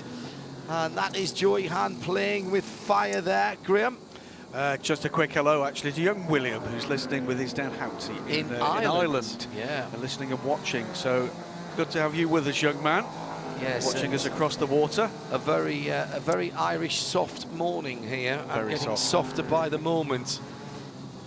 The Joey Hand Ford, though, trying to defy the conditions at the western end of the infield at the moment. Really, really, really tricky. You can almost feel these guys concentrating so hard, can't you? There's almost an element of a hard Paddington stare going forwards, and a big slide coming out of turn number 6 up onto the banking. Gets high, then drops down to the yellow line on the inside, and he's got traffic ahead, beginning to close in as he comes into the braking area of the bus stop. Braking down 1, 2, 3 gears. It's a Audi that's ahead of him, so a GT Daytona car right in the middle of the bus stop. He's held up, now goes to the right hand side. That's the Stevenson car. It's is it? Yes, it is the Stevenson car. Lost an usher back on his outlap, which explains why he was tippy-toeing there. Yeah, that car rather further down, I think, than they would like it to be. That's in 8th position. Another previous class leader, of course, the 57. Yes, absolutely. 8th position at the moment, and some 2 laps, excuse me, away from the lead in class. The GTD class, I'll give you the rundown. Jeff Siegel back at the head of the field in the Acura. The number 86 car has 12.5, 13 seconds near enough on Connor De Filippi in the 29 Audi, who's got 25, 26 seconds on Adam Christodoulou in the 33 Mercedes-Benz. Just into the pits, Alessandro Balzan will be handing over to Christina Nielsen in the 63 Ferrari. He's got a minute on Catherine Legg, who is in 4th position, and the leader is in the pits and has had to come in at a rather acute angle to get around that 63 Alessandro Balzan Ferrari. This is early. That seemed like a late call. That they weren't really ready. I was actually just right next to them, and suddenly they sprung into action. So they're doing the fuel and the tyres, but that didn't seem to be what they were expecting to do. It didn't seem to be what they thought was going to happen. But they had the tyre. They managed to. Christina Nielsen, the 63, which was a car they had to get round in the 10, has had a problem getting past the rear end. Well, I'll tell you what that was, Dick. That was Christina being very, very sensible indeed, making sure she wasn't going to clip the tyre that was laid out at the right rear, and then waiting for, because she was at an angle where she couldn't use her mirrors, waiting for her team to tell her the acceleration lane was open for her to pull out. That was really heads-up driving by Scuderia Corsa. Now back to this 10 Cadillac, Nick, which has just taken fuel and tyres, but I'm not quite sure why. Ask. Christine was also, by the way, looking to avoid a car on the way in. Correct. I thought that was really heads-up driving and teamwork there, true teamwork from the team. She pulled forward and clearly was asking on the radio the team member who could see whether she could clear the tyre on the back of the Cadillac. We'll leave Nick Damon to hunt down Wayne Taylor and find out what's happened. Yeah. Nick, what can you tell us? Well, they took off a tyre and it was very obviously cut. So they had lost pressure, and I think they were quite lucky, and they unlucky yet lucky, as they say, and they lost pressure right at the end, but of course now we have a full course caution. Well, and they got in and out before that happened, so that might be a real stroke of luck. Max Angelelli goes back out in the 10 car. Now, let's see if we can find out where the issue is. It's at the bus stop, and we've got a car in the wall on the outside of the bus stop. Another tank slapper moment. It's a 54 car. It's the core car. And now, was there a bit of contact between that 54 car and anyone else? That car was in the pits not so long ago, but that is Nick Johnson behind the wheel of the core Porsche, as it's facing the wrong direction as well, which is why they clearly had to be a full course yellow to get that car turned around and pointing back in the right direction. 107.9 around the circuit. XM 204, Sirius 136, and around the world on the IMSA app, IMSA.com, and via the Radio Show Limited audio and visual networks as we put sound and vision together for you in this overnight session. The only broadcaster bringing you uninterrupted flag-to-flag coverage of this and the whole of the IMSA WeatherTech season. That's not the same kind of accident as we've seen before, John. Because he's a bit further up the track, isn't he? Well, he's a bit. Yes, he's not at the exit of the bus stop, is he? So that's he's either gone across the grass and there's no evidence of him done that, or he's lost it in a straight line and scraped along the wall. Or it's been an accident that has happened and he's banged into the wall at a slightly less oblique angle than Ryan Briscoe did and gone back down the wall. I still think that sounds what I'm saying is it's not arrived at the exit of the turn. All right. Unless he's arrived at the exit of the turn and has pulled effectively the wrong way down there to pull himself out of harm's way. I think coming out, he's probably had a left-hand slide and then gone into the wall the other side. If you take the curb on the inside there, it really unsettles the car. He's lost it on the braking lost it way before. On the way in and spun it around. So he has hit the wall, and reasonably hard. There was somebody in front of him having a moment there as well. In fact, there was 2 or 3 cars having a moment there. Well, there was a car away under the white line to the left-hand side, so something's happened before we get that shot. We're going to see this again on the stream. So already... All right, so there's a... He's lost it miles back down the straight. Or has he been hit? And caused a massive piece of avoidance by the guys. He's spinning right in front of... That looks an Audi. I think that is an Audi. Which is the Audi with the green light that pulses is at that the back? Is that the Landcast? The Might Land be. car? And it's been a couple of rotations. I think there's been down the wall. I think there's been side-to-side contact between 2 of those cars, which has caused Nick to spin. It's in the braking area for a GT car, just around the 2 marker. But that's a very odd-looking accident. A tap to the rear right of that car at that point would do it. Rear left was where the traffic was, though, Graham, not rear There right. was another car close to the wall. Right. Well, unknown. That's pure speculation. A missed downshift and a bit of heavy braking could have done the same thing, but he's gone all the way through the bus stop backwards and stopped in the middle of the bus stop as the emergency vehicles are there. One of the issues is that Nick can't get out of the car because it's hard up against the wall on the driver's side. And other than doing a bit of a Dukes of Hazzard and getting out the window, shuffling across to the passenger side, in this case the right-hand side, really isn't an option in these race cars. Although, in fairness, Marshall Pruitt's just sent me a text message saying, roof hatch! You do have to be able to get out of the right-hand side of the car. The internal net pops down with one button on GT3 cars, and that is a GT3 car, and there has to be a pull on the inside to get the other side door open. It's one of the things I got a briefing on when I drove the Aston Martin GT3 about if I had to get out of that side. And I looked rather sceptically at the mechanic who was strapping me in. Why would they kind of imagine in any way you'd need extraction advice, John? I'm astonished. Coming down into the braking area, he's spun that on his own. He's definitely spun that on his own. The car that was on the high side was nowhere near him. The car on the low side was the closest, and I don't think was close enough.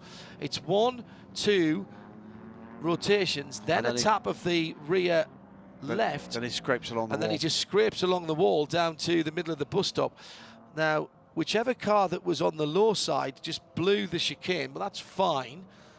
But what I don't understand is what precipitated that in the first place. It's just a mess of lights in there. And well, do you know what? From that angle, there might have been a tap from that car, but it was the car on the low side, Graham, that goes through the chicane, and what I can't tell you is who that car was. Blue on the front and green on the back. I'll have a quick check around as we see the cars coming through. Well, the advantage is we get to see them coming through at a reasonable pace. This, Paul, is the 8th full course. Really? Sorry, 9th. I was looking at the wrong line. That's okay. Thank you. You panic me when you do things like that because I'm relying on memory. when we said roof hatch, by the way, it's not the button on the top of the gear lever as per Aston Martin DB5 and James Bond. That is an extraction, a deliberate extraction area, so that in the case of a severe emergency, that they can get to a driver's head without having to move him and possibly even take off his helmet and hands device. Because increasingly we're getting to the stage where, well, GTE cars and GTLM cars here have got to have that fixed safety seat. It was a touch. Well, very difficult to tell from all of the pictures that we've seen, but it looked like there was debris coming off the back of the car before it hit the wall, which would suggest to me that there may have been a touch. Now, the culprit, I can't tell you, but in the darkness, the judges of marshals, all marshals are judges of fact. So at the moment, what IMSA will be doing is speaking to the marshals posts on the back stretch, coming into that braking area, and seeing if any of the station chiefs have got a report for them, as well as looking at the video evidence from the static cameras and any onboards that can be played back for them. Prototype cars available into the pit lane, John? Now, Max Angelelli won't come in because he came in mere moments before the full course yellow was called, so that means it's second and third coming in to Nick Damon. And to my left, it's the 90, the bright blue Visit Florida car, and that is, again, just doing tyres, and it's going to do some lovely fuel. And down at the other end, the 5 car is also doing tyres and fuel only. So neither of them are taking a driver that I can see at this distance. I will go and check again with the 5, because that's often a difficult way. Oh, very, very wobbly off the start line for the 5 car. And he's got past the 90, so there's been a pass in the pits there as the 5 goes past the 90. And out comes also the 31. So that's a pretty standard run there. Which also got past the 90. Now, that car is a lap back with Eric Curran on board. So a rather tardy stop there, Graham, for the number 90, the Multimatic car, Paul. Yeah, 5 laps back, in fact, Eric Curran in the number 31. The explanation possibly that the number 90 was a bit slower is that you're not really allowed to go faster than the car in the outside lane. So the rule is to give way to the car in the outside lane. So haven't seen that always, have we? No, we've seen some slightly less courteous driving than that. But I think in the overall scheme of things, as they are laps apart, there was nothing to be gained for René van der Zande. Oh dear, I'm not liking the look of our weather radar tracking an area of heavier rain, which might just sneak to the north of us. Now, did get a quick look into the cockpit of the 22 car, and it's time to release the people. Was that people? I thought it was Bruno. Oh, of course it was Bruno. I said, yes, similar helmet colours. You are absolutely right. It's Bruno. Bruno Senna. But you were right on both fronts, because there were 2 ESM cars came into the pits. Pipo took over the number 2 car. Bruno took over the number 22 car. Right. So Okay. you were both right, gentlemen. Okay, fine. That doesn't often happen. One quick thing before we get the cars round again, and the rain has started to rain more heavily all of a sudden. Well, that's because Paul said it was getting better. Correct. Yeah.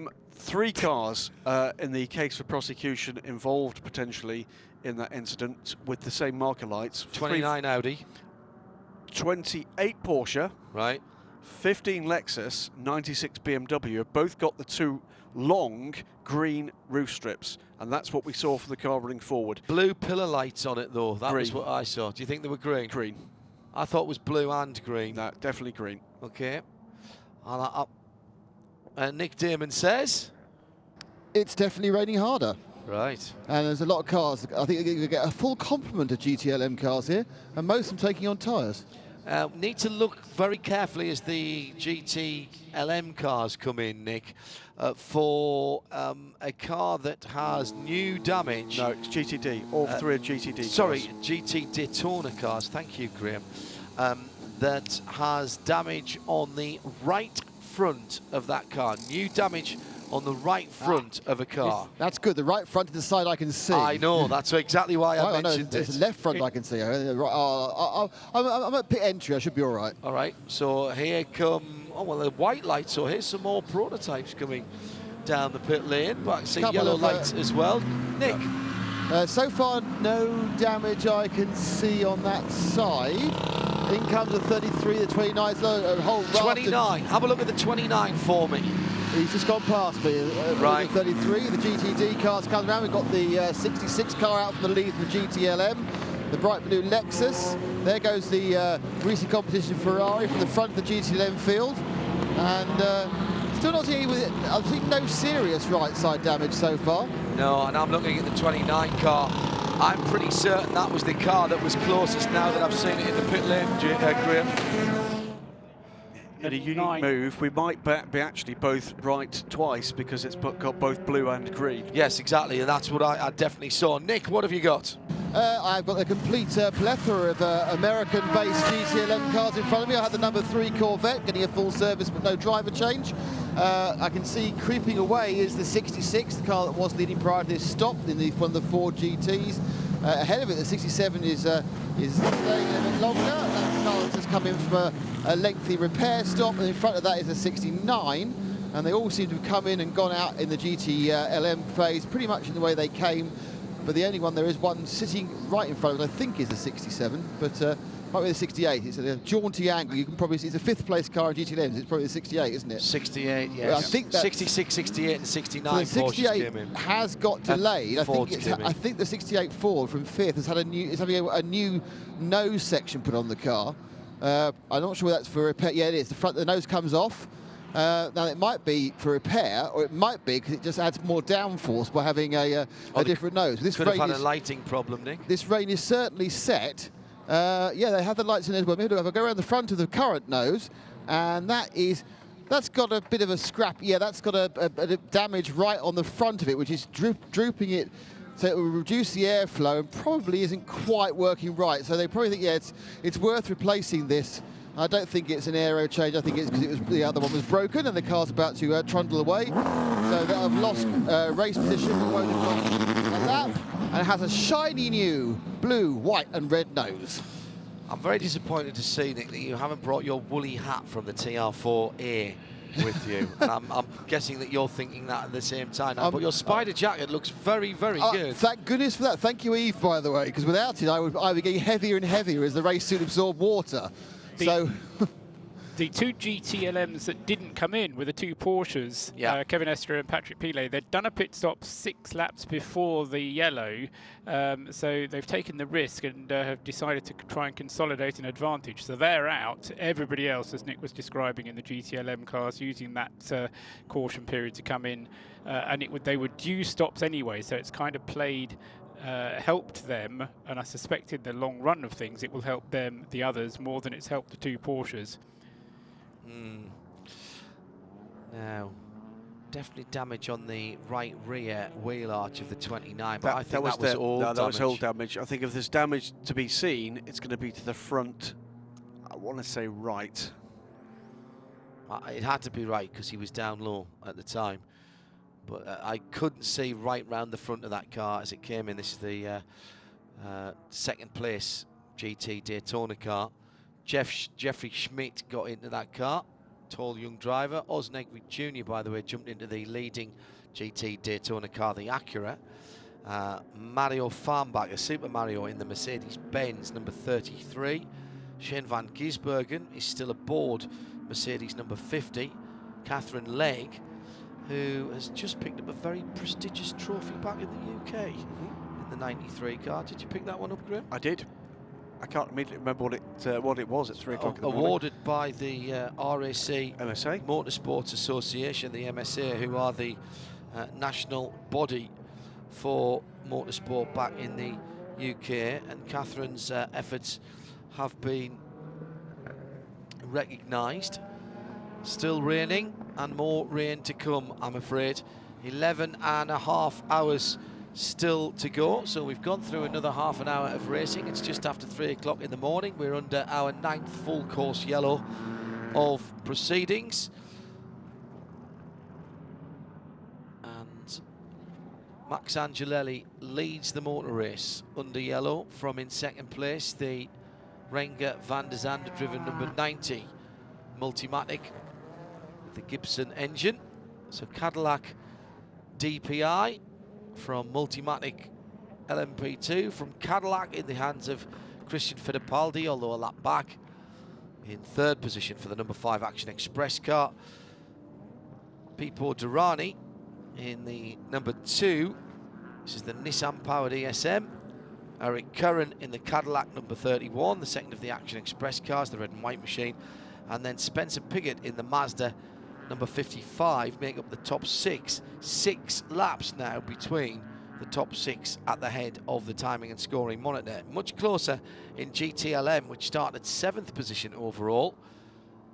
The 912, Kevin Estrier leading from Patrick Pilet, having not stopped, as you heard Paul Truswell describing there. Dirk Muller is the first of the Fords. The 66 car has, generally speaking, been the lead Ford. That has been the one that has been the pathfinder, if you will. Tony Vielander next up for Ferrari. So all of these cars on the same lap. 62 Risi Competizione car. Harry Tinknell back in the 69 Ford now in 5th position in class. 6th is Billy Johnson. And they are all on the lead lap. First car off the lead lap in GTLM is the number 3 Tonio Garcia driven Corvette. Although I think he's just trying to get the wave by and come around. I think he might do. Yes. He'll get that. Harry Tinknell, interestingly, wasn't, of the Ford drivers, he was the slowest of them. My attention was drawn to him because he got an extra lap in the 69 Ford, but he was less quick than certainly either Joey Hand, Tony Villander or Billy Johnson, who were out in the other Fords at the same time. Sorry, Tony Villander was in the Ferrari, of course. Yes. Alex Popper, just going back to the garage area in the 88, the 88 Correct. Car. This is the much delayed, well, one of 2 much delayed Star Works machines. Chris Cumming is still out in the 8 car, but with only 5 cars in the class, it is really important for those guys to keep going. But he'll lose that position, lose 4th position, because his teammate's just a lap behind, and we go back to green. Through they come underneath us and heading down towards the first corner, with cars coming out of the pit lane as the green lights at the end of the pit lane were on, and that was guys who were trying to get a lap back, and they may have just failed to do that. They'll filter in from drivers left behind the pit lane, and this could be a bit tasty. Everybody going to have to concentrate here as these guys come out on very, very cold tyres. In the meantime, René Rast in the blue number 90 prototype, one of the FIA LMP2s, is right in the mix. So is the number 4 Corvette of Marcel Fessler, and 3 seconds between René Rast and the leader. Don't touch the screens, Graham. Every time Graham goes near the screens, they just turn themselves off or go bonkers. Down to the Western Horseshoe and heading towards full speed on the banking. The headlights then telling us that the whole field is pretty much together, and now the weather is getting worse. The spray is getting worse. This is the worst we've seen it, I think, Graham. Yeah, absolutely. And I'm just trying to spot on track exactly what that gap is, because it's 3.3 seconds. They've gone through sector 1. Max Angelelli still leading René Rast. Rast was on a hurry up trying to deal with the traffic and use the best advantage he possibly could with that restart. Just closed the gap with Max Angelelli. Horrible, horrible conditions. Oh, this is getting very, very difficult indeed. It was difficult before. Now it's very, very difficult. After that, when it gets to be very, very, very difficult, well, that's nigh on impossible. You can trade very, very difficult for nigh on impossible. Absolutely. I think if you look in the ISO standards of getting difficult. So we've got through tricky into difficult, then very difficult. Yeah. And on the verge of very, very, very difficult or nigh on impossible. Correct. Fine. And then it comes to And it comes to right. it. Yes, that's pretty much it, Paul. Just to tidy up a suggestion that we made that Tony Garcia was going to be able to get onto the lead lap. He didn't. He wasn't given the wave around, so we are now down to 6 cars only in GTLM, still on the lead lap. Cars squirming around right the way through the field. Dirk Muller is aboard the 66 Porsche. He's got prototypes ahead of him. Now, he's got more mechanical grip than the JDC 85 car, which is the bright yellow machine right in front of him, through the S's, and everybody just squirming around. It's like you're on one of those slick indoor kart tracks and you just have no grip whatsoever. Also in the mix there are the Ford 66 gone through. The second Ford that is in there, 68, is the 68 car, which is Billy Johnson, who is right up the tailpipes of his teammate and has just gone past Tony Villander's Ferrari. Yes, on the first flying lap. Correct. And there's a Corvette in there as well, which must be Fessler trying to get laps back, but he's... no, I think it's Garcia. All still trying to get that lap back, okay. It's almost impossible to see even the numbers on the side of the Garcia. It was Garcia, good spot, Paul. In fact, the 62 Risi Competizione has just taken that lap back again from the Corvette and sets off in pursuit now of the Fords. So difficult, yeah, he's just lost the position of the Fords, as Paul rightly said. The 22 car's in there as well, and just has no grip at all, the prototype, even with the extra downforce in the slow bits, of course, because he can't use the downforce. Tries to go around the outside into the bus stop, and that really isn't going to work on a restart lap. Who did we put in the 22? That was Senna, wasn't it? It was Senna, yeah. So obviously, being Senna, then he can't go around the outside anywhere he wants because it's in his DNA. Into the pit lane. That's the 90. For Max Angelelli. Oh, sorry, it's 10, apologies, it's the 10. For the number 10 car, Max Angelelli. And that is a penalty. Now, are they saying that he came in when the pits were closed? Lost in the lead. And that's going to lose in the lead. It has lost in the lead. René Rast has gone through. Nick Damon is in the pit lane. Nick, if you can just wander up to one of the officials and ask what the drive-through was for Max Angelelli, the number 10, if you don't mind. And how many times, Paul, does that mean the 90 has led? The 90 I think that's the first time. Is the first time in the lead, so. yes. Yeah. And Max Angelelli taking a pure drive-through penalty, but I can confirm that he definitely came into the pits before the yellow flag was I given. thought so. So no question about some that. other infraction. Hashtag. By the way, the real hashtag, if you're getting in touch with us at IMSA Radio, Rolex24. Hashtag Rolex24. Was this the stop? The stopped at a rather jaunty angle? No, it wasn't. Yeah. That was the previous one, with Christian Nielsen behind him. Well, that was it. That's the last time he was along pit lane. Nick Damon, let's stop speculating and get the truth from Nick Damon. Our fabulous IMSA officials all know what's going on. What happened was, because the car came unannounced, the fueler jumped over the wall, put in the pipe before the fire extinguisher guy was over the wall. Okay. So it's a procedural error, and that's a drive-through. Yeah, very good indeed. Fabulous. Well spotted by the IMSA pit lane officials, who, remember, are working in these dirty, filthy, horrible conditions as well. Just had a brief off for one of the PC cars, which I couldn't identify in the dark and the murk at the International Hairpin, but rejoined and is back and circulating.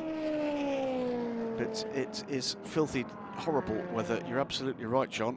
And Max Angelelli, or that car, I should say, the number 10 Wayne Taylor Racing Cadillac, had been leading for very nearly 3 hours. Yeah. That's the longest that any car has led the race continuously. Back from behind the wall, meanwhile, is the number 88, PC Orica. Alex Popov is still showed in the car, but that may change as we clears the timing beam at the end of the pit lane. This car we spotted going behind the wall just a little while ago. And I think we've got, is that the 90? That is the 90? Yes, it is.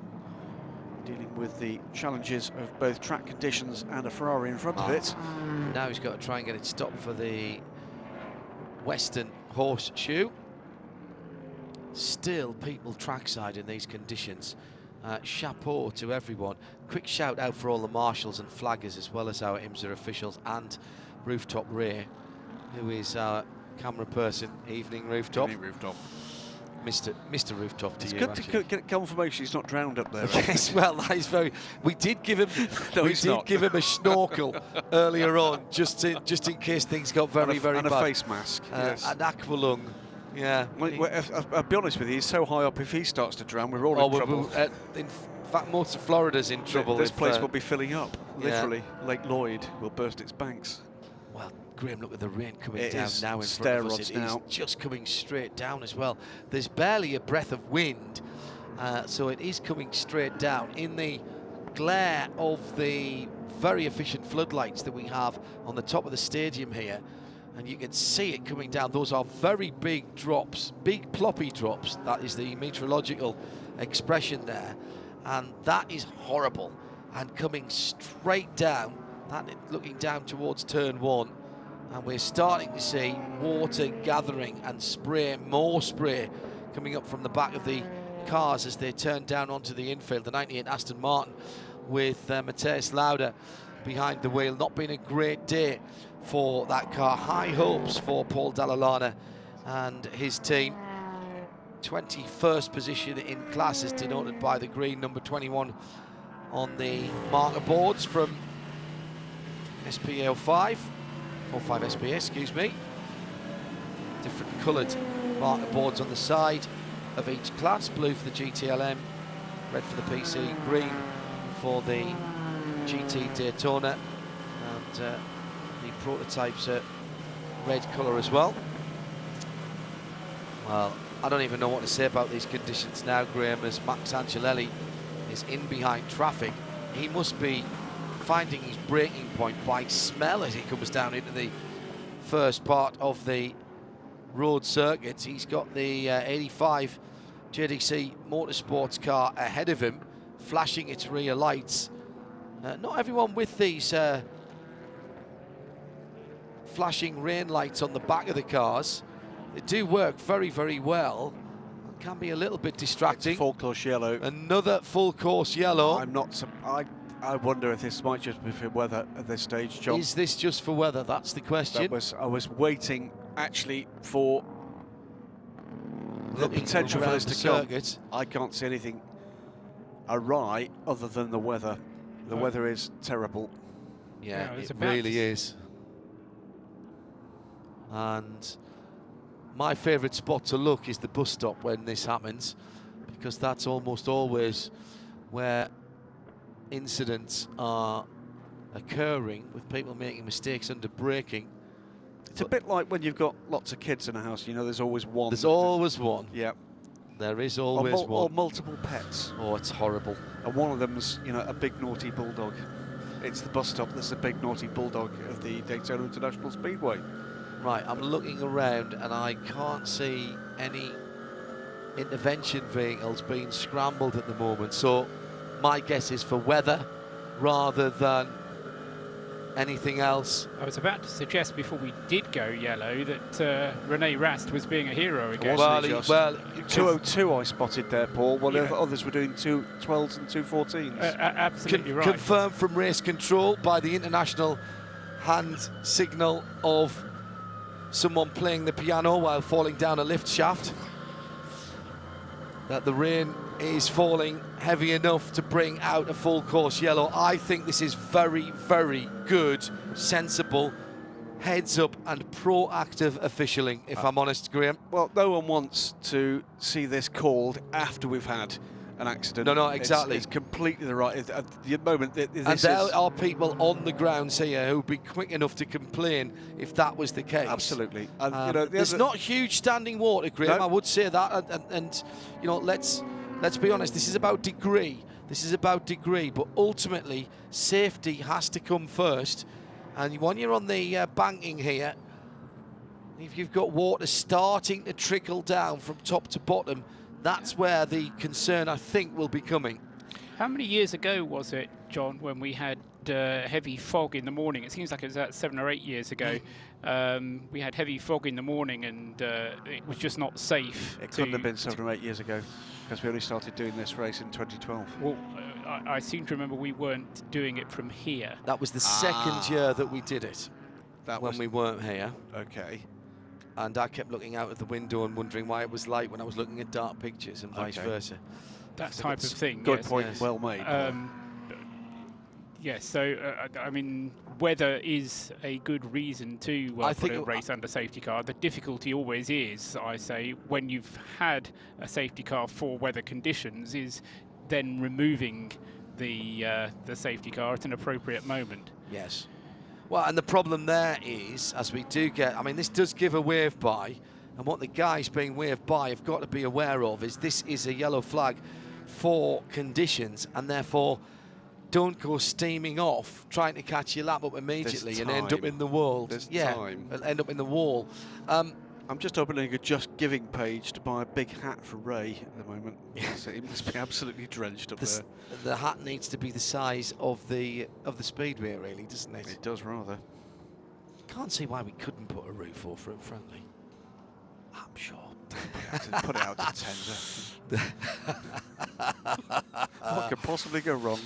Yeah. No, I'm only kidding. How about an awning? An awning, an easy up, the world's biggest easy up.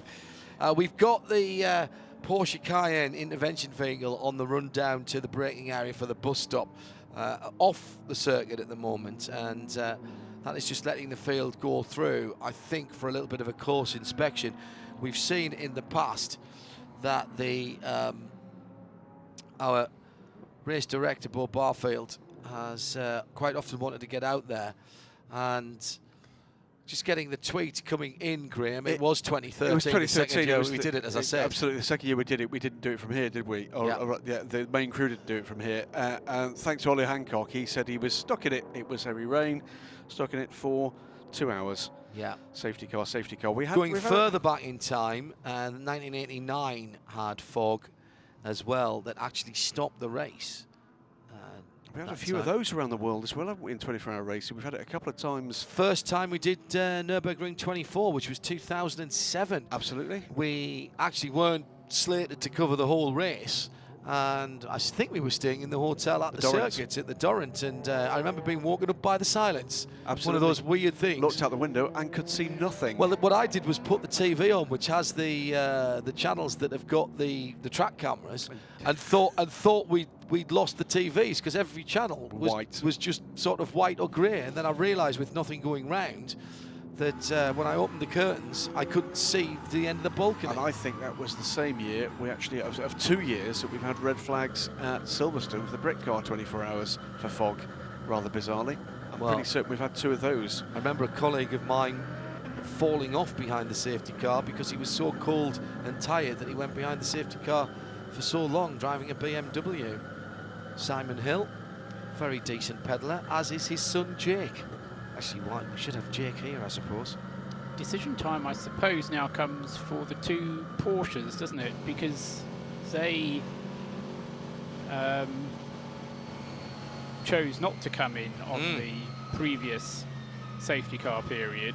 So they've done more laps than their competitors within the GTLM class. The trouble is that if they do come in, they're going to lose track position, even though they're going to get more fuel. And I suppose the question is, how long is the safety car going to last? And so how long, because there's no point in coming in early in the safety car if it's going to be a long safety car period. Indeed, that was my immediate thought. Too fast, guys, too fast. Coursed vehicle at the entrance to the Tri-Oval and people going by it at almost racing speeds. That is not sensible driving. Not at all. I really, really dislike seeing that. Particularly when there was one of the intervention workers out of the vehicle at that point. Absolutely. I think what we're doing here is collecting debris, aren't we? Yeah, that's another good thing that's being done at the same time. If you do want to build your own race car, get a job as one of the intervention crew and give it a race or 2 like this, and you can have enough bits of carbon fibre to build a whole car. To build your whole Yeah, absolutely. The UK just waking up, 8:30 in the morning, more than halfway through the race. We're coming down to the end of another racing hour. Quick update on what's been going on in the last 13 hours. Well, it was Cadillac domination, Graham, at the sharp end of the race, at the start of the race. 1, 2, 3 for what seemed like forever, and they in fact got a lap lead on the field. That hasn't lasted, and now René Rast is leading for the first time in the Multimatic chassis, the number 90, the very pretty blue car, in the safety car train at the moment. Max Angelelli second for Cadillac, third Christian Fittipaldi for the Action Express car, Twin Tailor Racing in second position. GTLM has been a real bun fight, with the Porsches struggling early on. Ford at one stage were 1, 2, 3, 4. But in numerical order. In numerical order from 66 to 69. Very, very neat and tidy, as Mr. Ganassi, I'm sure, had instructed. Now we've got the Porsches 912 from 911, just because they're feeling a little rebellious. They've been in both they orders. have been in both orders. 912 have led. And we had the 62 Ferrari up in second place for a wee while. We've had the Corvettes doing well, but at the moment, and since it's rained really, the Porsches have come to the fore. This is the new 911 RSR. In Prototype Challenge, it's been a bit of the survival of the fittest here, but Nick Boulet leads in the 38 car by a couple of laps now from Buddy Rice, who's behind the wheel of the Bar 1 car, and Trent Hinman in third. Yeah, led early on by serial retiree Johnny Molam before I think that car hit some trouble. Then Performance Tech went to the front, James French driving away from the field at that point, and then we have both of the Star Works cars hitting trouble and other things. In GT Daytona, for the longest time at the start of the race, we had 7 different manufacturers in the top 7, and 6 of the 8 manufacturers have led that class. Absolutely. Extraordinarily well done on balance of performance for the guys here at IMSA in that GT Daytona category. Remember, the GT3s are in there, but we've got a car that's not GT3 homologated yet in that car, in that class, being the Lexus. And that car has led, and everybody's had a go. It's been very, very impressive indeed. Has, and particularly impressive in my book, I have to say, from the Acuras, because they've led and led very well indeed. Both very of the stable. Acuras have led, have they not? I'm not sure. Paul would tell us. The 93 car definitely has. The 86 certainly has. Right, well, then they have both led at various times. But we've had extraordinary battles up and down the GT fields in both classes, and GTD has gone with the ebb and flow, yes, under pit stop cycles, but also with some great racing out there. Not just on the restarts either, on pure pace down through the field. We have lost a number of cars in the first half of the race, and for those waking up particularly in Western Europe, it's probably worth reminding people what's been happening there. We should remind, at the moment, we're under a safety car, very recent safety car. This is for weather. For weather, heavy rain at the moment. It's been raining now for how many hours, Paul?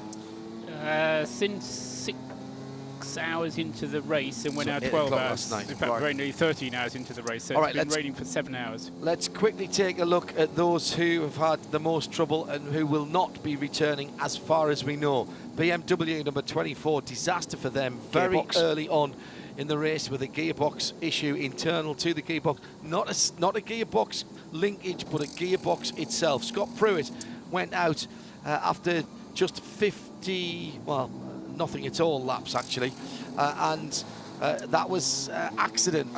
Left front of the car destroyed coming out of turn number 2 in that 14 Lexus. The 59 Porsche, Graham, that one has been in the pits for a long time. That was the Montai Porsche that lost an oil line engine. Lamborghini number 16 has had 2 pretty mighty accidents, the first of which was very early on in the race, caused a yellow. First full course caution and required something like a 3-hour repair, and came back out and then had another go at it. A sizable accident at the exit of the bus stop, which basically destroyed the rear end of the car. Matt McMurray in the 73 Park Place Porsche was rather accosted by a PC car. Coshed by an Orica coming into the bus stop. Yeah. Triple impact there, so it hit coming into the bus stop, and then hit the wall, the tyre wall head-on with the Porsche, and then was hit again by the same Oreca. Still having an accident. And that 73 car had been well up the order. I think it actually led, he hadn't definitely had led the GTD class. Ferrari number 51 in GTD, Maurizio Mediani, last driver at the wheel of that car. Pole-sitting car, and was into the pits, and we didn't hear much of it once I came off air last time. John popped back down there to have a quick word with the Spirit of Race A, of course, guys. That was a mystery misfire. They can't find the result of that one. That car has been withdrawn. Now, cars that have had problems but are still circulating. James Hinchcliffe is back out in the 70 Mazda. We've just seen the 88 Starworks car in and out of the garage area, but the 88 and the 8 are still running, although many laps down.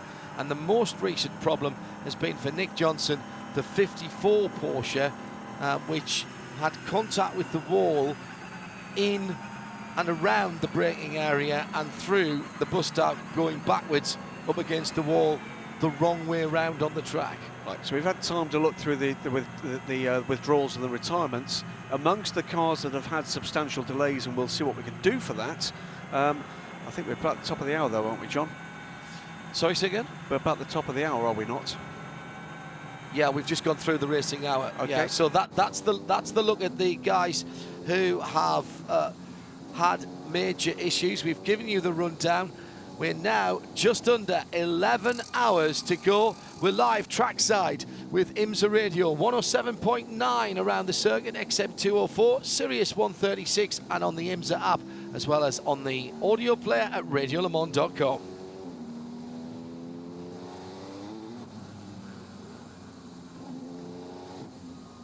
Nick Damon is down in the pits. Nick, no pits open yet. No, surely isn't that at least a lap longer than normal? Well, they've not bothered opening the pits for. I think that what we're doing here, how long is it since we had the last caution, Paul? We only had, what, 5 laps of green flag running in terms of time. That was 9 minutes, 9 minutes and 42 seconds. So this is what is commonly called as in the zone as for a quickie caution. So at the discretion of the race director, the pits might not be opened in this area. If they think the weather might improve, I think what they're going to do here is not to disadvantage anybody or take time to do the wave arounds. They'll get this back underway as soon as conditions. They have done the wave around. Oh, they have done a wave around. But I think what they've probably done is done the wave around and got the field back under control in order that you've not got people mixed up when the restart. Correct. So if they're going to either restart or pit them once you've actually got the train in the right order. I think that's what's actually going on here. I think you're absolutely right, John. That was the intention. The intention here is to keep this train as safe as possible for as long as they have to. The other bit I was going to go through and mention is we have had, beyond the cars that we don't believe are going to rejoin the race, a number that have been substantially delayed. You mentioned the number 70 Mazda, a car that ran well up early on. That car was in for what I believe was a full gearbox change after the team had believed it was a clutch problem and moved on to diagnose that as being a gearbox fault. And that car came out 179 laps down, I'm afraid, for the very pretty Soul Grey, I think it's called, Mazda. Correct. The number 88 Starworks Oreca, the PC car, running 5th in class there. We mentioned that as having been part of an accident. That was the accident, wasn't it, with the 31 against the banking wall, where the 31 car tried to overtake where there was no room to do so and impacted the 88 car. Yeah, poor Dan had nowhere to go there. Mazda Racing just tweeting this, and if you're not following at Mazda Racing, you should, because their Twitter account is very informative and very entertaining as well. Spencer Pickett on the radio just before the yellow flag came out, he said, "I can't see anything on the speedway except spray." And that's 180 miles an hour even in the wet, and that's why we're under yellow, and that's why there should be no criticism whatsoever of this decision. Totally agree. Had a very, very long conversation with a race director fairly recently, and you know, if you get the opportunity, if that opportunity is offered to you socially, number one, respect the confidence and the privacy of that conversation, but number two, you learn a lot. Oh yeah. And you and I have had this conversation before now, John. It's a different world. Well, and also it is a thankless job in terms of being damned if you do or damned if you don't. And the amount of times that decisions are made, as we saw earlier on, the yellow flag comes out and the car that's caused the yellow flag or just starts up and disappears into the distance. Let's go down to our Continental Tire pit lane reporter, pounding a lonely beat in the pit lane here at the Daytona International Speedway. Nick Damon has Patrick Peele out of the GT Le Mans Porsche. It's Ricard Leitz from the other car. Oh, sorry, mate. It's a difficult line. Ricard, first of all, what's Kevin saying about the condition of the track out there at the moment? I think that behind the safety car you have less spray, less cars going quick, so you have actually more water on track, so it's getting difficult. Especially the prototypes, I think they struggle a lot to get temperature in the tires, and I mean it's the same for everybody, but not everybody has the same tires, so for sure there is some specific problem for every car, and for the moment it looks like it's quite dangerous condition. Go back to the race. Your car had problems during the qualifying and the practice sessions. The 911 car had problems at the start of the race with tyre deflation on the front right, but suddenly you find yourself first and second. Is that just down to the rain? You know, in Daytona the positions always change, and I don't know if it's after a pit stop or something else, you know, so it's going to be a long race still, and for the moment it looks good, but as I said, it's just for the moment, and it's a long race. But do you think actually that the new Porsche is a better car in the rain or more sorted in the rain at the moment?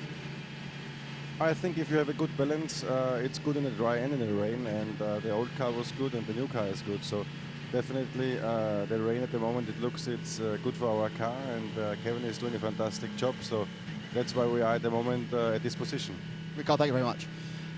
I think one of the things about the new Porsche is with that extra downforce being produced at the back rim by the addition of that new large diffuser, which the other teams have been able to exploit for a year or so, then you've got more downforce generally on the car, and that's downforce that isn't as created with as much drag, and therefore once you get up to speed, it's going to help you. The Porsche's always been a nicely balanced car, even though the laws of physics with the engine so far back would look to perhaps mitigate the efficiency of the car.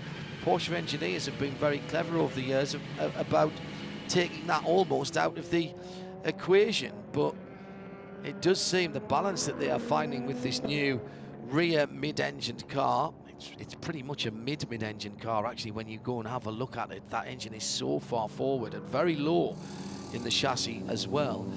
It seems that they have found a very sweet spot indeed. Yeah, I mean, there's been an awful lot of speculation about this car before we actually finally got to see it in the, well, I say metal, there's not a lot of metal on it, it's the carbon fibre. Well, yeah, you say that, but all of the front clip and the centre section, I'm being slightly cheeky. The bits that hang off it, the fenders and things like that. The one thing that surprises me about that car, and actually I meant to ask Dave Engelman about this earlier on, but it's not a turbocharged engine. No, I think they would probably very privately recognise that they made a call on what they expected the regulations to do, and it didn't work that way. Now, whether or not they knew... Because there's good marketing reasons, with smaller turbocharged engines being the way forward for their street cars. There's good sporting reasons, as we have seen the turbocharged cars last year, in the first year of the new GT LM regulations, had an advantage. There's no doubt about that in my mind. In most competition, 1000%, I'd say. All competition to start with, it was mitigated as the season went along. But what on the other side of the argument, here's me arguing against myself, surprise, surprise, what they have got in having changed so much about the car in aero terms and balance terms and weight distribution terms, what they've got in the engine that they put back in the normally aspirated engine is a known quantity. Yes, I think what they've got is a platform that they're clearly relishing in these conditions. Quite whether they're going to find this is quite as, how can we put this, glee-making a situation little later in the season on some of the other circuits we're going to be going to, John, with the IMSA WeatherTech SportsCar Championship, remains to be seen. Certainly, there's been plenty of, critical comment about the choices that were made. The car looks an absolute weapon. Certainly, the Porsche factory drivers that I've spoken to on and off the record have bluntly not been this happy about a package that they've been doled out for many a year, for several years. It has been designed to do one thing and one thing alone, which is to offset the inherent disadvantages of the traditional 911 package in the modern era. And it's Porsche's credit that they stuck with the program for so very long. Paul Truswell, some cars perhaps might have to come into the pits shortly. Yeah, none of the leaders in any of the classes really, but just looking down to see, because we have been circulating now for 6 laps without anybody being able to come into the pits, although we did just have one pit stop from the number 15 car, which came in for a short stop. And I don't think he needed fuel, but there might have been some other reason for that car to come in. But 96 and 991, which are both GTD cars, 96 being the Turner Motorsport BMW, and the 991 being the Porsche 911, which is currently in the hands of... So it's which one? 991? 991. It's in Jan Halen. It is Jan Halen, isn't it? Yeah.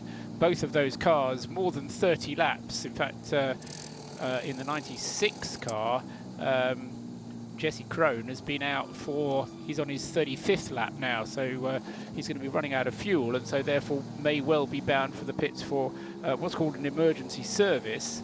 5 seconds of fuel. And just to keep him going. Although obviously in these conditions, running at this speed, not so much fuel being used by any of them. Just again, a little bit of interaction with the IMSA technical team. Again, fabulous that we get this access and they can pop around and have a quick word in my shell lake. When the regulations changed in GTLM and the turbo cars became more prevalent, Ford and Ferrari we're talking about here, let's make no bones about that, against the Porsches and the Corvettes. The power delivery curve that was engineered into the turbocharged cars by the management of systems, restrictors, etc., and boost by IMSA was a carbon copy of the naturally aspirated power curve, which is why, of course, we saw far less disparity in IMSA series than perhaps we saw in other events around the world. Which will remain nameless, but we had 11 different changes of balance of performance with single class in a 9-race series. That gives that one away there. Which I think the FIA WEC recognised. In fact, Silencio and Jones at the gala in Bahrain recognised that couldn't happen again. No. It caused immense unrest about the GTE teams, as they are, GT Le Mans, and it really, nobody was happy with that, even the guys that were winning half the time. You shouldn't have balance of performance that is determined by the results of the previous race. That's just nonsense. Well, and also, one of the reasons we like, and I've said this many times before, so apologies for those of you who heard me saying this before, but we are getting a new and bigger audience. By the way, we are melting servers even as we go through this nighttime period. One of the things we like about sports car racing is that the variety of cars produce cars that have different strengths and weaknesses, and they make their lap times in different ways, and therefore different types of racetracks suit one car more than they might suit another. The Ford GT is a perfect example. Here's a car that was built specifically to go and win Le Mans. There were 1 or 2 tracks through the season where it simply wasn't competitive. I wasn't surprised about that, but on tracks that were Le Mans-like, it was exceptionally competitive. And the fact that Ford built a car to go and win Le Mans, and it drove away from the field at Le Mans. Wasn't a surprise to me at all. And that is the essence of what we're going on, and we don't want that to change week on week, event on event, because that takes out that very variety that we enjoy so much. You're listening to IMSA Radio. We're live trackside at Daytona. Nick Damon is out in this horrible weather. Nick, are you all right? Well, I'm actually in, and I came in to the Visit Florida pit, so they are leading the whole the race. Number 90 car. And the spanners were out. And I thought, oh my God, the car's going to come in, there's going to be a problem. But no, what happened was the Pratt percher worked loose. Oh, right, okay. And they had to tighten that up. Too much shuffling around on that, trying to keep warm. It was a double Allen key situation. Let me just see if I can grab a quick word Mark Goosens, who's waiting around here. Mark, I spoke to you about 3 hours ago, and it's all changed around. Now you're in the lead. What are the tactics for this race? When we need to bring the car in? Well, it's true, we are in the lead, but obviously the conditions are helping us right now, and the track is getting worse and worse. But I think the other people have taken some time to make the cars better, suitable for this weather condition. So we'll have to wait and see. I mean, René is doing his thing out there, and like I said before, we have to stay out of trouble and keep our nose clean. You're pacing in the back of the pit. Will be there replacing René in a few minutes or half an hour or so. Yeah, whenever he comes in, I'll take over from him, and then after that, it's up to Ranger again. Thanks, Mark. Yeah, good to hear that voice again on the radio. Nick Damon, our Continental Tire pit lane reporter in this night-time session. Time here at Daytona, 3:45 in the morning, 3:46 in the morning, and we have 10 3/4 hours still to go. Graham Goodwin. Well, a lot of the crowd here at the Daytona International Speedway for the Rolex 24 Hours at Daytona. It all happens on the infield, doesn't it? It all happens on the infield, but the Chip Ganassi Racing Sports Car Twitter feed have spotted that one hardy soul, and only one, is at the moment swathed in waterproofing and is in the main stands under the floodlights, not far in front of us and down to our left-hand side. That is epic stuff in what is biblical rain at the moment here, and I can see I think it's a gentleman. It's difficult to tell under the awning there, as we've got another Ford. No, that's a replay. That's a replay. We're going through some highlights whilst there's nothing to see out on the circuit, although I do believe that we're hearing from the authorities that there will be 4 designs of ARC that will be eligible for later on, as the request for services has been put out, and we're expecting 4 manufacturers of ARC to be rather unfortunately, the gentleman in the stands is not going to be able to take part in that ARCage because, of course, he can't go in 2 by 2 because there's only one of them. That's a fair point, well made and beautifully presented, Graham. I think it's probably, if anybody had any humanity here, they'd go and take that man a cup of cocoa right now.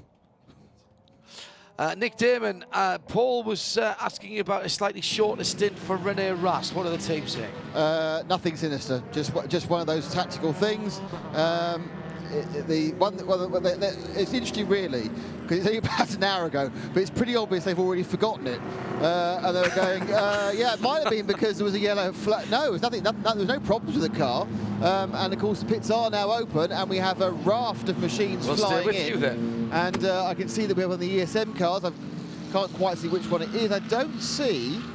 I do see the 10, so we have got the Wayne Taylor racing machine. I can't see so far, unless they got themselves split up, the 5 and the 31. Nope, that's one of them coming in there. That's the 31, the red one, yeah.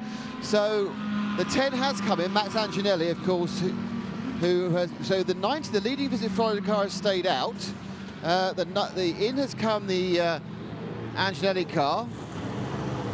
Didn't take tyres, so it's had a little bit of fuel. That'll be it. Let's hope they remembered to have the fuel, the fire extinguisher bottle over the line this time. And yeah, so it's, I'm interested. I'm surprised if Visit Florida car's not come in, because if it comes in 2 laps' time, it will lose position. So because they'll have caught back up the train again. So obviously they feel that they want to get themselves back into green running, and then they can do a full service with a driver change. But yeah, no dramas with any of these stops so far. A couple of the PC cars tripping over themselves, but don't they always?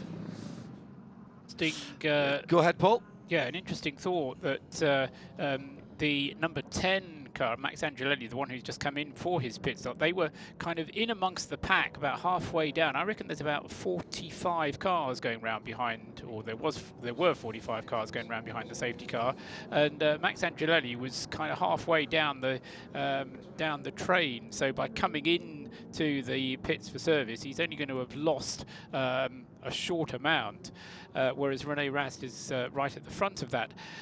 And the fact that the stints were shorter for the number 90 car, I have a feeling that that has anyway got a shorter fuel range, that the Riley might just be a more thirsty car than some of the other ones, but as I say, it hasn't gone as far, nearly as far as the Wayne Taylor racing car number 10 on any of its stints. So I was comparing like with like when I was comparing Rast with Angelelli, and what it may be is that the Visit Florida car just has a shorter range. Well, to confirm the cars that did stop in that period where Nick was being assaulted by the entire P-class field, it was the number 10. The number 55 Mazda also came in, as did the 85 and 81. That's the Dragon Speed car, and the 85 is JDC Miller. 4 of the 5 PC cars came in. The one that didn't was the, let me get this one right, it was the 38 car. The leading car was the only one not to stop,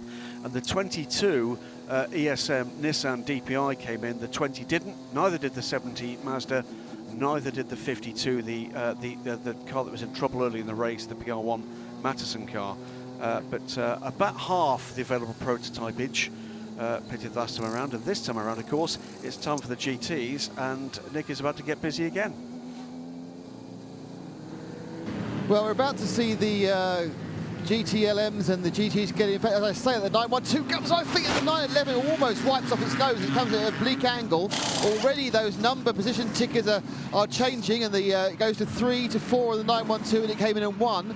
Now I'm expecting to be a disc change, and there is, but it's the rear brakes being changed on the 912. So the 912, they've already, this is the great thing about these, they come up with one complete unit, including the caliper, including the pads, and of course you'll think, well, hang on, Nick, well, how can they do that? Well, the 911 goes, surely you have to bleed the brakes. No, they've got a fantastic dry brake system. You just plug in a complete new set of brakes, already mounted up on the discs, already mounted on the rotors, sorry, for our American listeners, and with the pads, and then as we speak now, they've already got it in position. He's just tightening up on that rear left, there's a mechanic on the rear right. Slightly unpleasant, of course, they're having to kneel into the very wet pit lane, and they are now just looking to attach that dry brake. But say they've lost a lot of track position, always showing 5 on the position. And looking to my right on 4, we also have a disc brake change on the 69 car. 912 is away. So 912 is on fuel, 4 tyres and 2 disc brakes. And I can now be released from that because I was like trapped there, walk towards 4 countries. Luckily, isn't that far in this weather. And up on the high, on its air jacks, and running with the bonnet cover on at the moment again. And it is, in fact, it's a front pad change actually. They're doing an old-fashioned pad change, I think. No, they were doing a dry brake system as well, and that is the 66. So the car that is the would have been the leader if it hadn't come in there. So a pad change as well, and just rotor change. And then behind, also getting a brake service, is the GTD Ferrari of Scuderia Corsa. So it's obviously this is the best time to do a brake change. It adds a minute or a minute and a half of the stop, because it's obviously effectively doesn't cost you any time on the track, just a few positions in the queue. Yes, exactly. So long as you can get it done without losing the lap. I'm slightly surprised that GTLM cars, which can have full carbon brake systems, are having to change pads and discs. Well, we've seen cars for many years in that category. And in fact, when I was involved with the Celine S7R design, we had quick change rotors on that car that were on splines that came straight off the car. But that car went through Le Mans without a disc change. That was a GT1 car, remember? Yeah, but these cars are running GT1 style brakes now, well, and some. I wonder, the 66 car has been the car that set the pace. Yes, true. Forward, so that's the car that's probably been driven hardest when the pace was the hottest. And, well, whether or not they're working a strategy here, that we'll see just one take that option and be the hare, we'll wait and see. Nick Damon has another theory, which I'm sure he'll check with the Porsche GT team in a moment. What is your theory, which is yours and no one else but My just theory you? is that they have decided it's now wet, it's going to stay wet, and they're going to have a wet brake set up. So they've changed the rotors, or they've changed the pad material to make up the fact that it's going to run much cooler, because of course you run much cooler in the rain because it's constantly washed away by the water. And it's now this wet. We know the rain's set in for 3 or 4 hours. I think, right, what we're going to do is we're going to have a pad and disc set up that is more effective in these conditions. Stand by for another slew of cars coming in, Nick. I'll stay with you. And it's the late arrivals at the pit stop ball, and the first one is the number 70, which is the much delayed Mazda. Then you have the BMW Art car, the number 28 and they have a plethora now of GTD stragglers are coming in as well. And it's I think about 6 in the end, so we didn't get as many as we thought as the rest of the cars go around, and they are all stopping for various combinations of tyres and fuel. But very few people are changing drivers at this point. I think they probably think, no, we'll keep the guys got an idea of what's going on in the car rather than trying to get up to speed in these very tricky conditions. Right, inside the thank you, Nick. Inside the number 19 BMW, the driver. This is the GT LM car. It's Alexander Sims, which is Alexander Sims, just squeezing a bulb, a rubber bulb to his right-hand side. She's got a release mechanism, so it's either a lumbar support on the seat or a drinks delivery system, but it seems to have a release valve on it as well. I've never seen that before. I noticed it earlier on, and I meant to ask about it then. So when Nick's up at BMW's end of things, doesn't have to make a special trip for it, but when he's up there, ask what that rubber bulb is that the driver is probably part of the art installation to do. It's moving art, kinetic art. Paul Truswell has news on pit stop times and under yellow time. Yeah, just comparing. Just to say, we've had nearly 40 minutes now of this caution period, which is by far the longest caution period we've had thus far. And just to compare the 2 Porsche pit stops, which Nick was describing there, the rotor and pad change was done in 1 minute and 55 seconds. Compare that to the 911, which just had a regular full service stop of 1 minute and 14 seconds. And that tells you that the full disc and pad change cost a little over 40 seconds for the 2 wheels that the 2 corners that was the that back. were done. Yeah, the 2 back pads. I just want to pick up as well, because of the teams that did change driver, the Porsche 911 did change, because Dirk Werner has taken over from Patrick Pilet. Dirk Muller, oh no, he stayed behind the wheel, didn't he, in 66. I had a feeling there was one other that did change. 991, Jan Halen changed to Wolf Hensler. That was the other change that we had on drivers, but for the most part, yes, the driver who came in stayed behind the wheel. The only thing you've got to be careful of now is that you don't overrun your driver driving time limit. Jordan Taylor took over, of course, as well in the number 10 second placed Wayne Taylor racing car. So Jordan Taylor taking over from Max Angelelli. Was Eric Curran still at the wheel of the? Is this Eric on a double, Paul? Eric had done a triple, in fact, in the number 31. Wow. Whelan, but has that car yet made a stop? No, it hasn't. In this sequence, it hasn't, has it? No. No. So Curran has been in the car and has stayed in the car, and the car has stayed out there. What's the regs again, Paul? Remind me of how many hours you can do in how many hours? Is it 4 in 6? Yeah, no more than 4 in 6. Yeah. But that's any 4 hours in any 6. So the important thing to think about is, rather than the driving time, is more the rest time. Because if you get out of the car and don't take a 2-hour break and then get back into the car, then you're in danger of going over your limit, because most drivers are doing, I kind of at least an hour and a half and very often 2 hours. And in fact, we've seen some very long stints over the course of this race before the rain came down. This was a very, very long time ago. Now this, you see, it would have been where they would have brought the car in and let me go out and drive, because the proper drivers get bored doing this, where I would have just been happy to be plugged into the car and have half a chance of getting a Rolex. So, you know. Hang on, you forgot free Rolex. Free Rolex, Johnny O'Connell. It's not just about winning the Rolex, it's the free Rolex. It comes up time and time again.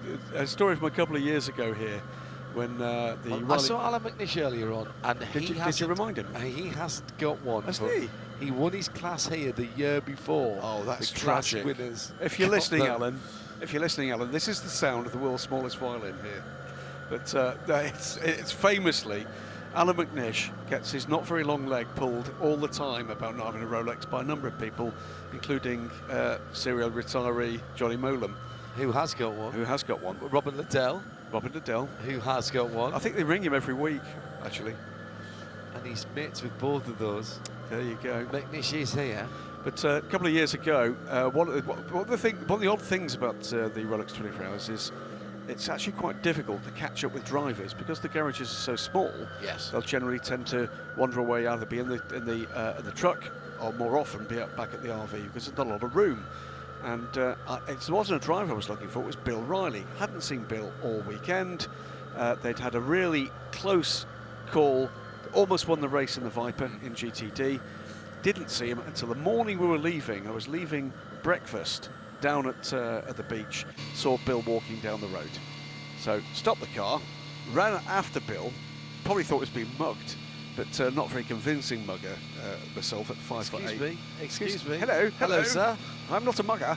And he was, as always, an absolute gent. And the conversation went along the lines of, you know, what was it? He says, you know, it was the usual thing. He said it's one of those small pieces that had a big effect. He says, do you know what? He says, do you know what?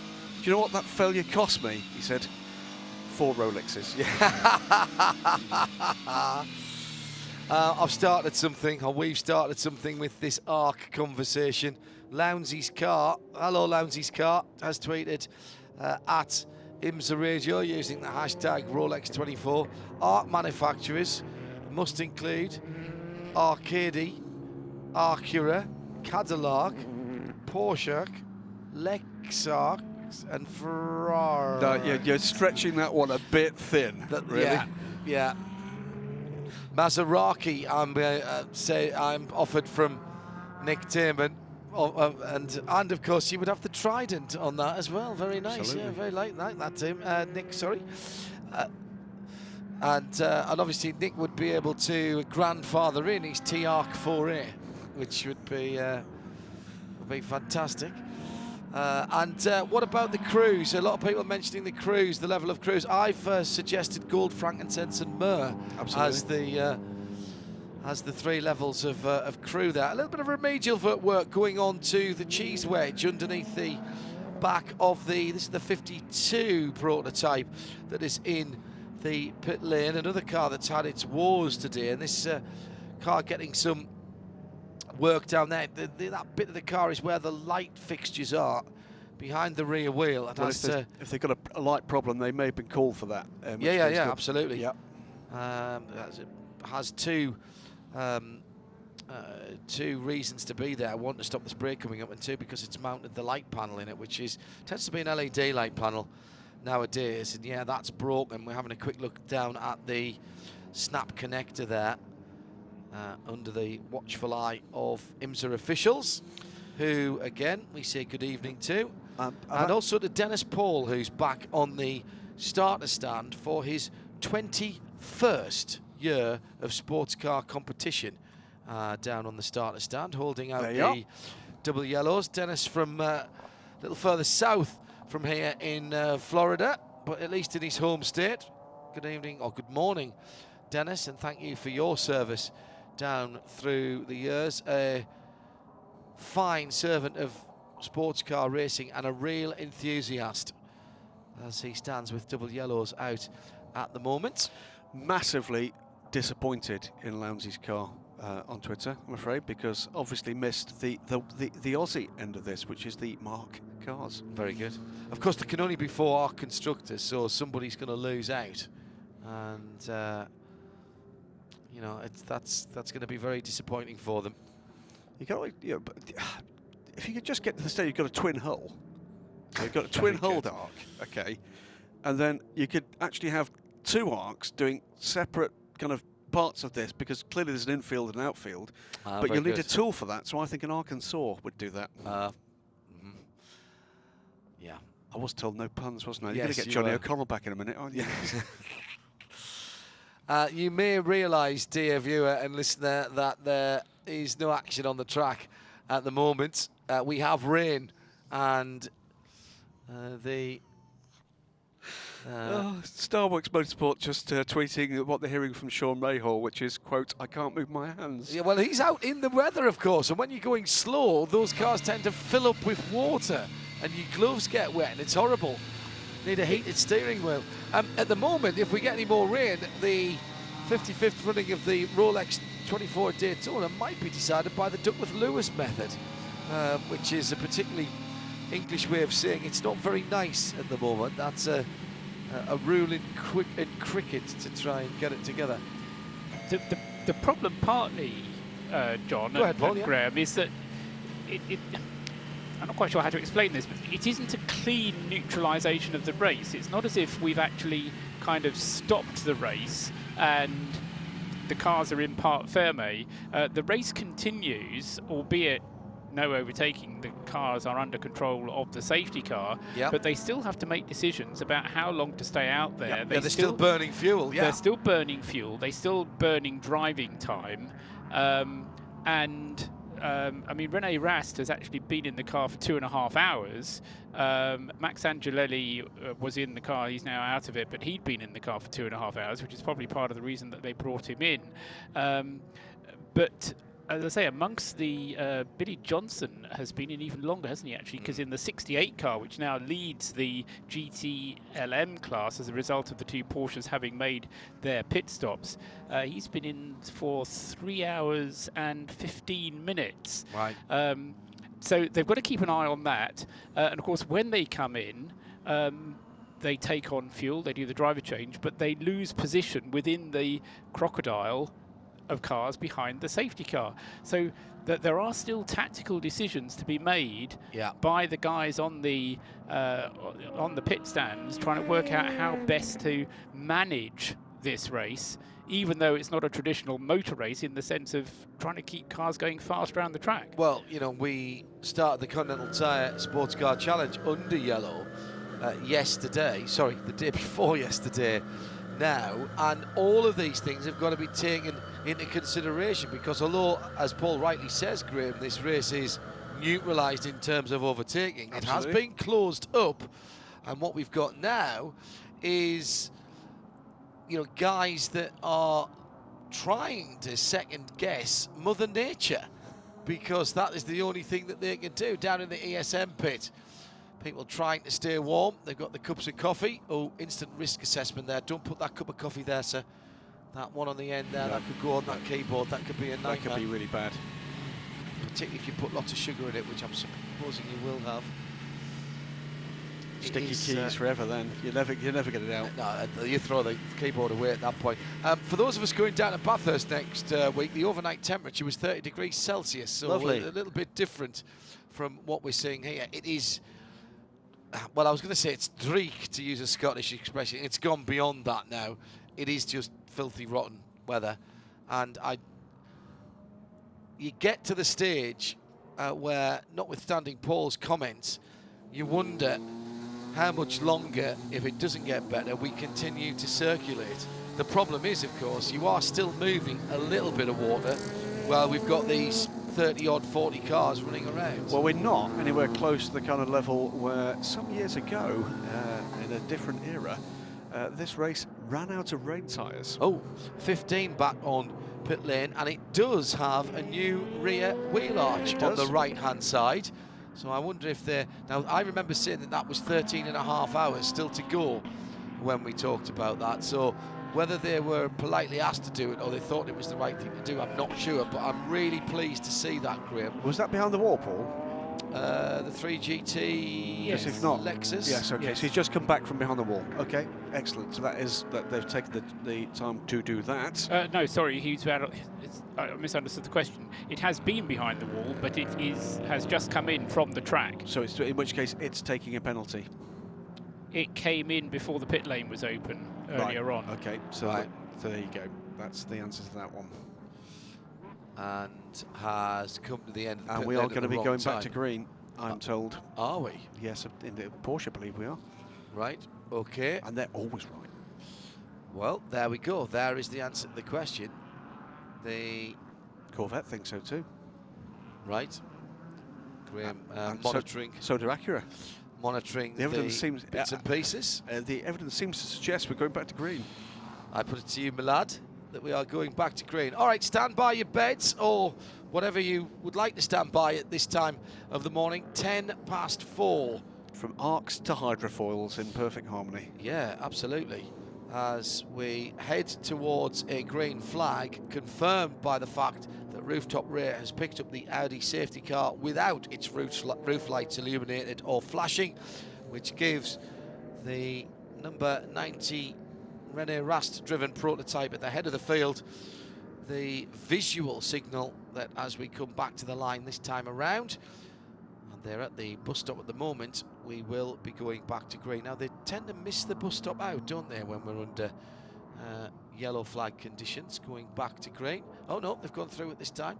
They missed it. I know they missed it on the formation lap, so I noticed that earlier on, which I haven't seen before. I think there is some standing water down there. Yeah, there is, and there's still a bit of spray.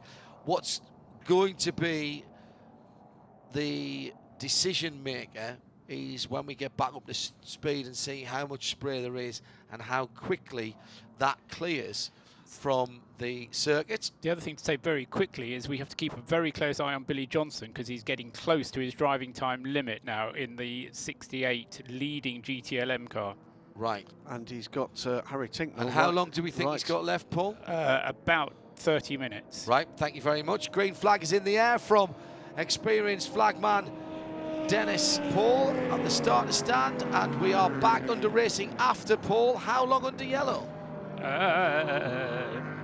the screen, we were 54 minutes under yellow. Okay, so almost an hour of racing lost. The rain has definitely eased since we threw the full course yellow 54 minutes ago, and now the two Fords are fighting their way through traffic, 68 and 69 at the head of the field. Harry Tinknell and Billy Johnson side by side, and Tinknell goes through on the exit of the International Horseshoe, and the green neon on the side of the Ford tells me that he's gone into the lead, and in fact he's just gone past Jordan Taylor, who is second in the... It was the two car. It was actually not the two, it was the actual number 2 car. I've got you, yeah. So he's just gone past, hang on, he's just gone past Pipo Derani then. Last in year's 4th race place overall, last year's race winner. Nick Damon has news from the pit lane in this Continental Tire pit report. And we're going to get the leader in the number 90, the Multimatic car will be coming in, and my guess is in the next lap. There's a bit of consternation. No, hang on, now they're getting back off the wall again.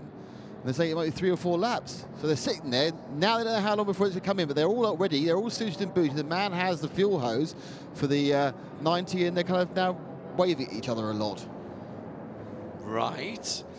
That's never a good thing. On the banking then, the leaders getting up to speed. Second place car, number 10, is Jordan Taylor, and they go either side. Durrani and Taylor go either side of a GTD car as they go into the pit lane. Oh, sorry, that's Bruno Senna, isn't it? Who's in the Taylor, correct, 22 in the 22. Car.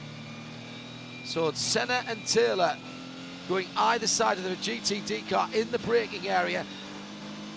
Absolutely treacherous conditions out there in terms of visibility for the prototypes as they're catching the spray. Their aero, of course, channels the air over the car and is trying to keep the air on the bodywork as much as possible. And that sometimes isn't the best thing in terms of clearing the spray from the windscreen. down into the transition and into the first corner. Still sorting ourselves out after that long yellow flag period for the yellow. Rene Rast leads by 19 seconds over Jordan Taylor. Christian Fittipaldi not on the lead lap. 90, the Multimatic chassis with the Gibson engine, one of the FIA ACO Global P2 cars. And again, Rast has got himself out at the head of the field. Yes, he has. Whilst Jordan Taylor is in amongst the traffic and the mess. Oh, and the 85 car's just gone off at the International Horseshoe. That's the JDC Miller Motorsport car. It will find some hard standing on the exit there and be able to rejoin. That's where the safety car often parks itself. But that was a nasty little moment for the 85 car, who currently in the hands, Graham, of Matthias Besch. It is indeed. Also noted, by the way, Billy Johnson went back to the lead on that lap of GTLM, having been overtaken by Harry Tinknell. That went back the way of Billy Johnson before the end of the lap. 68 from 69 from Dirk Werner, who's only another 5 seconds further back. James Collado has a Ferrari in 4th position, 5 seconds further back from that. So GTLM, 68 Ford, 69 Ford, 911 Porsche, 62 Ferrari, 912 Porsche, and Dirk Muller in the 66 is now in 6th position, but only 22.5 seconds away from the lead. In GTD, it is Audi who lead. The 29 car in the hands of Jeffrey Schmidt has 2 seconds on Robin Liddell in the 57. Stevenson Audi in 2nd place, and the Acura of Mark Wilkins. What a stint Mark's had behind the wheel there for the 93 car. He's another 1.3 seconds further back, and back to full course yellow. Now, is this incident or still for the weather? 10 hours and 14 minutes to go, and we reach double figures for caution. Now, I just wonder if those people who are out on the track maybe be able to tweet something. We've got an incident vehicle moving out from the International Horseshoe down towards the west end. Is that of the safety car? That is the safety car. You're right, Yeah, Graham. the safety car. Oh, it's the 50 car.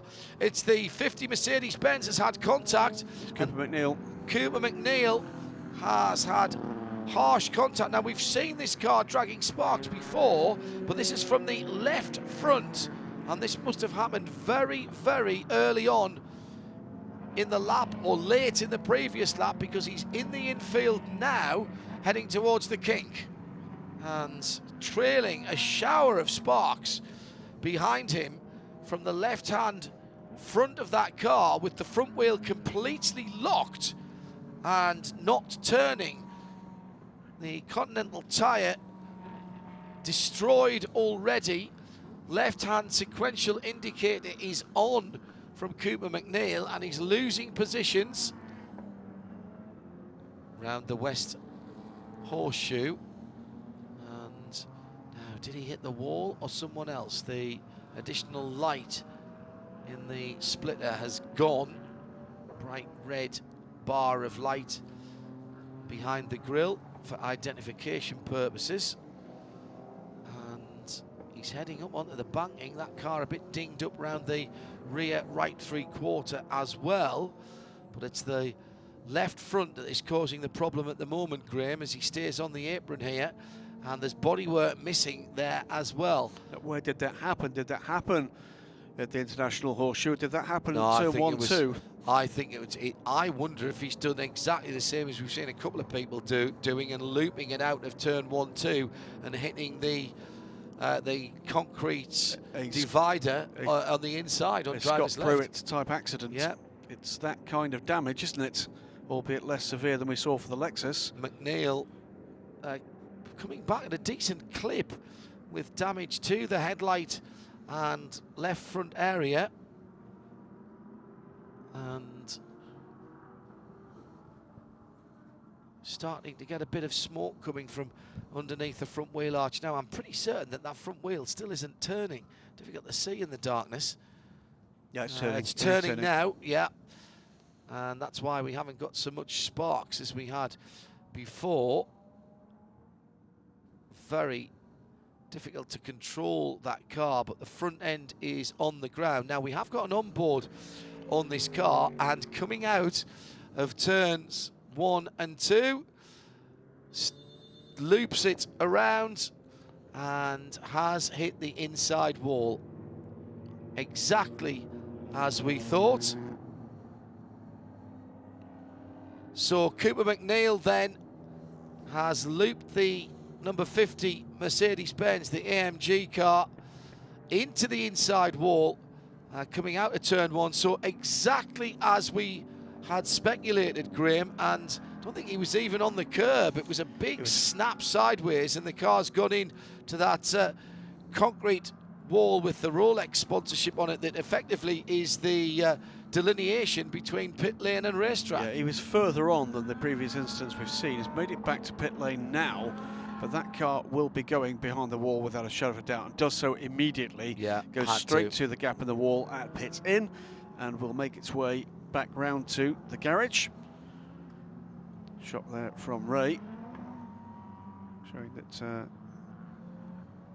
well, my guess is it's probably loosened the bodywork that was dragging on the wheel, John. Yeah.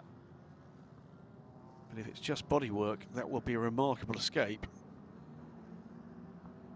Well, we've seen the Lexus go out for a very similar accident there. Although that happened in the corner, well, just at the exit of the corner, and unfortunately for Scott Pruitt, that meant a very short trip into a very hard wall. Now, I wonder, with that car now off the track, whether we can count this as a quickie yellow and head straight back to green. All looked good for Cooper McNeil as he came down into turn 1. He uses a wide line, turns in, gets the apex. The car already starting to get loose. He's fighting it early on.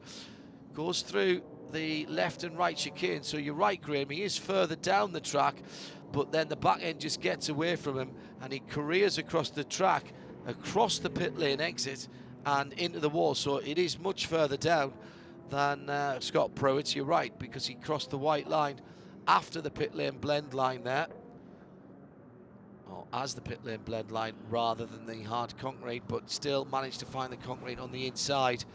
And, well, testament to how robust the SLS is, Graham. Indeed. That car was Not able to be SLS. driven around, excuse me, AMG GT, was that he was able to get that car back around. Yes, actually, while I've got a moment to talk about AMG GT, confirmation from Mercedes-Benz earlier today that their new GT4 version of that same car will be coming to North America, will race likely in Europe, I believe, later this year as part of its development.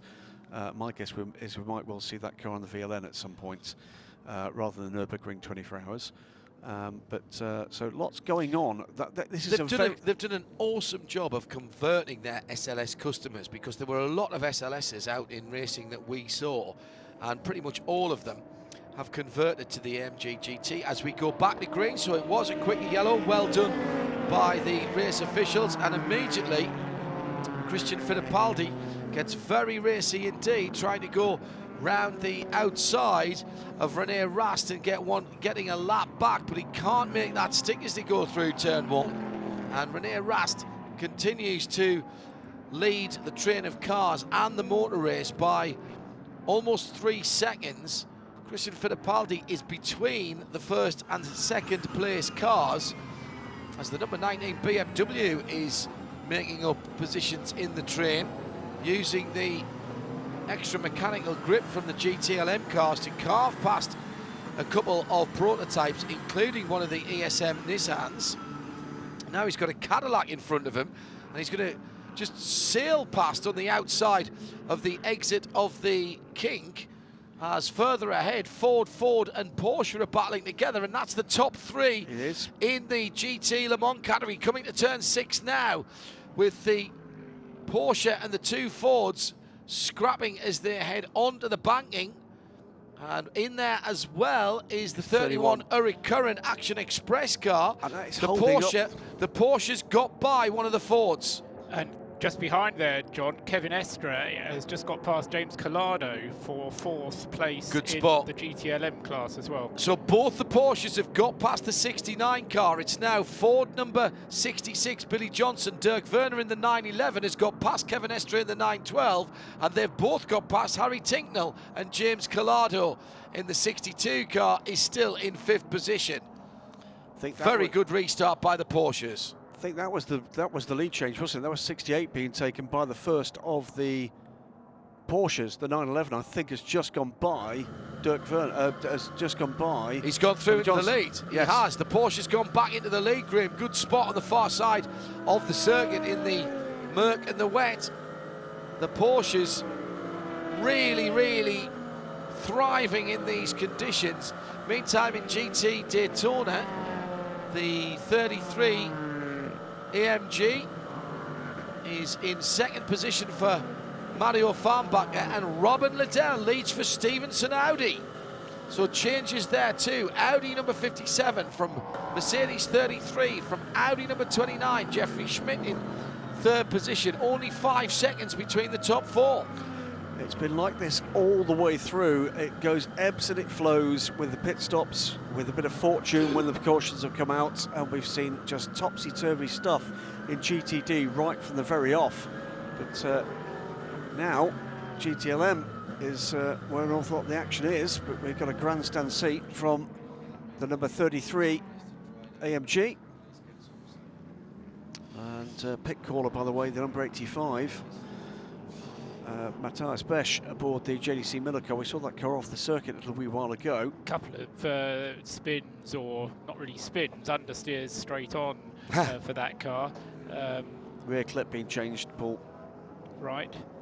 And the other car just going through the pit lane at the moment is Ryan Briscoe in the 67 Ford. And he's handed over to Scott Dixon.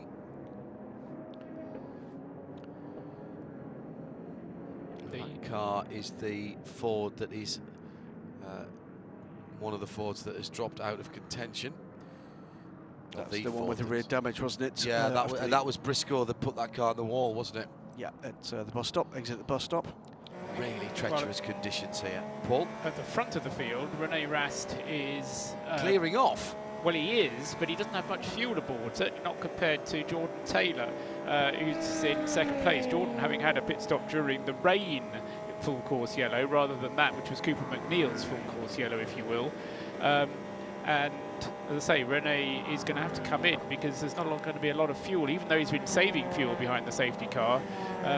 It's going to be running out, as is also going to be the case for the 5 and the 2 cars. Christian Fittipaldi in the Action Express car, and the 2 ESM Nissan, which Pippo Durrani has been wasting his time behind the wheel of, but they put him in the car and he's not been able to use the opportunity.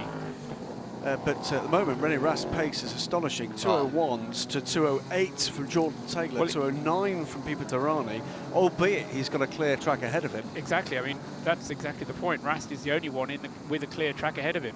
But then you look at the pace of the leading GTLMs, 204 from Dirk Werner is quicker than a number of the prototypes at the moment. Let's take a run down as we come to the end of another racing hour. And we will be down to just 10 hours to go. So a Petit Le Mans kind of distance still to go. Rene Rast by an increasing margin, 22 seconds. The 90 from the 10. The global FIA LMP2 car from the DPI Cadillac of Jordan Taylor. Similar car in 3rd position, just off the lead lap. And then it's Pippo Durrani in behind the wheel of the number 2 car in 4th position, a further lap back. In GTLM, it's back to the Porsches, 911 from 912. Dirk Werner and Kevin Estre leading from Billy Johnson, who's running out of drive time. Harry Tinknell in 4th position for Fords, another 2 seconds further back, and the top 5 made up by the Ferrari number 62 of James Collado. And he is only 8 seconds behind the leader, as in comes Rene Rast to the pits, and Shea Adam has this one covered. He hits his marks perfectly. The doors are not open, so Rene will be staying behind the wheel of the number 90. And we've lost Shea, so we can call this one from here. No change of driver, Rene Rast staying aboard, no Continental tyres being offered. This will be fuel only for this car, Graham. Jordan Taylor goes through to the lead. He was 28 seconds was the gap by the time that Rene Rast put that car onto its marks on pit road. And away he goes now. Good clean stop from the Visit Florida Racing team. Christian Fittipaldi has come through too, but he's still a lap down, Paul, yes? He's a lap down on the race leader, but of course he goes onto the same lap as Rene Rast is in the Visit Florida car, number 90. Let's go back to Shea Adam, who can just update us on what we saw down there in the pit lane. That was a very standard quo stop, ignoring the fact that it is still raining. The crew jumped over the wall. They checked the rear wing assembly to make sure that it was still secured, which I guess at this point in the race, and given how much damage there is on it, that's a good thing to do. But Rene, stay behind the wheel. No driver change, no tire change, just fuel.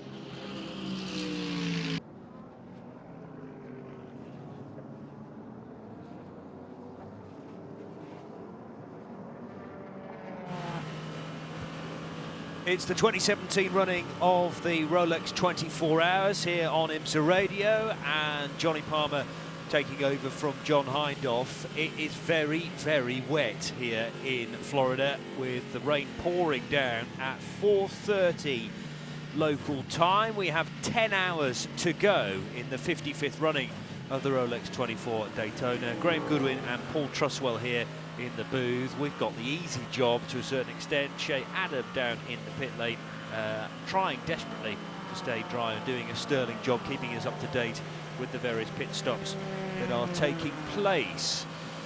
I wouldn't like to be out there at the moment, Graham. Paul Truswell is waving at me to the mezzanine level. Only to point at Graham, because I have to correct myself about which cars are on the lead lap, because we have 3 cars on the lead lap. Christian Fittipaldi in the number 5 Action Express Mustang sampling car is on the lead lap. He is 1 minute and 17 seconds behind Jordan Taylor, who is in the lead of the race.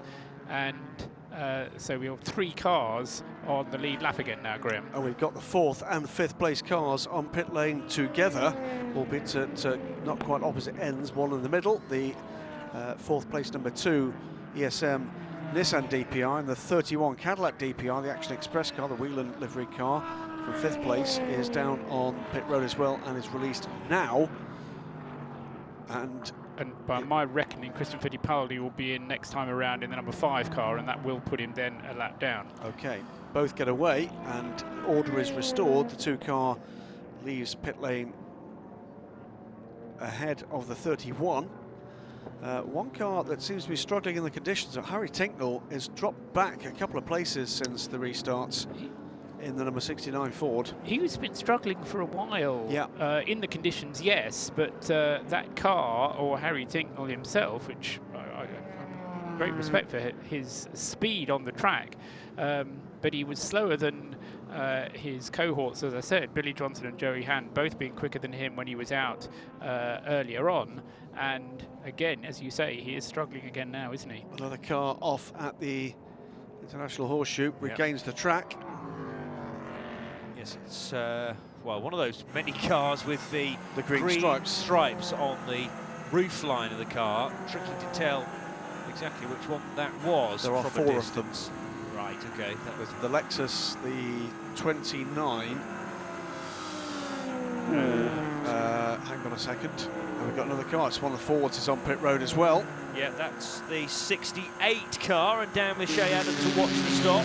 Billy Johnson will be getting out from behind the wheel, and now. Indeed he has. That took a little bit of extra time for Billy. I guess he was a bit comfy in there and had a nice dry environment. Olivier Pla is being installed. There are no tires going onto this car, just a lot of fuel, cleaning both the side window and the side mirrors as the driver change goes on. The windshield being cleaned as well as the rear view camera.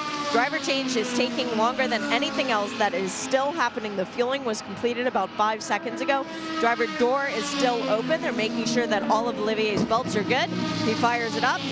Green lights come on. Oh, he stalls it. Take two. Worked that time. Olivier's out.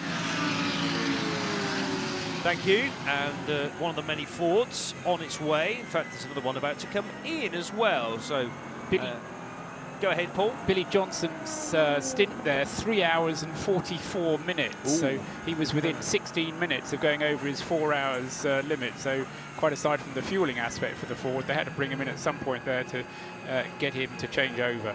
For those familiar with the Ford GTs and their trials and tribulations last year, one of the things that many will remember is all sorts of problems with the door locks on those cars on a number of occasions, and that, I gather, is one of the developments we've seen for 2017. That is a matter that has now been attended to. That came forward as an answer to a question at press briefing while I was briefly across in the press centre. Well, I say earlier this evening, yesterday. Yeah. But we did see a number of occasions when the Ford GT's doors were kind of opening during the race, at times just a little bit, and at times rather embarrassingly all the way open. But I'm guessing now, Chip Ganassi Racing, hoping they're not going to see that again. Still heavy rain, meanwhile, gentlemen. It's not getting any easier out there, is it? Certainly not. The blue 991 Porsche going high and wide at the Speedway Turn 1, and reminds me as it passes that area of the contact it made with Brendan Hartley, I think, when I was last on shift. Did we see any ill effects for the 991 Porsche as such after that contact? None whatsoever. Wow. Okay, so it stood up to the punishment pretty well. Unlike Brendan Hartley. What's the latest on the 22? Is that 22 has retired? been back. That car came back out. Is at the moment making its way back up the order slowly. I say slowly. It's making its way back up the overall order slowly. It's going very quickly. Bruno Senna at the moment at the wheel of the car. Yeah. But way down 34th position. It lost 26 laps. Having the steering fixed, which was the reason that it stopped and was then brought back on a flatbed, and then, as I say, the time was lost whilst that repair was effected. Very nearly an hour altogether on the track, counting the time that was lost while Hartley waited for the flatbed to come and pick him up. Just to summarise that one for you, Johnny. Thank you. I believe we still have 47 cars currently running. I've got 47, yes. Yeah, Cooper McNeil at the moment put the 50 car into the garage with that issue just coming out of turn 2. By the look of things, though, I think the 54 car, Paul, might well be in more terminal trouble after the rather heavy impact that car made with the wall, but it's distinctly possible we may see the 54 car back out. And I would count on seeing the number 50 Mercedes-Benz, the AMG GT3 car, currently sitting in 37th position and making its way down through timing and scoring order while it remains stationary in the pits. Did we ever mention that that was Cooper McNeil's either his outlap or he had only recently taken the car over from Shane van Gisbergen? No, we didn't. Okay, so he was, as John Heidhoff was saying, in that uncomfortable situation where he just got into the car and having to come to grips with the conditions straight away. The 5 car is on pit road and Shay's down there. Philippe Albuquerque did a little bit of a happy dance as he was waiting to get into the car, Johnny. He was bouncing on his feet as Christian Fittipaldi extracted himself from behind the wheel of the Mustang sampling car. Fuel only for this car as well, given how hard it is to put heat into the tires. Wise decision. And Felipe, last time he was out on track, had that flat. He will be eager to get back out there and redeem, well, not redeem himself, he did a good enough job, but redeem the car's position. And he should maintain 3rd place in the race despite that stop, although Pippo Durrani in the number 2 Nissan has been closing. He's not going to be able to close enough to take the position away. So down to 2 cars on the lead lap.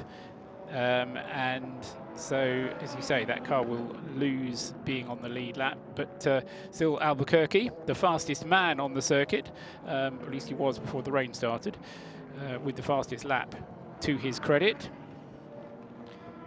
The number 10 car working its way up onto the banking once again and arcing its way around through Speedway's turn 1 and 2, and Jordan Taylor's at the wheel, enjoying this 3/4 of a minute lead on lap 403. Rene Rast in second position, though, reveling in these wet conditions.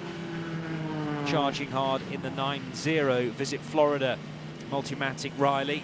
Philippe Albuquerque, fresh from that pit stop, rejoining in what will be, will that be third, or will it drop to fourth position? No, it will be third. Will be third. Beg your pardon. So Pipo Derani not able to close in because of the distance between the third place Cadillac and the best placed Nissan, the ESM car of Pipo Derani. Tristan Nunez in the 55 Mazda is 5th, and then we have GTLM cars 6th, 7th, 8th, 9th and 10th overall, and also 11th and 12th overall. So that bank of 7 GTLM cars comfortably into the top 10, and we have Antonio Garcia and Olivier Pla just lingering outside of the top 10. And unlike in the prototype class, where we only have the 2 cars on the lead lap, within the GTLM class, Johnny, the top 6, as you were describing them in the GTLM class, all on the lead lap. Okay, well, that's no less close then from when I last was on shift. Kevin Estre, by the way, leading the way from Dirk Werner and Harry Tinknell. Down to the pits with Shea Adam. Billy Johnson, you're fresh out of the Ford GT, and you look very fresh. Was it less difficult out there because of the rain? I look fresh because I had to pee since I first got in the car, and then they made me do a triple stint, so I was dying. And I don't know, I guess it was enough motivation to go fast. Well, I won't keep you long then. What are the track conditions like at the moment? It's really wet. This is the wettest it's been all race long. For the first 2 stints, maybe about 3 hours ago, it was staying pretty consistent. And then just this last hour when we were under yellow for so long, there was just a lot more standing water all over the track, and it's still raining more. So I was told that this is the most it's going to be, and it should lighten up, but we'll see how it goes. Given the rotation, should you be back in for the end, or do you not know yet? I don't know yet. Now that I was in for so long, especially for that yellow, made the triple stint even longer, so I was dying even more in the car wanting to go but to the bathroom. But yeah, we'll see. Just from a time standpoint, I think you could only do like 4 hours over a 6-hour span, so we'll see how things shape up, and they'll let me know when I get back in. Nice. Good job out there. Thank you. Meanwhile, dramas, it seems, the number 31 Cadillac, the Whelen-sponsored Action Express car, that is shown us in the pits. It's not on pit lane. That must mean it's behind the wall and in the garage. No sign of a crowd in front of the garage, which is the usual sign of that. So I don't know if Shay can find out from Action Express what has befallen that car. Whilst we're talking about that, in comes the PC leading performance tech car. Nicolas Boulet gets out of the car, and climbing aboard is not James French.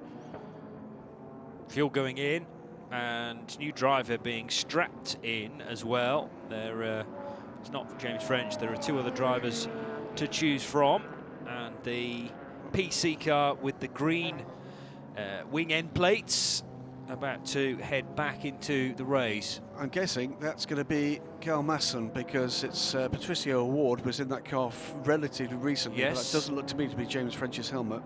Okay, might not be a bad shout. We'll get confirmation once the car reaches the end of the pit lane and triggers the timing loop, and that will trigger the transponder to tell us the new driver. Just to go back to the 31 Whelen car, which you were talking about, Graham, it was Eric Curran who brought it in to hand it over to Michael Conway. Conway did barely a lap, possibly 2 laps, and then brought the car back in, and now it's gone to the garage, and now we've gone full course yellow again for the 12th time now. Okay, more on that in a second, but Shay has walked up to the garage where the 31 is. What can you see? They're not going to be in here very long. They took the engine cover off, looked at the rear suspension. They fiddled around in there a little bit. Now they've put the engine cover back on.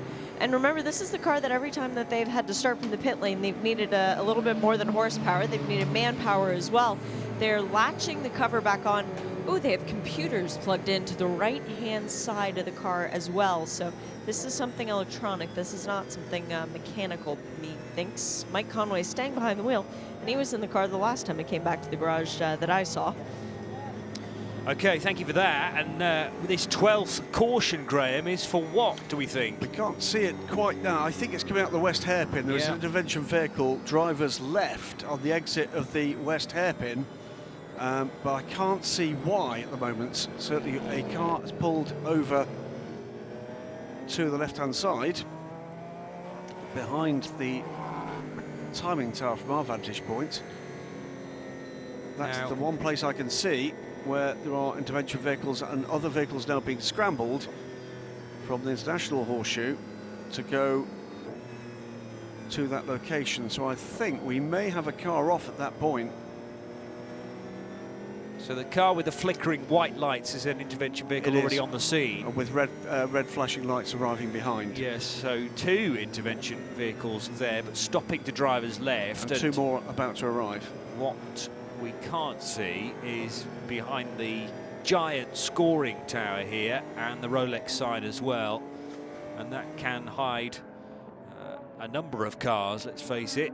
So, yes, it is in that area, out of turn 5 and up to the left-hand loop at turn 6, we reckon. Yeah, rooftop ray is on it, and it's a matter of whether or not they can see what the issue is. It may be debris at that point, so, but it may not be a car off, but certainly whatever's happened has been enough to put the race back under full course caution. And it is a car, it's a prototype, it's a PC car, has come to a halt, and that is, I think that's a 16 car, isn't it?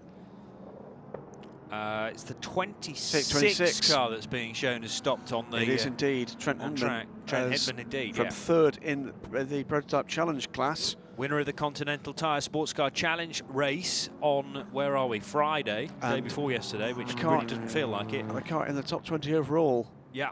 So that's going to put, if that car can't be restarted, is going to put Robin Liddell in the leading GTD car, the 57 Stevenson Audi, up into the top 20 of the race overall. Yes, so this is the 20th placed car overall. Stopped at the side of the road between turns 5 and 6. 3 intervention vehicles at the scene and going nowhere fast. The engine clearly off. Headlights are extinguished on that car. Can't see any damage on it, although admittedly you can't see the rear of the car, but it looks like it was just pulled off the driver's left, right by one of the escape routes as well. Well, the fact there's no intervention behind for, I can barely be given saying fluid on the track. There's plenty enough of that. Yes. But the fact there's no intervention behind that would seem to indicate the car has just ground to a halt. And I think, Graham, I'm not quite sure, I'm not familiar enough with the yellow flag regulations in this series, but that was a 20-minute green period, and so I think that therefore makes this a full course yellow rather than the short one, which is what we had before, which means pit stops will be allowed, but only after 2 laps of circulating behind the safety car. This gives us a chance to check up on the fortunes or otherwise of the number 31 car, which is behind the wall being seen to by the team. Electrical gremlin strike again for this car. Eric Curran, who had jumped out of the car, said that he was having trouble shifting when the car was in about 3rd gear behind the safety car when they were trying to get things revved back up. They put Mike back in the car. Mike had the same problem that Eric was struggling with. They pulled it back into the garage. They have the computer plugged in because they're trying to do a reset. They've also put on a new nose cone, so they're throwing everything in the book at it. But the car, which looked like it was ready to come back out on track the last time I talked to you, it's still sitting there and the computers are still plugged in. Not good for our reigning champions. No, indeed not. The car slipping down the order then, down to 17th overall now and 9th place in the prototype class. We'll keep our eyes peeled for the Whelen Engineering Action Express racing car appearing back into the race, but Mike Conway, having brought that in, still got the various electrical issues, and the 26 car is now on the end of a tow rope being removed very efficiently by the recovery crew, so that goes to the inside of the track via the escape route close to turn 6, And we should therefore, as soon as the pit stop cycle is done, be able to return to green flag running relatively quickly. Key thing you say, Johnny, absolutely. We need to get the pit stop cycle done first. Yeah. And the way that the safety car has joined in, it has the second placed car behind it. No, it hasn't. I tell a lie. It's got a Ford GT, hasn't it?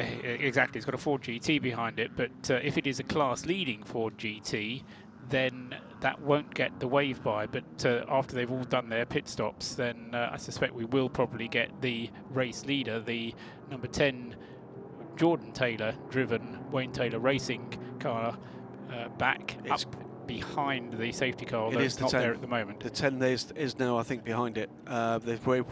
They've done the wave by now. Yep. Yeah. So the 10 is behind the car with presumably Rast right behind him. Absolutely right. Yes, those two pretty much nose to tail, as far as I can see here. No, sorry, that's the 55 car. That's the 10 and the 55. Then the 22. Thanks very much for this rate. Then we've got the 90.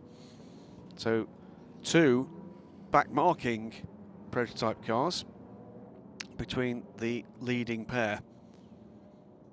Must remind everyone that the 31 cars had issues throughout the race, by the way, particularly with starting the engine at every pit stop, and had to go behind the wall on several occasions for the starter motor to be turned over rather than that being done on pit road. They were saving the clutch or the gearbox possibly then, and this might be an extension of that earlier issue. 31 yet to rejoin. This could get interesting, couldn't it, when this goes back to green? But these cars, or several of them, are going to be down pit road first. So we get the second part of the team game that is sports car racing. That's the 26 car, by the way, is making its way on the end of a tow rope around through the infield, past the boulevard of manufacturer stands here this year. But the rain band has just persisted through the night and is going to do so well beyond dawn. Yeah, no end in sight as far as the precipitation is concerned. The radar still displaying greens and dark greens as well, which indicates quite heavy rain. Now, if timing is going to believe, gentlemen, we've got dramas to the 912 Porsche as well, because that is shown as being static on track at the moment, somewhere. That is the third place car in GTLM. Kevin Estre at the wheel of that car, and is shown with a... Yeah, I have that as well, but that is the car that has repeatedly, well, in fact, both of the Porsches have repeatedly had transponder issues. So keep an eye on the trainers as it comes by. Exactly. I think we just have to keep take that one with a pinch of salt for the moment. In comes the leader. And Shea is down there. Yeah, in the second place car, you're quite right. Shea. Both cars pull into their pit boxes and nail the marks. The 10 is doing a 2 right now, Continental tire change. It will be 4 as the crew guys run around to the left-hand side.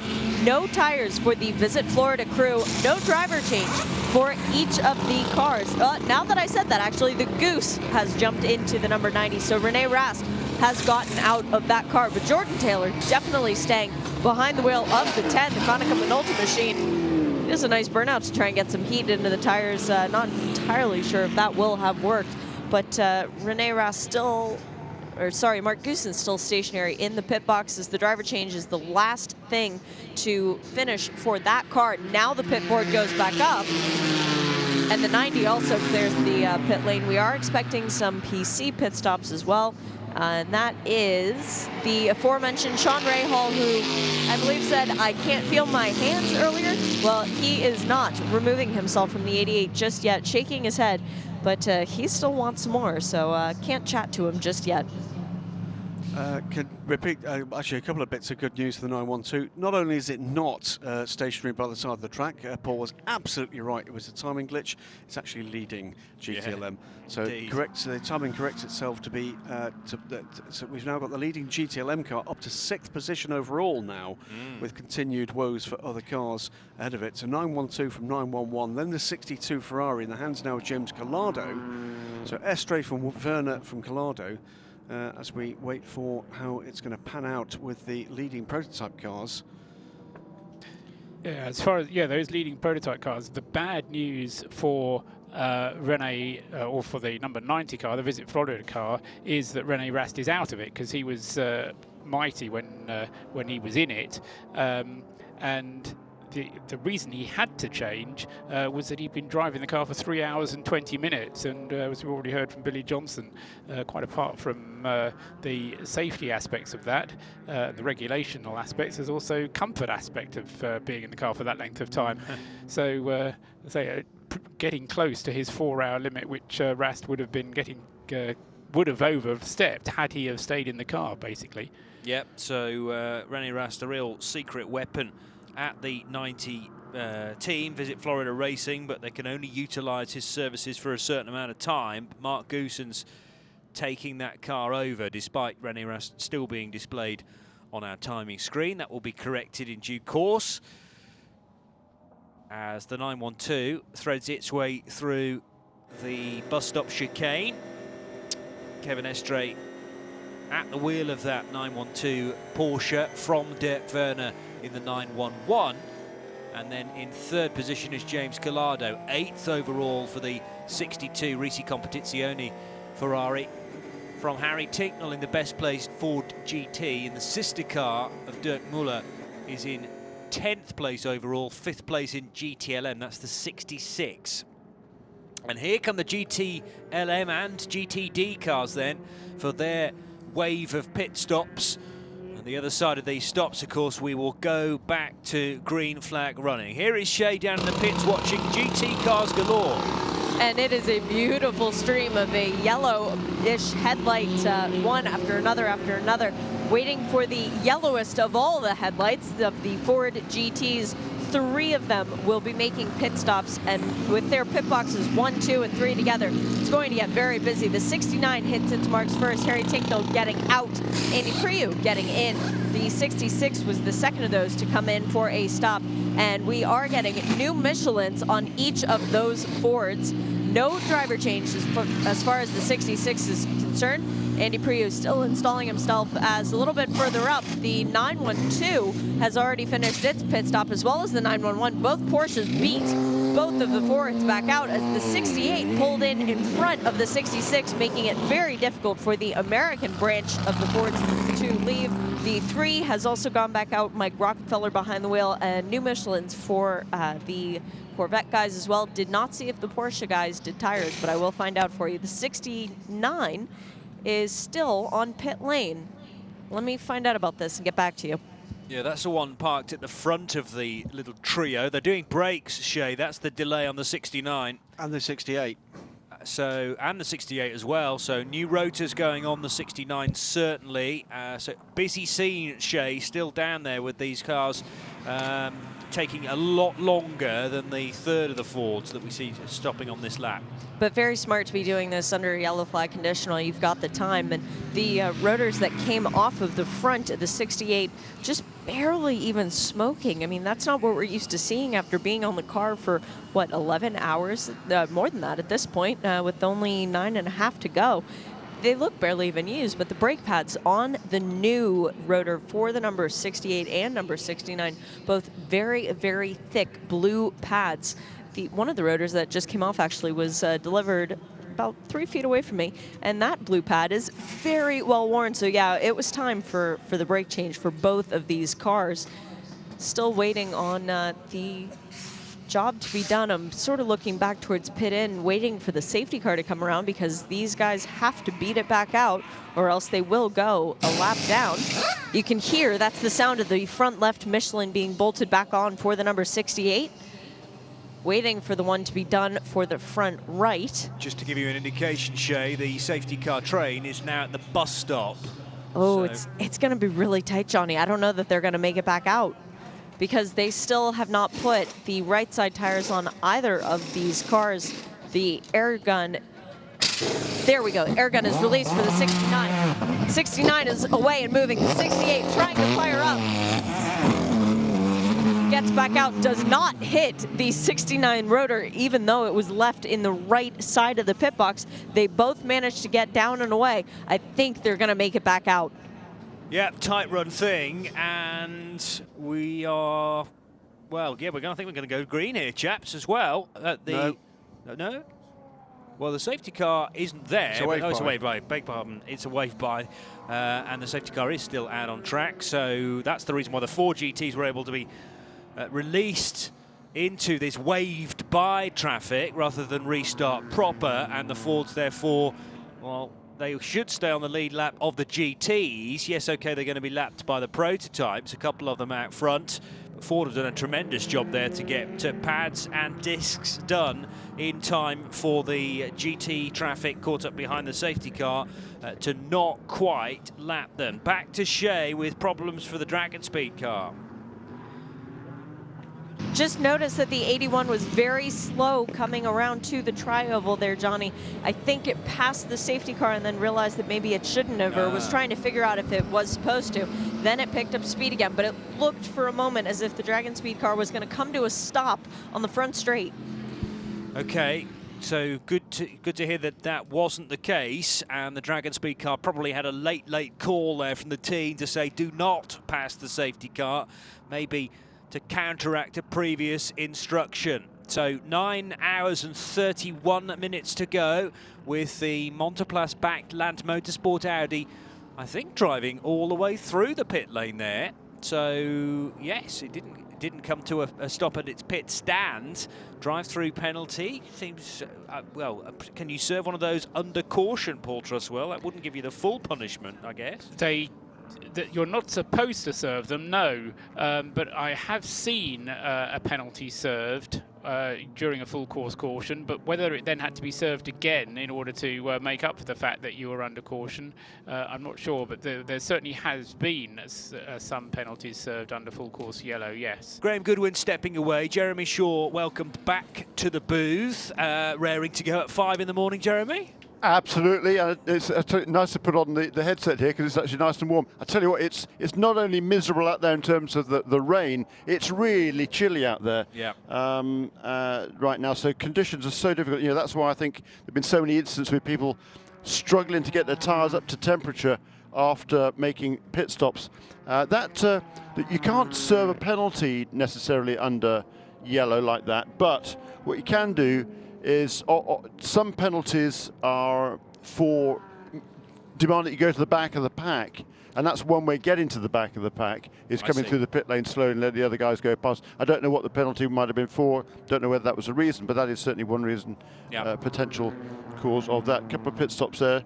Philippe Albuquerque just made a pit stop in car number 5. That car just got back on the lead lap. It didn't stop when the other prototype stops, when the onset of this full course caution, so therefore got to go past the pits, and then with the wave around was able to come in to make that pit stop, and now we'll resume and try and catch up to the pack before we go green. It won't be able to, it'll be the better part of half a lap down when we get back to the restart, but at least it is back on the lead lap. That was a fuel top-up, Shea tells me, for the 5. They did they did nothing else at Action Express. So Philippe Albuquerque in 3rd position. That is Mark Goosens in the 9-0, isn't it? Although it says Rust on my screen. Correct. And Jordan Taylor leading the way in the number 10 Cadillac. We got Pipe Dirani in 4th, and in 5th position Tristan Nunez. GTLM headed by Richard Leitz, together with the sister car at Porsche. So 912 leading 911 and Dirk Werner. James Collado in the 62 Risi Ferrari is 3rd. PC headed by the 38 machine. Carl Masson we now have at the wheel. Masson, thank you. The 38 car, and that being the entry from Performance Tech Motorsports with their PC car. They're all Orica FLM 09s. Last time we see those cars in this race. And Mario Farnbacher leading the 33 GTD class. It's the 33 car rather leading the GTD class. That's the Mercedes from an Audi, an Acura, a Lamborghini and another Acura. So that traditional great mix of manufacturers in the 4th tier of the class, if you like, GTD. But who would have predicted only one Ford in the top 5 in GTLM?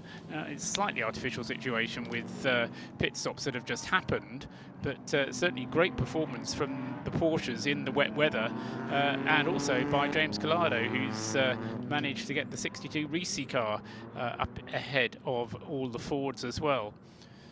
Yeah, well, so dominant in the dry, the Fords, weren't they? And they just trailed off a little bit in the wet conditions. Yeah, they lost some time for a while and then got fortunate. It must have been around about 10 or 11 at night when there was a full course caution, and the two of the Fords, 66 and the 67, had made pit stops immediately before the full course caution because they were on a slightly different strategy to everybody else. The 67 car, I think, was due to come in any case, and the 66, it might have been the other way around actually, saw that there was going to be a caution, ducked immediately into the pits before the pits were closed, and as a result of that, didn't need to make a pit stop when everybody else did, so cycled through it back into the lead of the race.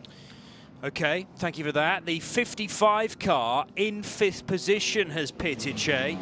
They were taking their time doing a pretty leisurely pit stop, changing all 4 Continental tires. But then when they went to put the right rear on, it would not go properly. They pulled the air jack out, and the crew member immediately signaled for the car to be put back up. Tristan started to rev the engine and then noticed that something was wrong. Very heads-up driving from the youngster, and he immediately shut the car off. They put the car back up on the air jack, got the wheels secured, and went back out. But that could have been a very bad situation had he gone back out on track. With a right rear, that was, well, less than secure. Lights are out on the safety car, for my money, coming out of the Speedway Turn 2 now and down the back straight. So cars still rejoining from the pit lane. We have 3 or 4 of them now peeling away from the pit apron. Yep, and rejoining just before the pit lane exit will be closed ahead of this restart. 9 hours and 25 minutes to go then. It's 5:05 in the morning Eastern Standard Time, and having said the lights are out on the safety car, waiting for the safety car to edge out away from the race leader Jordan Taylor, who may choose to back the field up. Yes, he is doing now, with Mark Goossens on his tail. The 10 from the 90 from the 5 and Philippe Albuquerque. A forecast before we get going, Jeremy Shaw. Yeah, the rain, I think, it seems to be here till probably about 9 o'clock in the morning or shortly thereafter, and it's 43 degrees right now. It says light rain. It's heavy light rain, I would say. But the safety car finally now again is pulling into the pit lane, and we're going to go back to green. We absolutely are, and the spray is going to be a massive problem here because, of course, the water's had a chance to build up on the banking as Jordan Taylor's got the best view in the house with nobody in front, and therefore no spray being thrown up onto his windshield. Car going a little bit wide into turn 1, but manages to recover it. That's the 5th car in the sequence and one of the prototypes. But Jordan Taylor then leading Mark Goossens. So the Konica Minolta car ahead of the Visit Florida black-backed machine. And they are nose to tail at the International Horseshoe now. Just working out how much grip is on offer out of turn 3. It will have changed a great deal, I'm sure, since the last time we were at green, as the rain is teeming down here. It may have stayed relatively consistent, but I stare from time to time up at the floodlit area of our grandstand and realise quite how much water's coming down from the skies. The prototypes are just making a little bit of a break now from the cars behind. It is 2 abreast though, as some of the faster GTLM cars work their way by GTD machines. Now the 31 car just came back down the pit lane to resume. That was a lengthy stop. It looks like it's been a bit behind the wall there for about 34 minutes. Pretty much spot on, yeah, 32, but I'll grant you the 2 minutes. Oh, the 2 minutes must have been the additional lap, because that was exactly, just the time that just popped up on the screen. Yeah. So yeah, good point. And that was Mike Conway taking the car back out onto the circuit, having taken the car over on the previous stop, done 1 lap and then brought it back in again from Eric Curran. So that car is now 19th overall, 9th in the prototype ranks. So should we let's have a reset of the order, shall we? Yeah. It's number 10 then that leads still, the Konica Minolta Cadillac. Jordan Taylor currently at the wheel of that car as we just completed one lap after the restart. Mark Goossens in second place at car number 90. Pretty close behind him, maybe 100 yards or so behind him in these conditions. That's mighty close. Yeah, 2 seconds.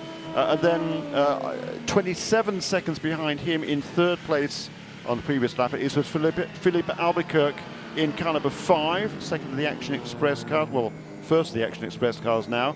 One lap down is the car number 2, Pipo Derani at the wheel of the ESM Tequila Patrón Nissan. And then the 5th place car, another 4 laps further back, Tristan Nunez driving the Mazda prototype car number 55.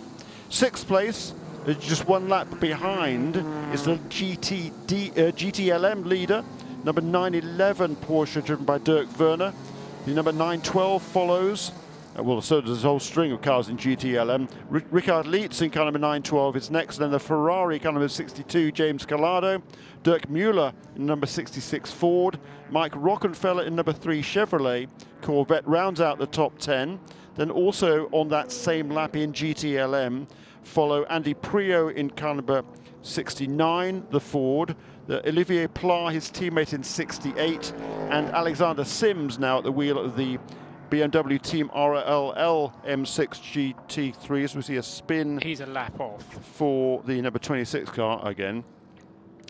And yeah, Alexander Sims is a lap off the pace, is he? Okay. That was David Chang, by the way, going for a spin. A third-placed PC car and just hanging on to the bottom position on our page 1 of the timing screen. And then behind Sims is three of the delayed prototypes. Number 13 car, Sebastian Buemi driving the Rebellion car. He is now 8 laps off the lead, so he's picked up a couple of laps since his early delay, that car's early delay. And then 1 lap behind him is a number 85 JDC Motorsports entry, Stephen Simpson back at the wheel of that car.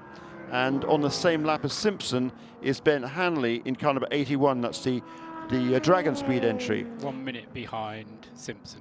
Splendid. And then the 2 PC cars, it's the number 8 38 machine, Performance Tech Motorsports, Carl Masson, still leading that despite a mini drama a couple of laps ago, but the advantage over the number 20 Bar 1 Motorsports entry, driven currently by Jack Chapman Ducote, is just down to 2 laps now. It was 5 laps when I left here at midnight. So that gap has come down dramatically. The 3rd place car in PC is a long, long way back. That it would be David Cheng, who has just resumed after making a pit stop and having stopped out on the racetrack. Behind him is Mike Conway in the 31 car we just talked about. That's 19th place overall. 20th overall is a GTD leader. That now is a number 33 Riley Motorsports Mercedes. Mario Farbacher at the wheel, followed by Robin Liddell in the Stevenson Motorsports Audi car number 57. As Ezekiel Perez Companc in car number 11. That's the Grasser Racing Team Lamborghini. And then the 2 Acuras, Mark Wilkins at the wheel of 93, Ozzie Negri at the wheel of the number 86, rounding out the top 5 in GTD. Then in 6th place, Jeffrey Schmidt in the Motoplast by Land Audi car number 29. And then those cars are all on the same lap. I believe 1 lap down, correct me if I'm wrong, Paul Truswell, is Jesse Lazaire at the wheel of the number 28 Allegra Motorsports Porsche. He is on the same lap as with the other GTD cars. Is he? But a long way back. He just got a wave around them, presumably. Yeah. And the same goes for number 63 car. That is the Scuderia Corsa Ferrari of Matteo Cressoni. Precisely. So they are the 8 cars that therefore remain on the lead lap. And then 1 lap down, rounding out the top 10 of Wolf Hensler in the TRG Porsche car number 991, and Dion von Moltke in the Paul Miller Racing Lamborghini, which has done well to fight its way back inside the top 10 after some early delays, including, I think, that was one of the cars that was pinged for an illegal pass around. He got a stop and hold penalty for 2 laps. So that they've done very well to get themselves back in the top 10. And the Wolf Hensler-driven Porsche, the 991 car you mentioned in 9th position, that was the one that clashed with Brendan Hartley in the number 22 car, but hasn't shown any ill effects. Oh, big slide there from Jordan Taylor, leading the race in the number 10 Konica Minolta sponsored car, and he did so well to hang on to that. So little grit there is coming out of the kink, and the car kind of wants to carry on turning left once you've negotiated that part of the circuit. So he hung on to it fantastically well, powers his way now out of turn 6, and Brendan Hartley had to hang on to a real squirrely moment over 4 hours ago there, and in the end clonked the wall at Speedway turn 1. Well, again, there's a big kick, this time from the number 10 car, but Jordan Taylor is expecting it from the rear wheels as the 6.2 litre Cadillac tries to lay the power down there. And the young man Jordan Taylor hanging on to this beast of a car. So quick in the dry weather conditions, Bell, and another big squirm there in the bus stop as well. A right handful because of the weather and because this Cadillac is so powerful, just cannot lay the power down. You just have to be so much finesse, I guess, with that right foot. It is really miserable out there. I mean, lap times now, even since we've gone back to green, over 2 minutes for the race leaders. 2:05.6. The fastest car on track that time around was the race leader, Jordan Taylor, who just now come across the line again to complete that 415 at a 2:03.124. The gap over back to Mark Goossens went out by a couple of seconds on that lap to 9.8, and then Philippe Albuquerque, who's still trying to work his way through all the traffic, is another 40-odd seconds behind him in 3rd place. Changes in GTLM, however. The Porsche of Dirk, it's still Porsche that leads, but it's now Dirk Werner in the number 911 car that's moved through to the lead of the pack. James Collado followed up into 2nd place, so he's up from 3rd. In 3rd place is Dirk Mueller at number 66, and the number 912 car, having led at the restart in GTLM, back into 4th place now. There it is. The other change, which is not really a change of position, but as a result of taking a drive-through penalty, Tristan Nunez in the 55 car has dropped back a lap from where he was when you did the initial reset there, Jeremy. Excellent. Wonder why he dropped back. So he's now on the same lap as the GTLMs. Okay, right. The 912 car then heading out of the 2nd of the horseshoes on the infield and about to go up onto the banking, where theoretically it should be a little drier than the infield, where that's where all the water's accumulating, of course, being level ground. And an Acura about to be overtaken by BMW, I reckon, 19, yes it is. And the 19 BMW in GTLM with Alex Sims at the wheel right now. So the 8th placed car, Alex Sims, far more experienced with BMW Z4s, but getting more and more used to the newer GTE car, effectively, the new M6. And he's got a prototype in front, car's sort of similar speed down into the braking area at 6, and then the prototype comes into its own, powering out of there and up onto the banking. But the 19 car has troubled the top 4 in GTLM, but finds itself at the back of that batch of GTLM cars, actually 13th place overall. So we have 3 stray GTLM cars, one certainly out of it, that's the sister car, the 24, but Scott Dixon's still running in the 67 Ford GT, as is Ollie Gavin, but they've had various issues in the Ford and Corvette respectively, so are way away from the rest of the GTLM machines. Yeah, and then the final GTLM car was the other BMW of John Edwards, that went out very early in the first hour. Ricard Leitz clearly not very happy at the moment. Well, apparently not very happy at the moment, because he's fallen from the lead back into the 4th position. I talked about that before. Who's fallen back? It is Ricard Leitz who's dropped back, but Tristan Nunez has got himself involved in that as well now. The number 55 car, which has been overtaken by the 911 and 62. And we've just gone yellow again. Yeah, the pit's closed. Shay Adam confirms to me in my ears, and it's because we go full course caution again. And, well, Jeremy was scratching his head almost as if we were missing a car. I don't think we are in terms of the 912 or the 911, but Ricard Leeds, yes, losing a little bit of ground. He's up to third, according to the screen, though, now. So is the issue actually for Dirk Muller in the 66?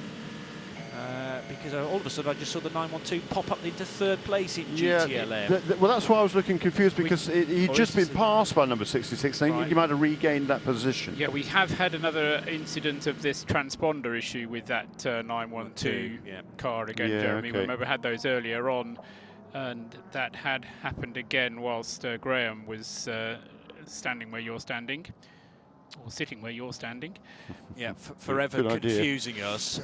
And of course, the one time we don't call that car as stopped somewhere, it genuinely will be stopped somewhere. But it's still running at the moment. And, you know, this is a brand new car, remember, a radical change as far as where the engine sits in that car. They've basically turned the gearbox and engine around so that the gearbox now faces rearward.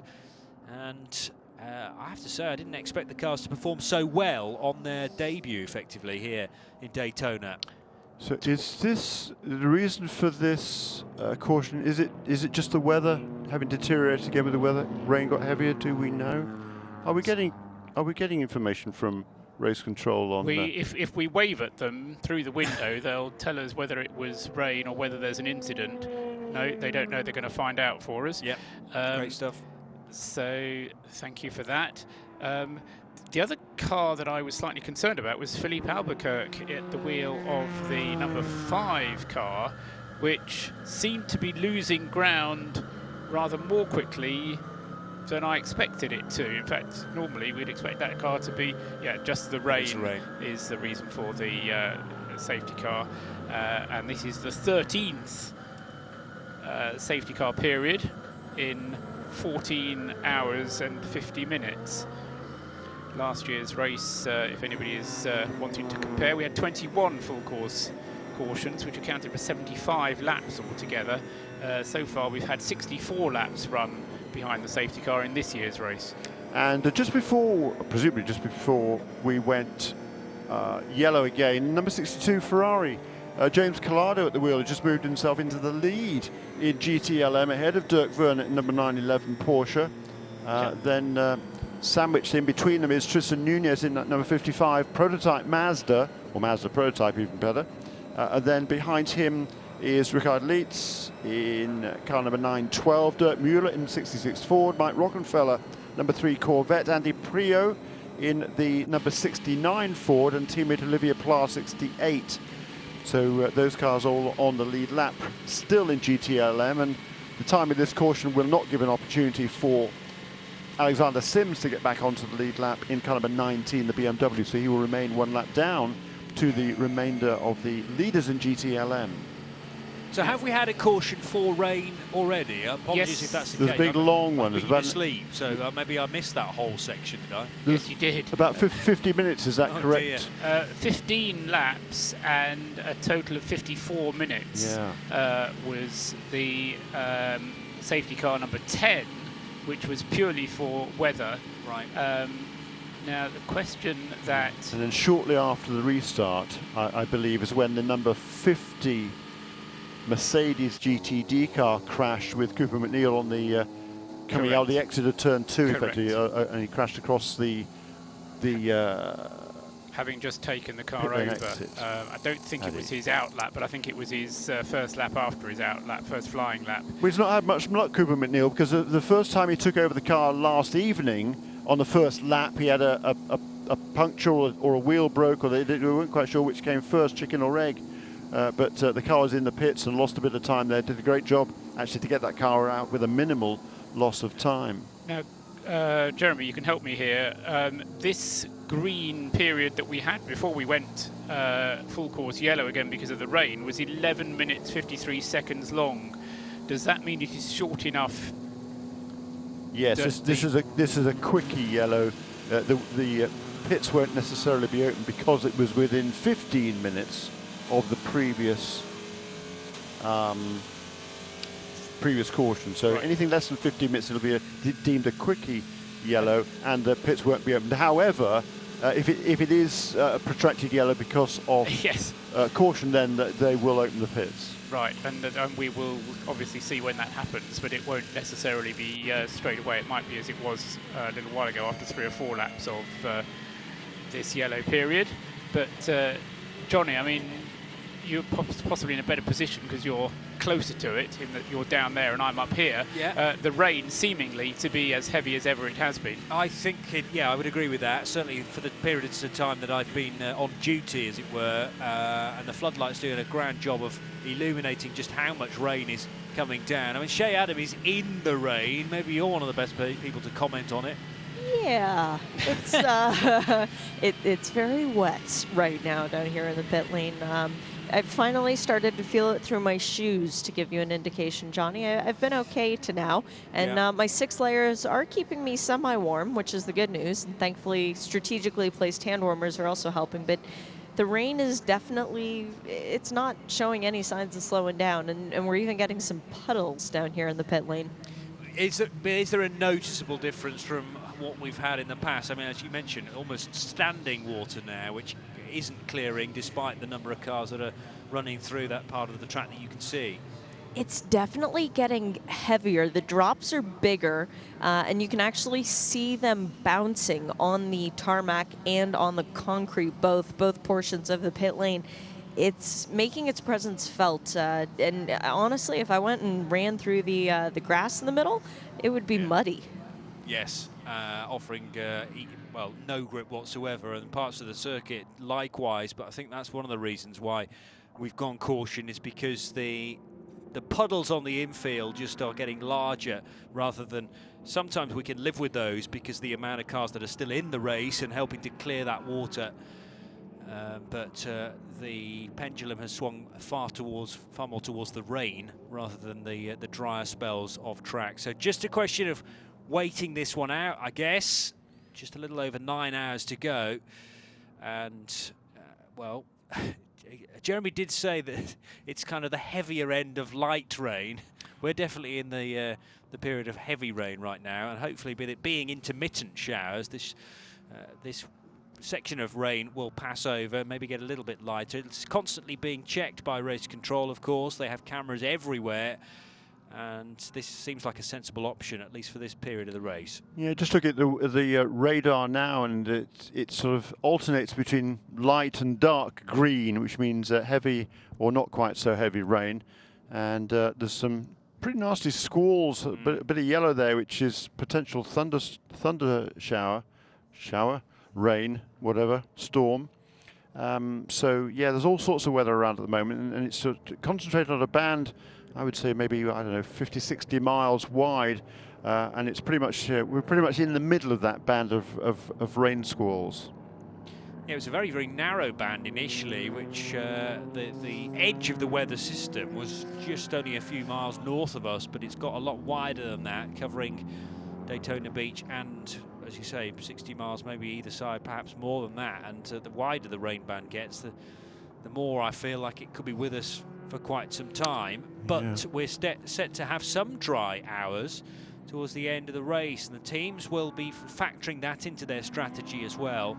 This is just a question of survival right now, not so much behind the safety car, but when we next get back to green flag running, because obviously you still need to be in the race come the dry and the more perfect conditions, the more suitable conditions for racing.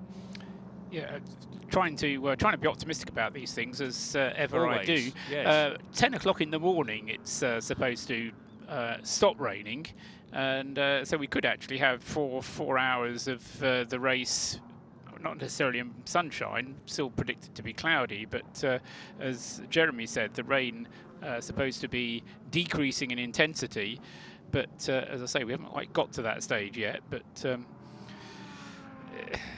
it's, yeah, as you say, Johnny, just a question of sticking it out for the time being. As I was saying to John Hindhoff earlier on, the problem with this type of a safety car is twofold. One is, when do you then remove the safety car and go racing again?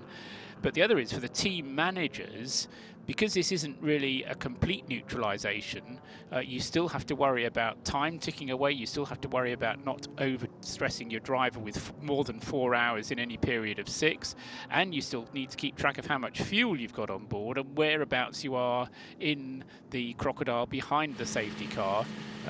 Because if you run out of fuel at the wrong moment, then you could quite seriously and easily disadvantage yourself. We had a wet start to last year's Le Mans, didn't we, Paul? And we had, I think it was about 50 minutes behind the safety car in the end.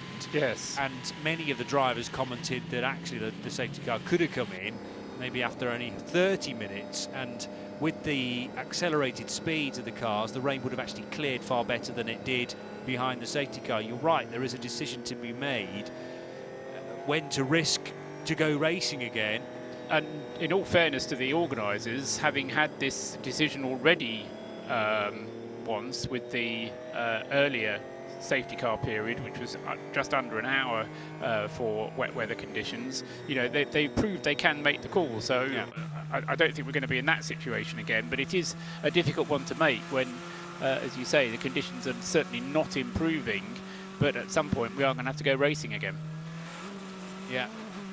Chance to time to bite the bullet, I guess, and have some courage in your decisions. But thankfully, that's not my decision to make, and we will just allow this weather system to pass a little bit. The rain's not going to stop for a good few hours, but it could well get lighter.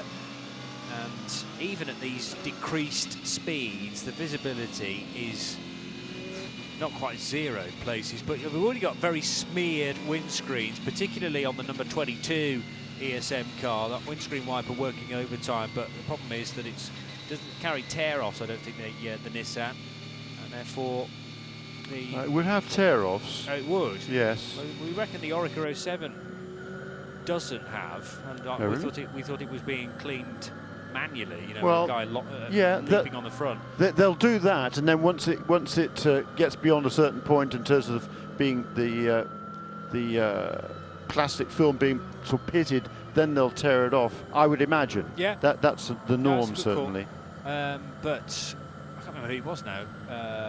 Oh, it was Ben Handley who said that it was just a nightmare to be able to see out of the Dragon Speed car, the 81 machine, and hand it over to Loic Duval. I reckon there's about 10% vision, I think. When you're hammering around here in an Orica 07, the Dragon Speed car, and likewise any other prototype. For instance, Jordan Taylor, who was at full speed just before the caution came out, quite how he was able to pick his lines, and not necessarily the ideal racing line, because you're having to go off that to lap GTD and GTLM cars. Very, very tricky. And then all of a sudden the tail of the 10 car was kicking out, which he needed to control. So these guys' brains are having to be on high alert. Bear in mind they're sleep deprived as well. We're at 5:31 a.m. now, Eastern Standard Time, and I'm constantly reminded, particularly in these conditions, of the hero status of all the drivers out there right now.